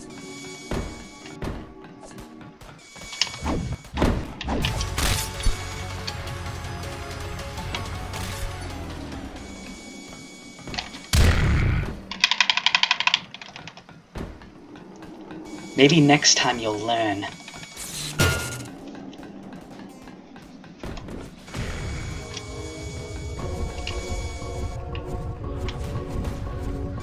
Good thing you can't use ladders, though. It does kinda suck for me, obviously, because I use the ladders a lot, but if you got to use trap and the ladders, that would just be unfair.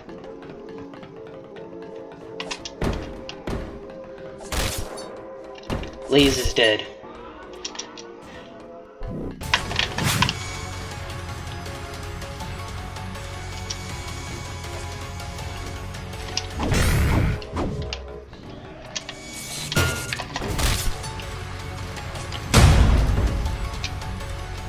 Oh, now you want to go for me. Now you want to go for me, you prick.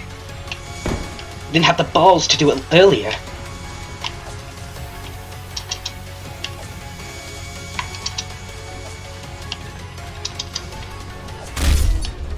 You didn't have the balls to do it earlier, you bastard.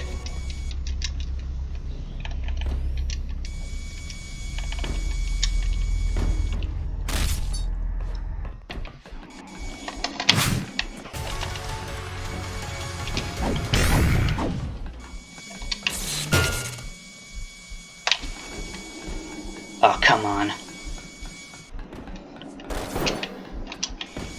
There's nothing I could have done for her.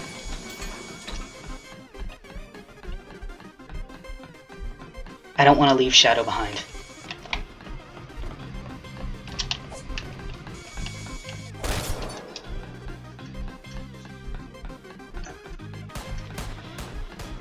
Oh, thank you, Eggman's turret.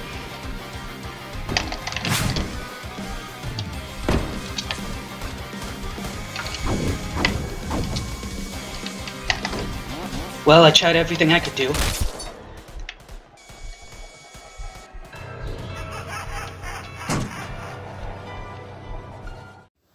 I know that a lot of people aren't really going to agree with me on this, but I believe that even after all the changes he's been given, Tails the Fox is still a good Sonic.exe The Disaster character. He's easy to understand, but he can be difficult to master, which I think fits him and Knuckles perfectly, especially since they were the first two characters to be introduced. And while I do understand why lots of people don't like the version that he is now, I'm not saying he's overpowered or anything, I do understand why Outlet made the decision, at least a little bit. I can't say I fully understand it, but I can understand enough of it to know why he wanted to add it in the first place. After all, Tails shouldn't be able to just blindly attack the enemy. He's more of a, support stunner, in which case, it's best to have your teammates distract him. But at the same time, I do understand why people don't necessarily like this version of him. He feels underpowered in some ways, and easily predictable. But I can't necessarily not argue with that, but I also can't necessarily say that him having this ability makes him really, really terrible or anything, or that it makes him not be able to complete his purpose, because ultimately, he's supposed to be a stunner that supports the team. He's not a direct fighter, like Amy, or Shadow, or Knuckles and such. And while I do understand why there are a lot of people out there that don't necessarily like the way he is, I think that he is balanced enough, maybe a little bit underpowered, but balanced enough to where it still feels fun to use him. Yeah, sure, the introduction of Fly made it so that way he can catch up to you while you're flying, but if you have your team to back you up on that, then he should be able to be shot or hit out of the air, just in case. And in general, well, I do have a couple of complaints. Those complaints are more personal. And for the general aspect of Tails, I believe that there is nothing that necessarily feels unfair relating to him.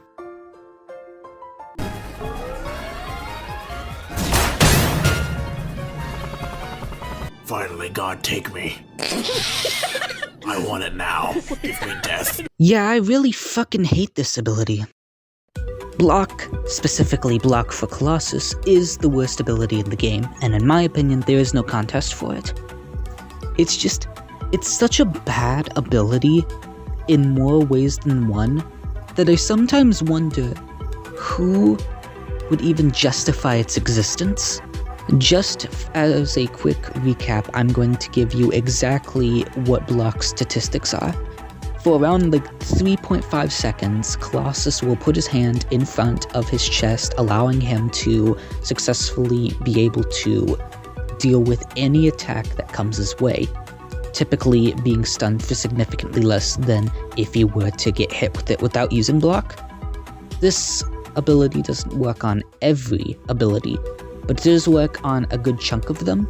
It comes equipped with a 10-second cooldown, and it cannot be cancelled through its animation. Once you block, you are stuck blocking until the ability has stopped functioning and has gone on cooldown.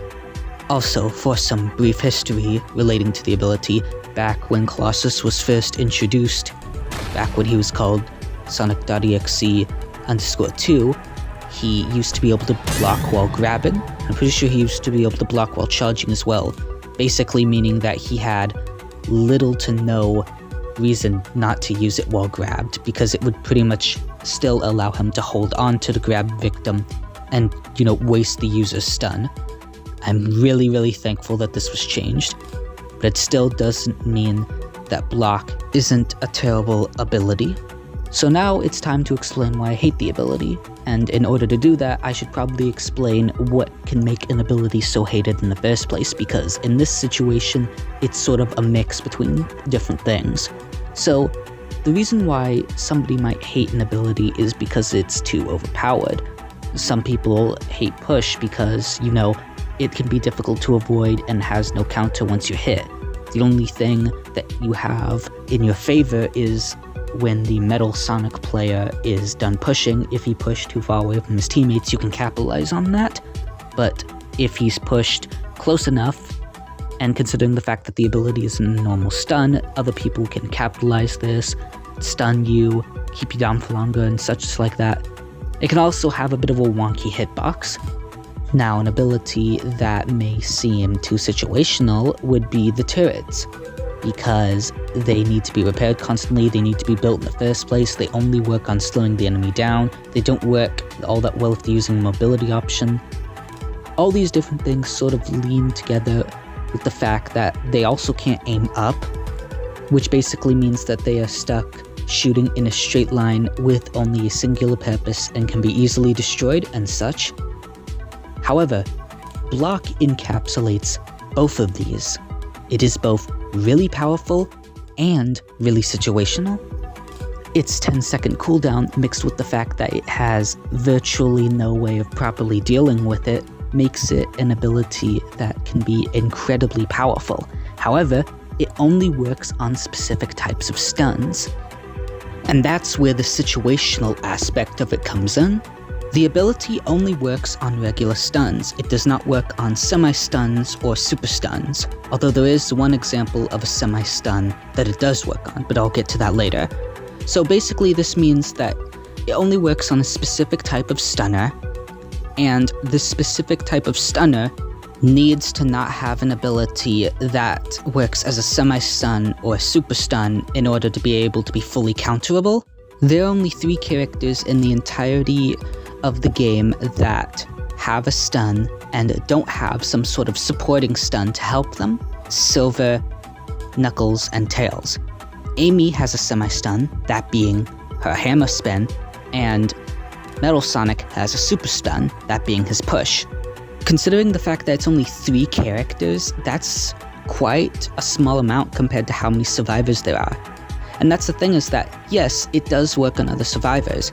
It works on Metal Sonic, it works on Amy, but it doesn't work on characters that can't fight back or have an ability that bypasses it that can also stun you.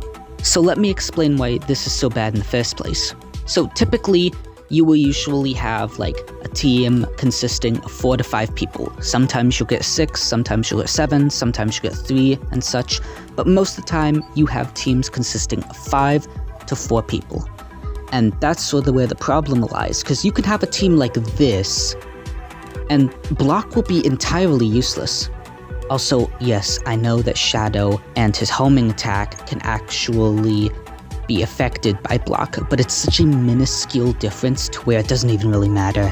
Now yes, I do know that teams of survivors consisting of these specific characters are relatively rare, and in most cases, you're not really going to find too many instances where these types of survivors are paired up together. However, even with like the generic, the most common iteration of teams, which would be, you know, this, even then, it's still not necessarily the best ability. It only works on only a few, but there are still other abilities that can bypass it. Even when against like the generic, the common team, there are still weaknesses to block. And the reason why I think an ability should not be specifically tied to a certain survivor or countering a certain survivor is because every other ability in every single other character's kit doesn't really work as a specific counter to a specific character. Yeah, sure, flight can absolutely ruin Tails, but it can allow you to fly up to certain places where you can get to characters faster. And charge works on every character, regardless of the situation they're in, as long as they don't have an ability like, you know, Knuckles' block, or maybe Silver and his orb, but the thing is that they need to have those abilities out and they need to prepare. If they don't have the abilities, they're still going to get hit. But it's not like the sheer fact of their ability existing means that you have to or don't have to use charge against them. And grab is another good example. There is a reason why Out decided to remove the Nerves of Steel effect, because grab only works on most of the characters, but it still didn't work on every character, and it was a powerful ability. But with Block, you don't need to use it against Cream, you don't need to use it against Sally, because they're never going to be able to fight back.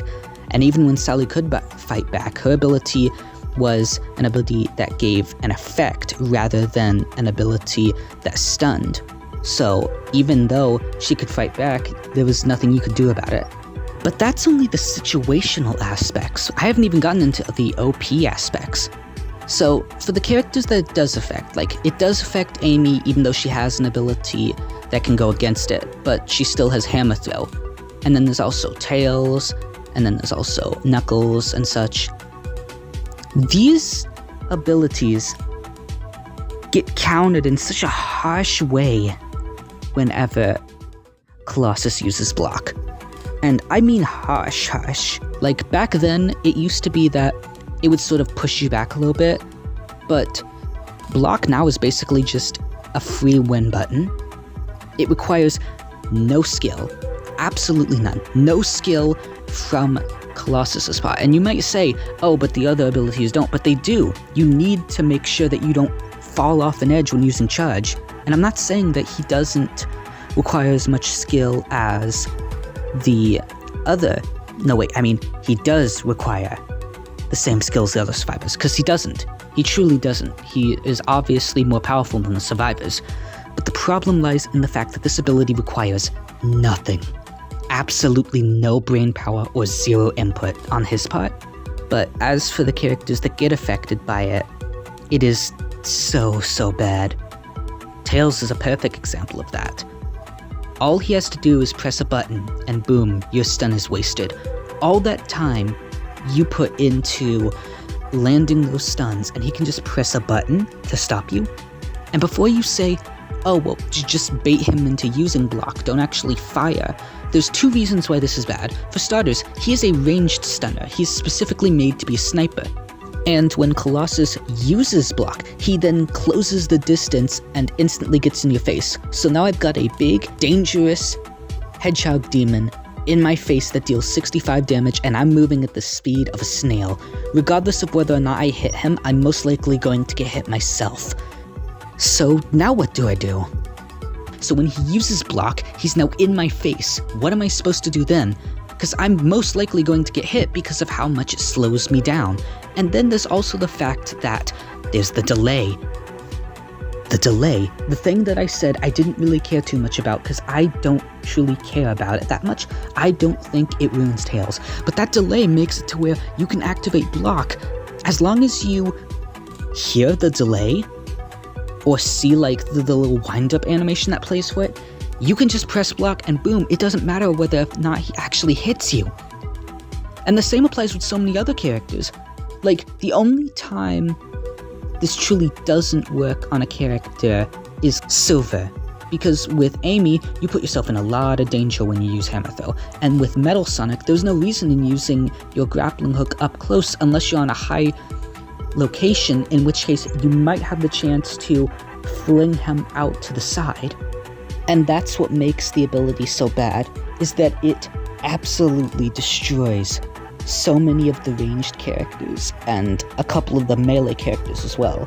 And for other characters, it just does nothing against them. That's what makes Block the worst ability in the whole game. Because it doesn't do anything against some characters, but the characters it does affect are crippled. It does nothing against some characters and cripples others that are affected by it. That's a bad ability. 100%. No other ability even comes close to being as annoying or as unfun to use, unfun to play against. Nothing. Nothing compares to it.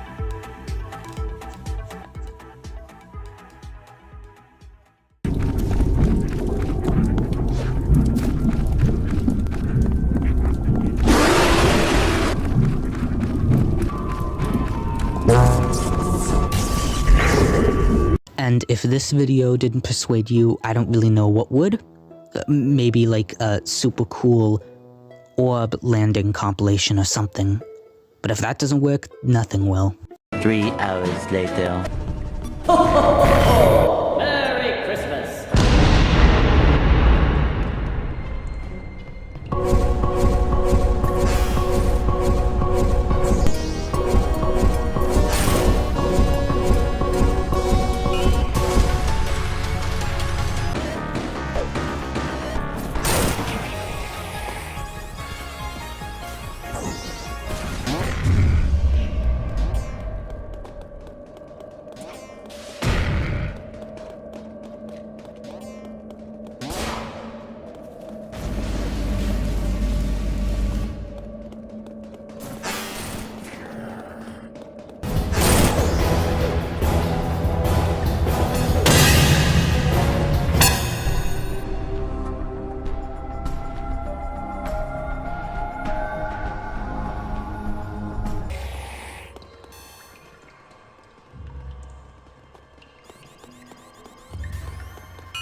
挙式紫。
Ah yes, Rouge.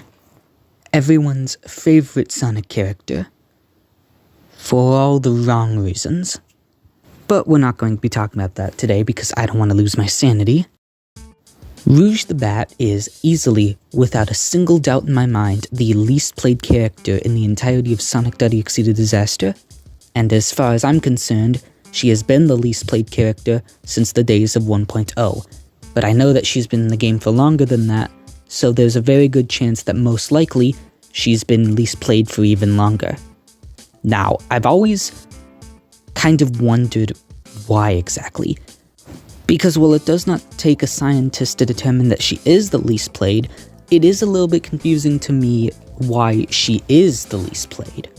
Now, at first I thought it was a very simple reason. I'm not a big fan of Rouge. I don't play her very often. But when I do play her, I actually really enjoy her. It's one of those things to where it's sort of just there, and you do like it when you do use her, but most of the time you're not going to actively choose to use her. Rather, you just occasionally use her and you realize she's actually fun. And that's the thing, is that if everybody else shared the same sentiment as me, I'd be like, oh, okay, well, it's just I'm not a big fan of her playstyle. But the thing is that every aspect of her playstyle is actually something that is shared among the playstyle of another character that's popular. Oh, she has a lot of different abilities, and she has different ways of using them, and they're all complex in their own way. Well, Amy's also popular, and she does the same thing. Oh, well, she is a very much a one-trick pony and a very passive character. Well, I would say that Cream is even more of a passive character, because she has one ability that does one single thing, and she is very vulnerable to everything around her. And then I thought, oh, well, maybe it's because Rouge is hard, but Tails exists. All three of these characters are some of the most played in the entire game, and they share bits and pieces of Rouge's playstyle and the way that you play her overall. Yet, she is one of the least played characters in the entirety of the game, and it's no contest. And that just confuses me so much, because why? Why is she the least played? You know, I could understand it if, like, she was super incredibly difficult and everything in her kit required the utmost precision and timing, but the truth of the matter is that she has a lot of leadway to make mistakes compared to other characters in the game. I mean, giving iframes to her as well as a form of self-defense while also giving her a way to help the team, both by stunning the enemy and showing them where they are. I'm just saying, you got a lot of ways to stop yourself from accidentally screwing yourself over, as well as you have a lot of ways to defend yourself. Hell, you can even use Remote Trap to defend yourself, you just need to be smart about it. Not to mention the fact that Rouge herself has no legitimate counter. There's no ability that the enemy can press to just immediately deal with any and all of their problems. That's not a thing. Neither one of her abilities are blockable, and really the only way that you can actually successfully deal with her is just straight up ignoring her. But of course, it can be really difficult to ignore, especially considering the fact that she can block off entire entrances with her Remote Trap, meaning that you have to force your way through her. And if the person playing her even knows a fraction of what they're actually doing, it can be really, really difficult to actually defeat them, because like I said, she's got 3 separate ways to defend herself, all of which have their own separate cooldowns, and all of which have varying cooldowns. And she's a support character with that much leadway to make a mistake, only to fix it. Like Cream, you have your speed boost and that's it. With Tails, you got your arm cannon, that's it. Even Silver only has 1 stun. And yet, despite all of this, those characters are more played than Rouge, a character with 2 ways to defend herself, one of which is a little bit more difficult but still possible. And the other is just straight up incredibly frustrating to fight against. I feel like it's also worth mentioning the fact that her abilities actually combo really well with each other. Like, just about every single one of them combos with another one in some way, and it feels so satisfying to pull it off. Like, I don't understand what was going through Out's brain when he decided that buffing Flashbang was a good idea. It was fine the way it was. I didn't think anybody was complaining about it. And clearly, the buff didn't matter because nobody still plays her. She's just one of those characters. You could give her the ability to use a regular gun. Nobody would want to play her. And I still don't really understand why. Or at least, I thought I didn't. You see, while I was recording background footage for Rouge, there were a couple of little more things here and there that I learned overall. Things that I made sure to keep in my back pocket for when I made the video. And I realized that the reason, or at least possibly the reason, that nobody really likes to play her is the teammate reliance. Let me explain. So when a Cream player heals a Knuckles, they are putting faith in that Knuckles to use the heals for good. They are using it to save teammates and to waste Sonic's time by having him have to hit an enemy more than he normally would. And doing this wastes time. Now, let's move on to another character, Eggman. Eggman has the ability to attack from a distance, and his turrets also have the ability to attack from a distance, albeit significantly shorter than the Zapper. This allows him to not need to get up close and personal to the enemy, and allows him to provide cover from a safe distance. Now, take a moment to think about all the different ways that other support characters help their teams, and compare it to Rouge. So you have Eggman, Sally, Cream, Silver and Rouge, all that stuff. Now, take a moment to think about all the different ways that they assist their teammates. When it comes to Cream and Sally, you can reposition yourself to help your team, which makes it so that way you can help them more on a whim, giving them exactly what they need to allow them to take another hit. And with Robotnik, while it can be difficult to reposition, I would say even more difficult than Rouge at times, ultimately, he can still get around pretty easily, and he's got quite a lot of leadway, because all of his abilities are ranged. And then with Silver, Speed Boost and Orb and all that jazz, it's kind of funny, the one ability in this kit that's actually seen as super mediocre is the one to where you have to be standing right next to the enemy, which is the same problem that Rouge suffers from. But in order for Rouge to be at her best, She needs her teammates and the enemy to stand exactly where she wants them to stand, which can be a little difficult, because in order for her to work her best, her teammates need to walk over every sensor and mine that you place, and your teammates also need to be standing right next to you if you want to use your flashbang to help them. No one else suffers from this in the entire game except for Eggman, and even then, Eggman's sentries can hit the enemy at a distance. Rouge's sensors and her bombs, you need to be standing right next to them in order to actually be affected by them, which oftentimes makes it so that way, like I said, you need to go exactly where the mine is or where the sensor is if you want it to be effective. If you want to help out your Rouge, you need to follow the enemy into a sensor or the mine, which oftentimes doesn't happen in public lobbies. And like I said, no other support character suffers from this, and because of that, this often means that nobody really likes to play her. Like Cream and Sally, they can reposition to the whims of their teammates to help them out. And while Eggman, like I said, has more trouble doing that, he still can do it. Albeit, in some cases, he's better than Rouge at it, in some cases, he's worse than Rouge at repositioning. Oftentimes, he's worse, but the problem is that while he's bad at repositioning, Rouge needs to position in very specific places. And that's things that no other support character suffers from this. And because of that, that is the reason why I believe Rouge is the least played. Because while she can be good on her own, and she generally is really good, she relies on her teammates to be her best. And because of that, because of how much reliability comes with your teammates, and the fact that she's a little bit more of a passive character, nobody really likes to play her. Because Cream is a passive character, but everybody loves to play her. So it just doesn't really make any sense if it's something else besides what I've been talking about this whole time. To be honest, if it's another reason that has absolutely nothing to do with what I was just talking about, I generally don't know what it could be. Which is why I'm going to be making a Let's Play of her. So you may have noticed that this video is actually split up into 3 separate parts: the actual analysis itself, the Let's Play, and of course, where we are right now, the tips.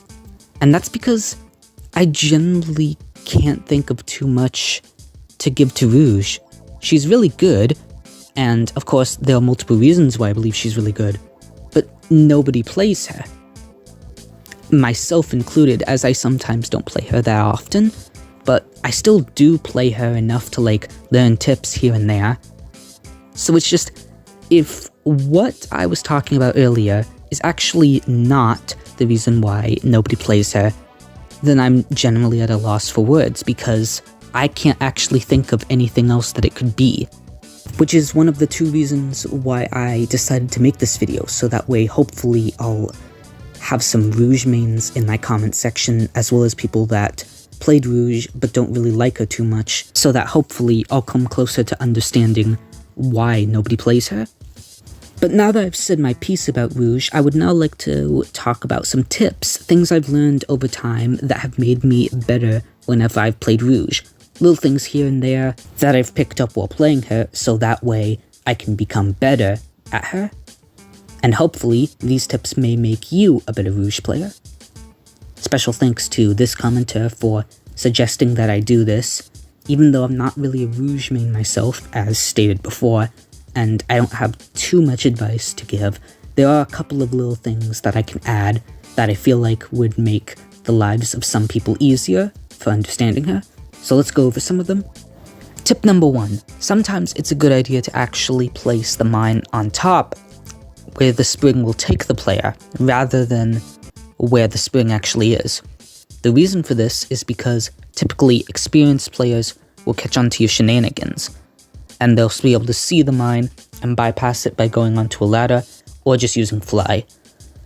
If you place it on top, oftentimes more experienced players can't actually see the bomb itself. This is significantly more tricky to do, but it can reap good rewards if you manage to pull it off. Although, it being significantly more tricky means that you're less likely able to do it. It entirely depends on the enemy player's skill though, because if they're not that good, there's no reason to place it on the top where the spring will take the player, and instead place it more towards the bottom. Remember, it's entirely based on whatever type of player you're fighting. Tip number 2. Just about every ability in your kit can combo with each other. These abilities are specifically as followed. You have, of course, the simple trick of slide and flashbang, but you also have more complex ones, like slide and remote trap. However, these ones pale in comparison to flashbang and remote trap. Oftentimes, it's a good idea to actually use remote trap after you've flashed an enemy, so that way you can give yourself more time, because its main weakness is placing it down. So if you flash the enemy, immediately consider placing it down. Now, the reason why I consider this is often because when you're being attacked, and if you're doing a solo and or you're the last person left, you can be put in a very sticky situation. Oftentimes, this will lead you to being very vulnerable. So most of the time, it's a good idea to actually use both of them at the same time, but only if you're the last one alive or the enemy is coming straight for you. Otherwise, most of the time, it's a good idea not to. You can also combo sensor and slide together by placing down sensor near a ledge and then sliding in the exact opposite direction by changing your camera direction quickly.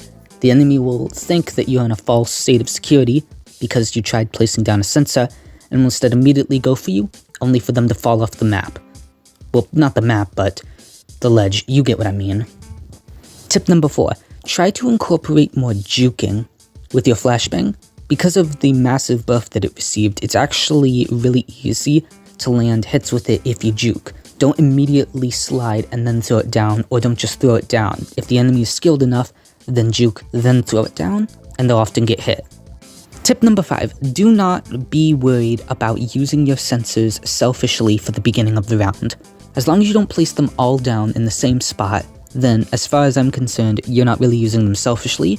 Placing them down, usually at the beginning of the match in certain specific places, will make it so that way if the enemy goes specifically for you first and you have no teammates, they can actually save you or maybe just get to you faster than they would if you were to get hit and then you would be discovered.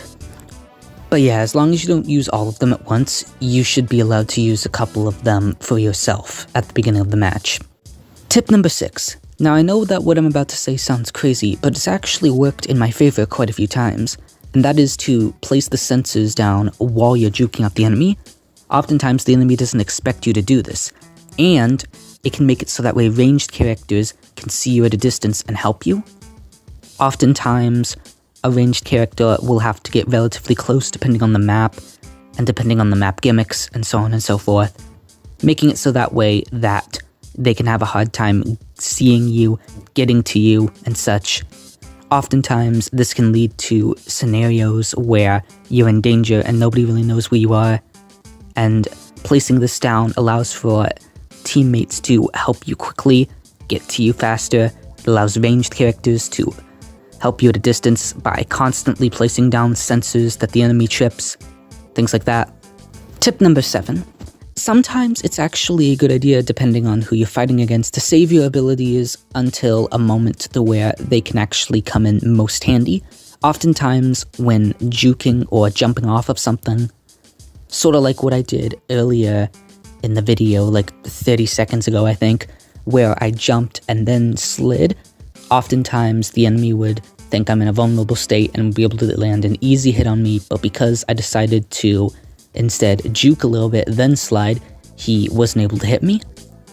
And as for flashbang, that one's a little bit more of a complex issue, but it can work in your favor sometimes. So the specific scenario that I'm talking about is the scenario where the enemy themselves is high up and you're down below, and the reason you're down below is because you jumped down and the enemy is going to follow you down. As the enemy follows you down, they think that they have the advantage over you. They think that they're going to be able to land an easy hit, and oftentimes when players are in the air in this game, apart from Tails Dolls players, they are oftentimes very vulnerable. This leads to quite a few scenarios where you actually can take advantage of this. And because of being able to take advantage of this, you should take advantage of this. Since, players will try to market garden you instead of actually landing, then using an attack, you should use their cockiness for market gardening you as an advantage to instead ensure your safety. By using slide and flashbang together while the enemy is jumping down to attack you, it's almost impossible to dodge. And I've encountered this, as well as done this multiple times, and it works 9 times out of 10. So, if the enemy is chasing you, and you are on a ledge, jump down from that ledge. Do not use either one of your abilities, and the moment they jump down, slide and then flashbang. Or maybe do it the other way around, flashbang then slide. Either way, it usually works for me. Tip number 8, do not, and I repeat, do not follow Out's advice. He may be a great game developer, but he is terrible at giving advice for his own game. And the reason for this is because he suggests to use the advantage of Rouge being able to toss her flashbang grenade from high spaces, and you should be doing that often, and how it's actually good to do that often. In most cases, and by most I mean literally every case I've ever encountered, this is never a good idea. Because there's multiple reasons why. For starters, when you drop the flashbang from any height that isn't the normal height, aka Rouge sitting on the ground, it actually takes significantly longer to activate. Now it already has a pretty noticeable activation time period that allows more experienced players and even some intermediate players to dodge and avoid. It's not the most powerful ability, but it can be really annoying, and it does offer a lot of leadway. But by throwing the flashbang on the ground, you oftentimes have it much harder. And what's even worse is that you cannot drop it from large heights. You can drop it from heights, aka basically right next to that bridge right there to my right is basically how high you can drop the thing. It will physically not allow you to drop it from a height that's any bigger than that. Tip number 9, try actually hiding from the enemy after you use your flashbang. Don't just stand out in the open or run to a safety spot. Actually try to hide. And finally, tip number 10, try and find more creative ways to help out your team. Like flashing the enemy every time they get stunned and being super aggressive. And also placing down mines on top of Eggman's turrets. Oftentimes, players won't notice it if you place it directly on top of the turret, which often leads to them getting pushed back, saving the turret and buying your teammates more time. Also, fun bonus tip that I learned recently, did you know that the flashbang can go through walls? But yeah, that's all I really have to say about Rouge the Bat. Despite her complexities, her strengths, and her weaknesses, she's generally a very well-rounded character, and can at times be super annoying. And despite that, I rarely see anyone play her. Hell, I even see people making fun of Rouge mains for not existing in the first place. Which is kind of funny, all things considered. That's just how uncommon Rouge mains are. And I get that she was really bad in 1.0 and probably all but before that, but she had her moments in 1.1 where she started to be a little good, but that's pretty much everything I have to say about Rouge. She's really good, at times she can be fun, but I can understand why she's not for everybody.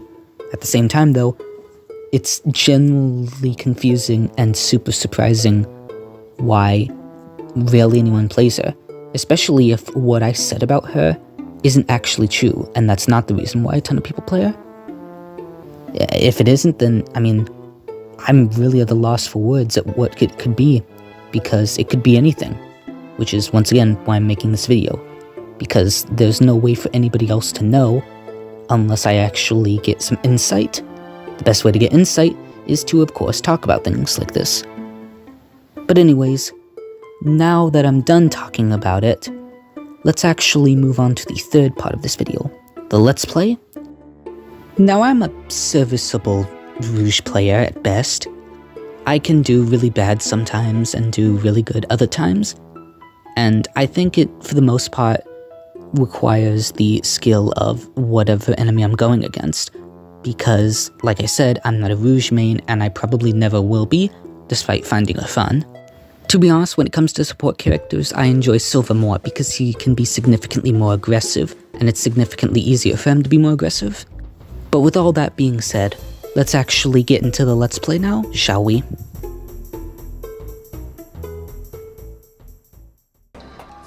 Call me crazy, but I really think that they should just make it to where you always zoom out. You start zoomed out instead of having to zoom out yourself. Because who plays the game zoomed in? Unless you're like a Tales player or something.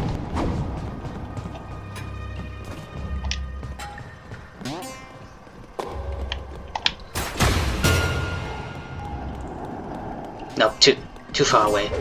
Too far away for that.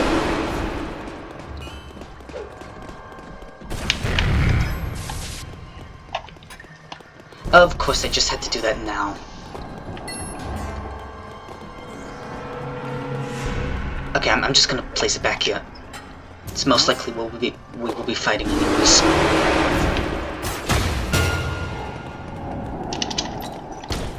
There we go.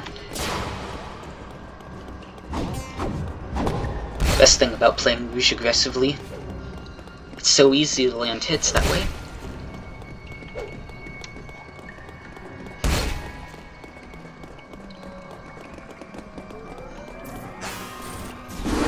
At the same time, she can feel like a waiting simulator. You know, apart from the really experienced players, I rarely ever have anyone that actually dodges my bombs. That's just how underused she is, that like you have to be like really, really good at the game for people to even consider actually like trying to learn how to fight against them.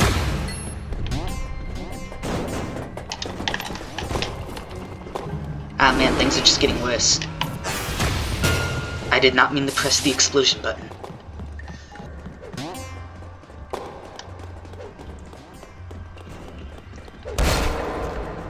I shouldn't have taken such a huge break from this game.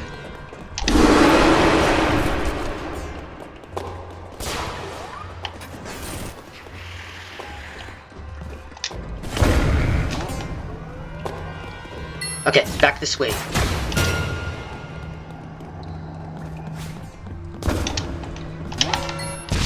There we go. Anything you can do to waste time, do it.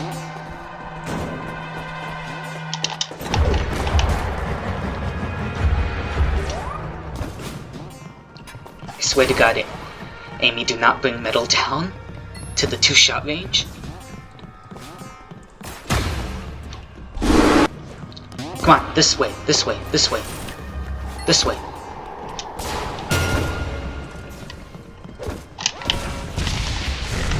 There we go. Ow. Amy, you piece of shit.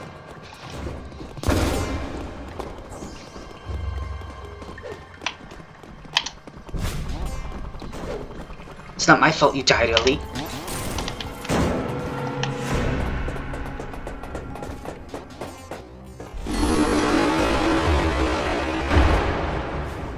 I can't even explain that one. Nice shot, Tails.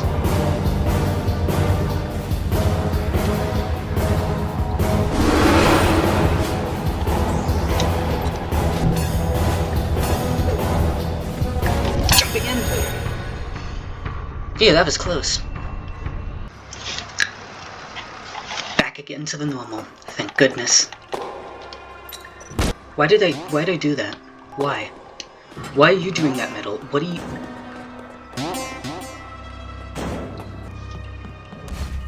Cream's in danger.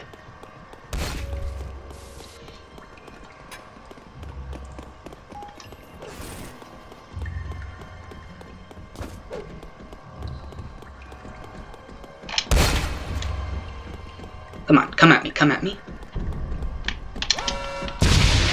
Yeah, that's what I thought.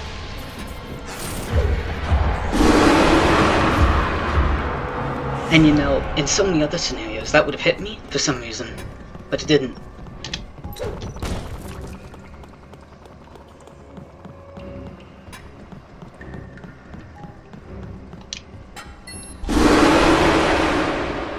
Nah.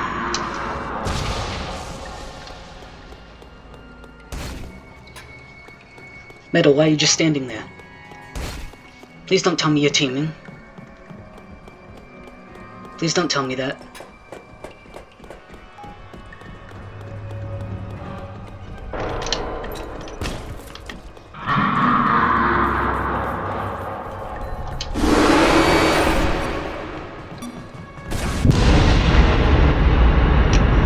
Why'd you just try and kill yourself the fastest way possible?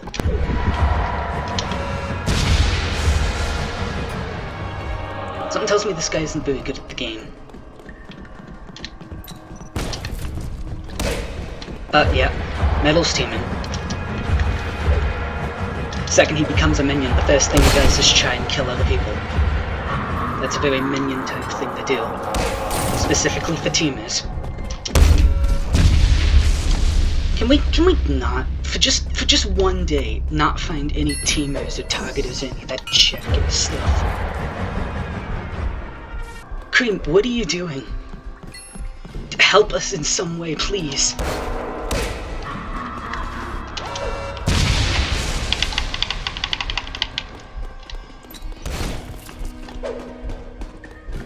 This is just gonna, everything's gonna turn.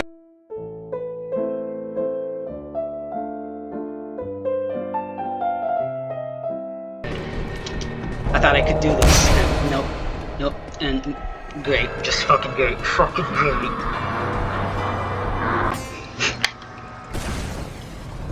Oh man. This poor little Sonic.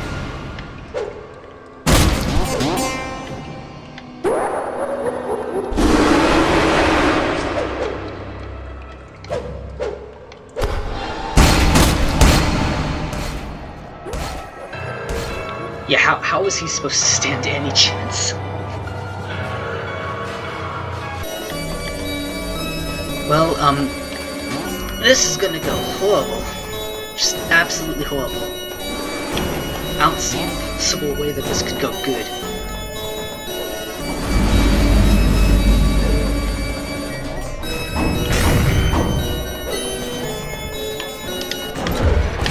Good. Lure him back down here. Lure him back down here. Come on, lure him back down here.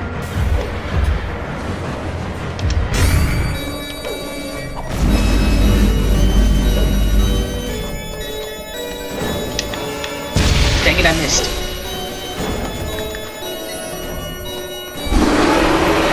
Dang it, I missed.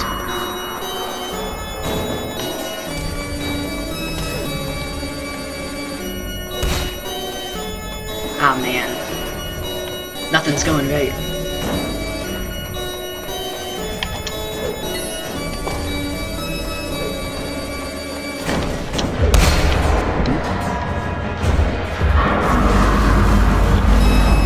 Oh, there's the second one.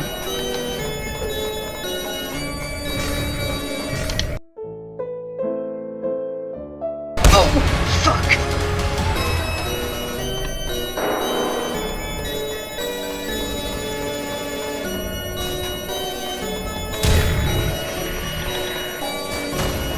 Screwed is putting it mildly.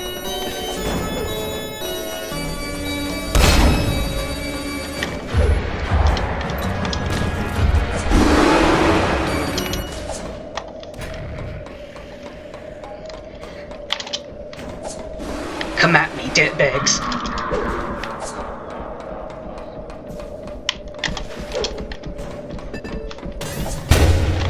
Oh. Damn.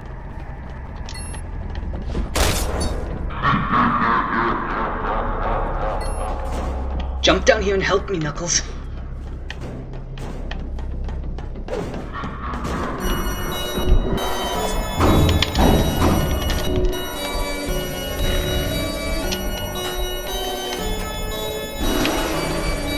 Ah, man.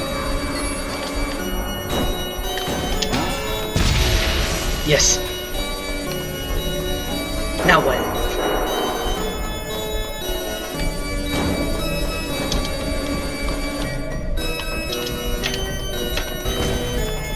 Okay, there we go, there we go, there we go.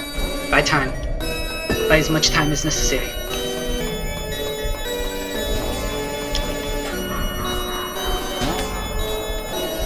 Did he seriously just leave?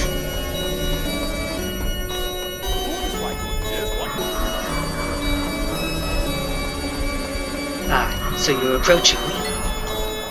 You think you can best me? Think again.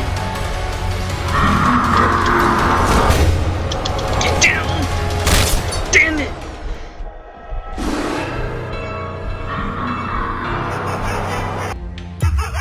Oh man, 3 Tails dolls. Great. Just what I needed. Then again, Rouge does oftentimes have it easier fighting the Tails doll. Nah. Well, the other ones. There's one.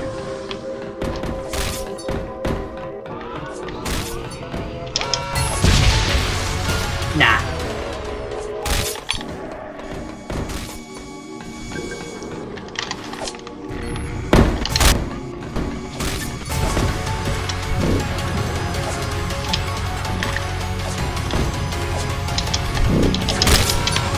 Oh, so you both want to play, don't you?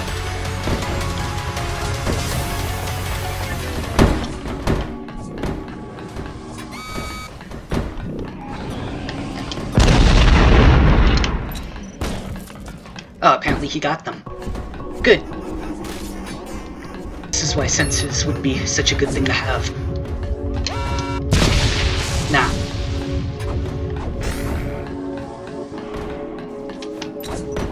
Whoops. There's just way too many. Way too much going on. For me to be able to handle it.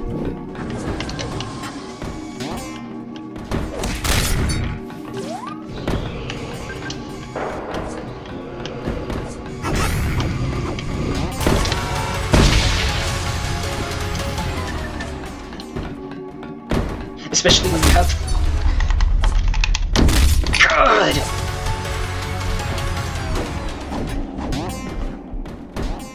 Especially when everything's sort of just happening all at once.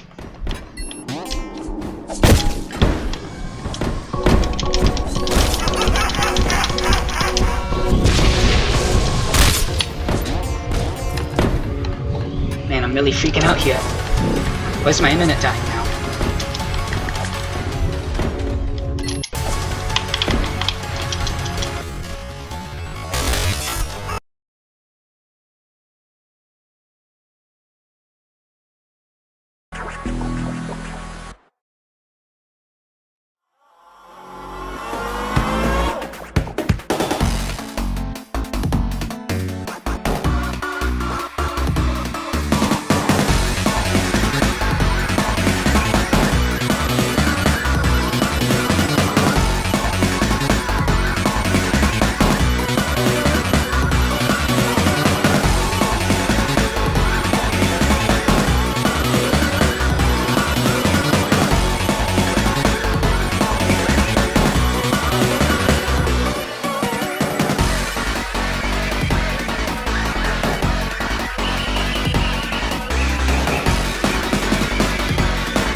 Well, at least I didn't die.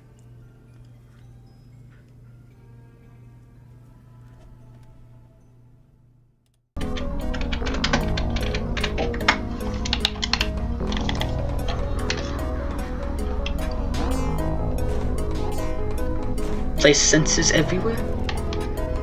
Not one spot shall be left untouched. And preferably, maybe everybody doesn't split up this time. Oh, there he is. Nice shot. Pain.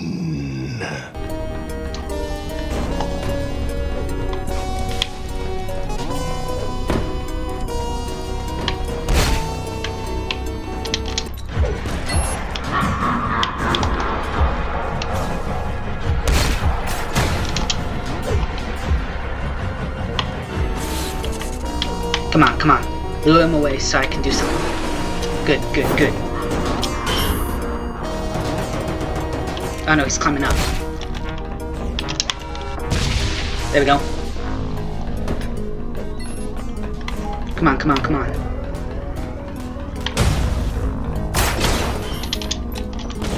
There we go.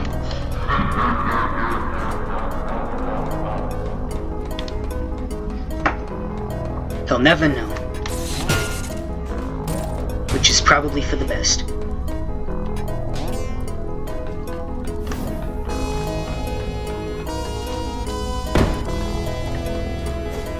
I believe in you, Eggman.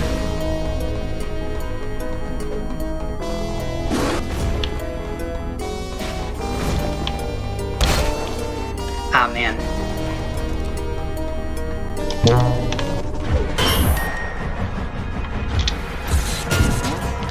Ah, man, Eggman. Dang it. You weren't supposed to do that.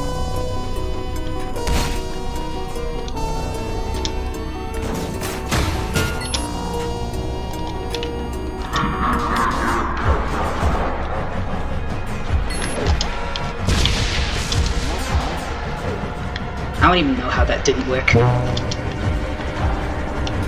Keep placing sensors.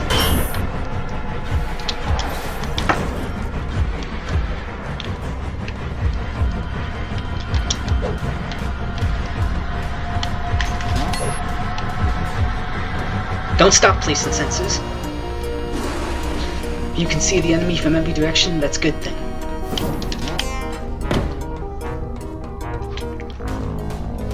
Come on, Eggman. Come on, Eggman. I believe in you. There we go. Keep doing it, keep doing it, keep doing it. Don't stop moving.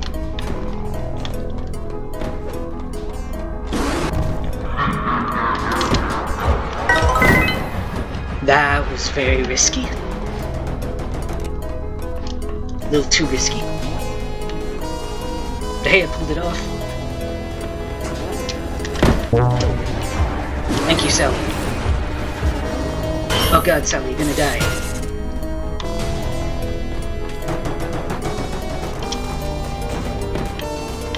Not that I have anything to say about it.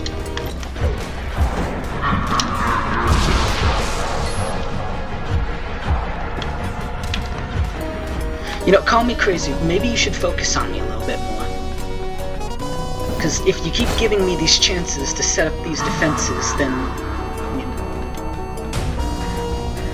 I'm just gonna keep defeating you. It's not rocket science.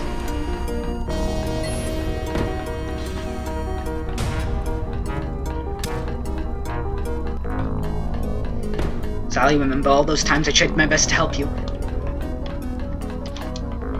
You wouldn't want to hit me again, would you?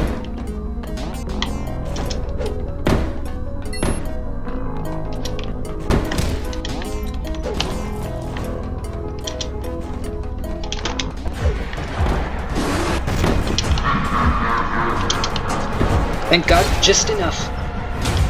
Ow. At least one of us will be able to get out, but something tells me it isn't going to be me.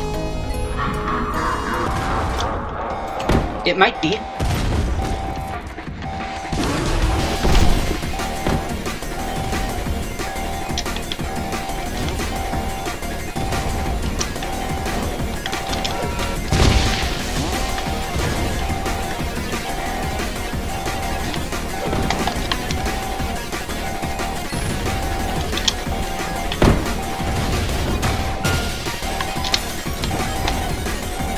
At least somebody got out. Someone that actually deserves to go out. Tails, come on.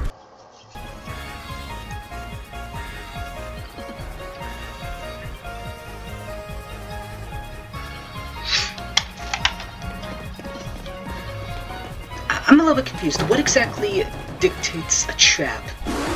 You mean the ones that I place down? Because, as far as I can tell, I never see one being indicated.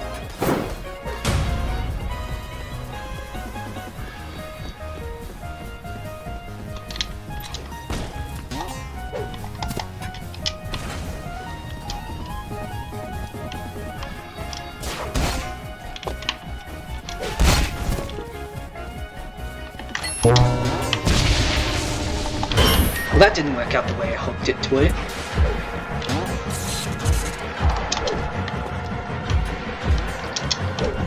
Get juked.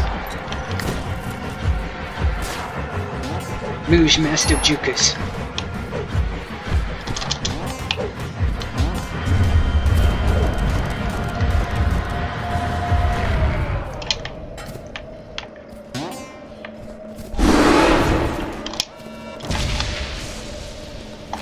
Worked out perfectly.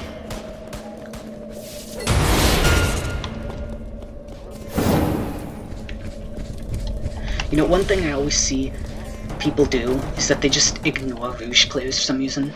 Like, when it comes to being ignored, it's typically Rouge players, and then you got, like, the occasional... Ah, man. And then, of course, you got Tails. Tails either gets flat out ignored or targeted. There's never like an in-between.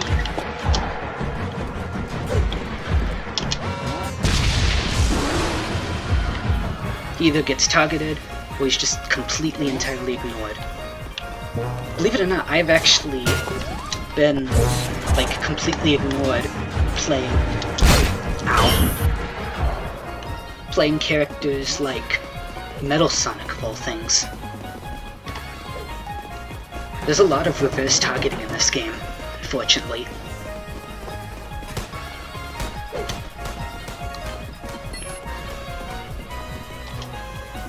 This guy actually seems to be, like, switching targets to, you know, attack me, which is rare. People rarely ever get attacked when playing Rouge.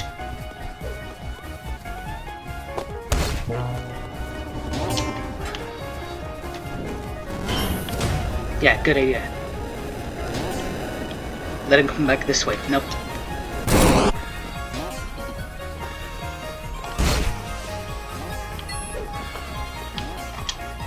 We're doing good, but we could be doing better.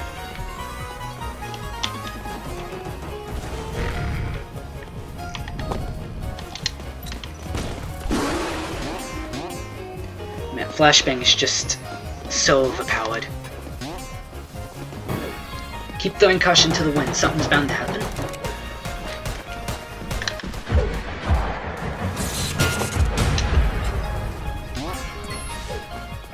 I'm standing right here, dude.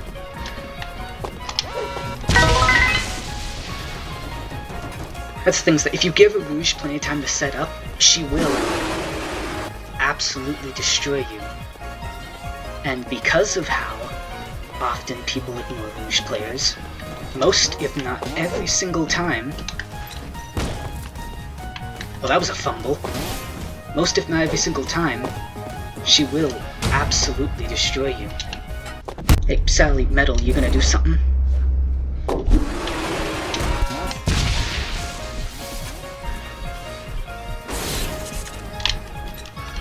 Well, I tried. I'm getting the hell out of here.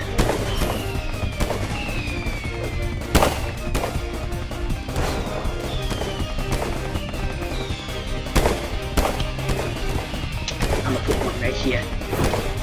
He'll never notice.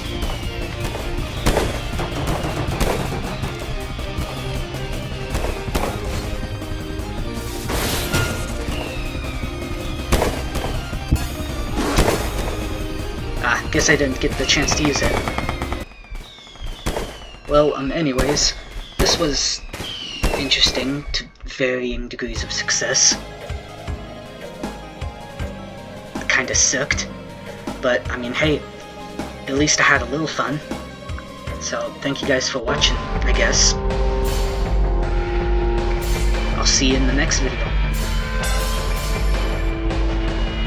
Excuse me, good man. I would like to engage in conflict with you. Now I'm gonna go kill Cream instead. But you have not hit me yet. Here. No, I don't want to hit you. But you're supposed to, as I am playing a character that puts myself in danger to fight you. You're doing what with who? Haven't you already killed 3 other people? Yup. And you've downed everyone else. Yup. This is a team-based survival game where the survivors must fight against the killer. And since that is the case, that means that you should go for me. That makes sense to me. Then hit me. Now I'm gonna go kill Cream. Birthday October, November 27th.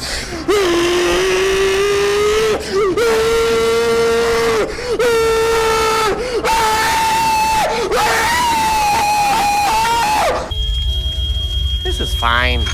I'm okay with the events that are unfolding currently.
Oh, Merry Christmas.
I have clung to deeper convictions than you will try to wrest from my soul.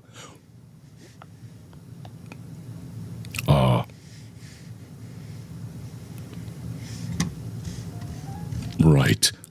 Just as I planned. And now I will move on to a sword throw, where I will murder these sons of bitches. Eat a dick, little Johnny. Eat 10 dick. Why the fuck did that happen, you son of a bitch? I will eat your face. I'm done. No, I'm not done. No, I'm done. No, I swear I was done. Oh my God, I'm done. Oh God, fuck. No, my God.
can't believe I actually landed that.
Left bumper, swing! Right trigger, swing! Oh my god, damn it, don't fuck me over now!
Well, that was pretty much everything.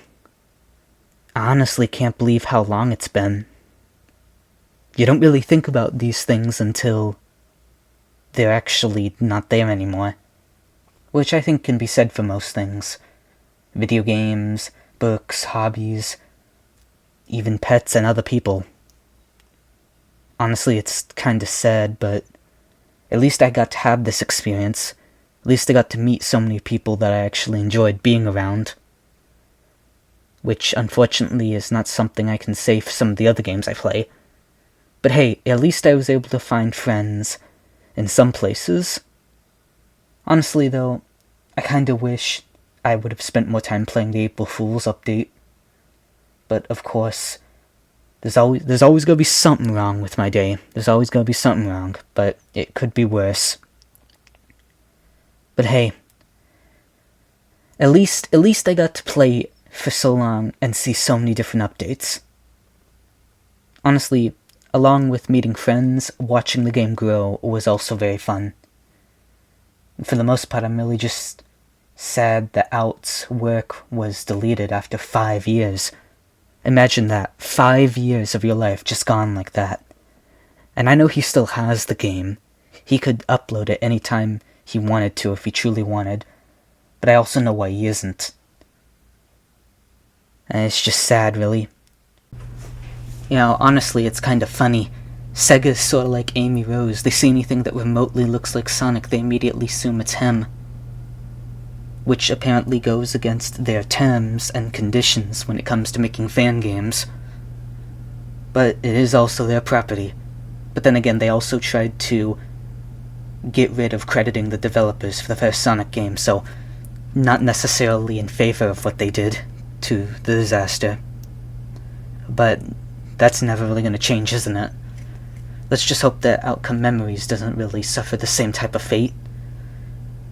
As for what I'm going to be doing next, I'm not really sure.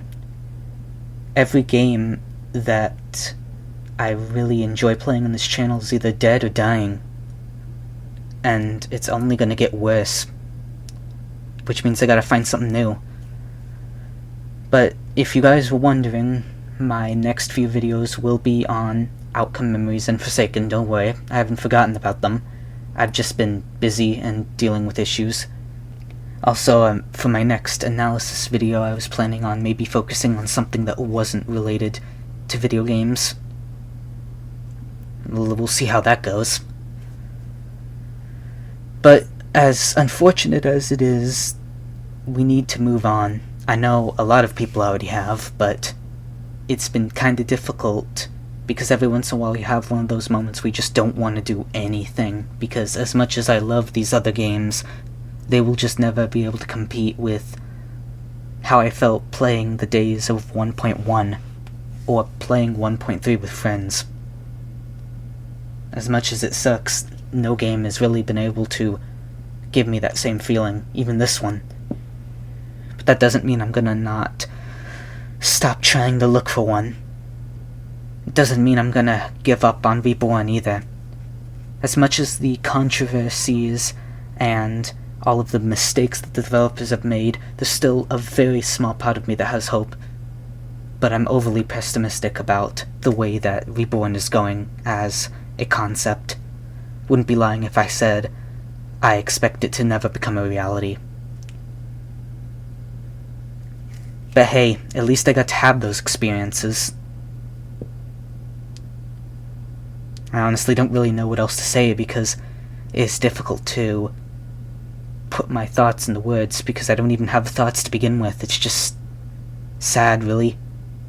A lot of time I spent making videos on this game about how certain characters are bad or good, making funny memes, making funny challenges, all that stuff.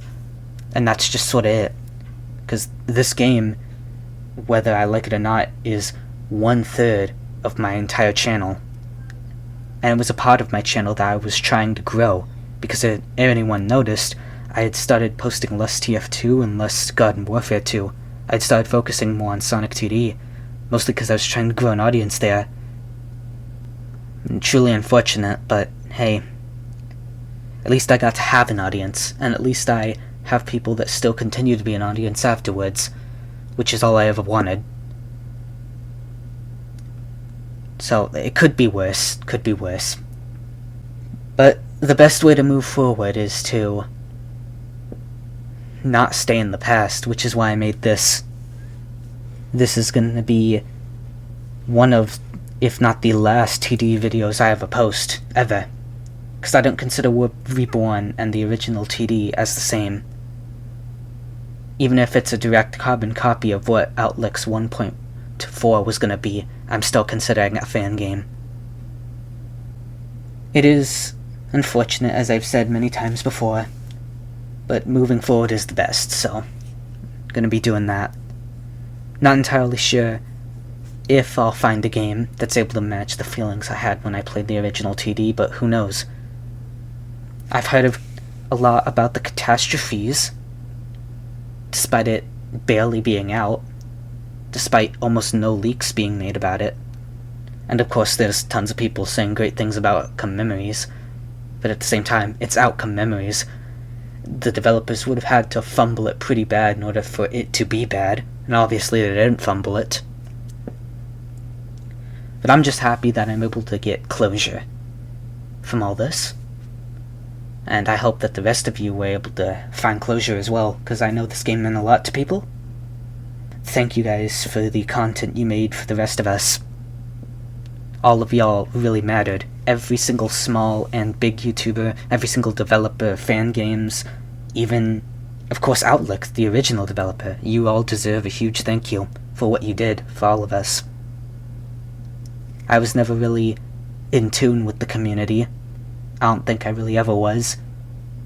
But hey, at least I got to experience it. Thank you guys so much for watching. I hope you enjoyed this little trot down memory lane as much as I did. Although I did get a little bored halfway through making it, but hey, it is 10 hours long. But more importantly, thank you all for staying with me and my TD-related adventures. Anyways, I hope to see you guys soon in the next video. I'll see you all around.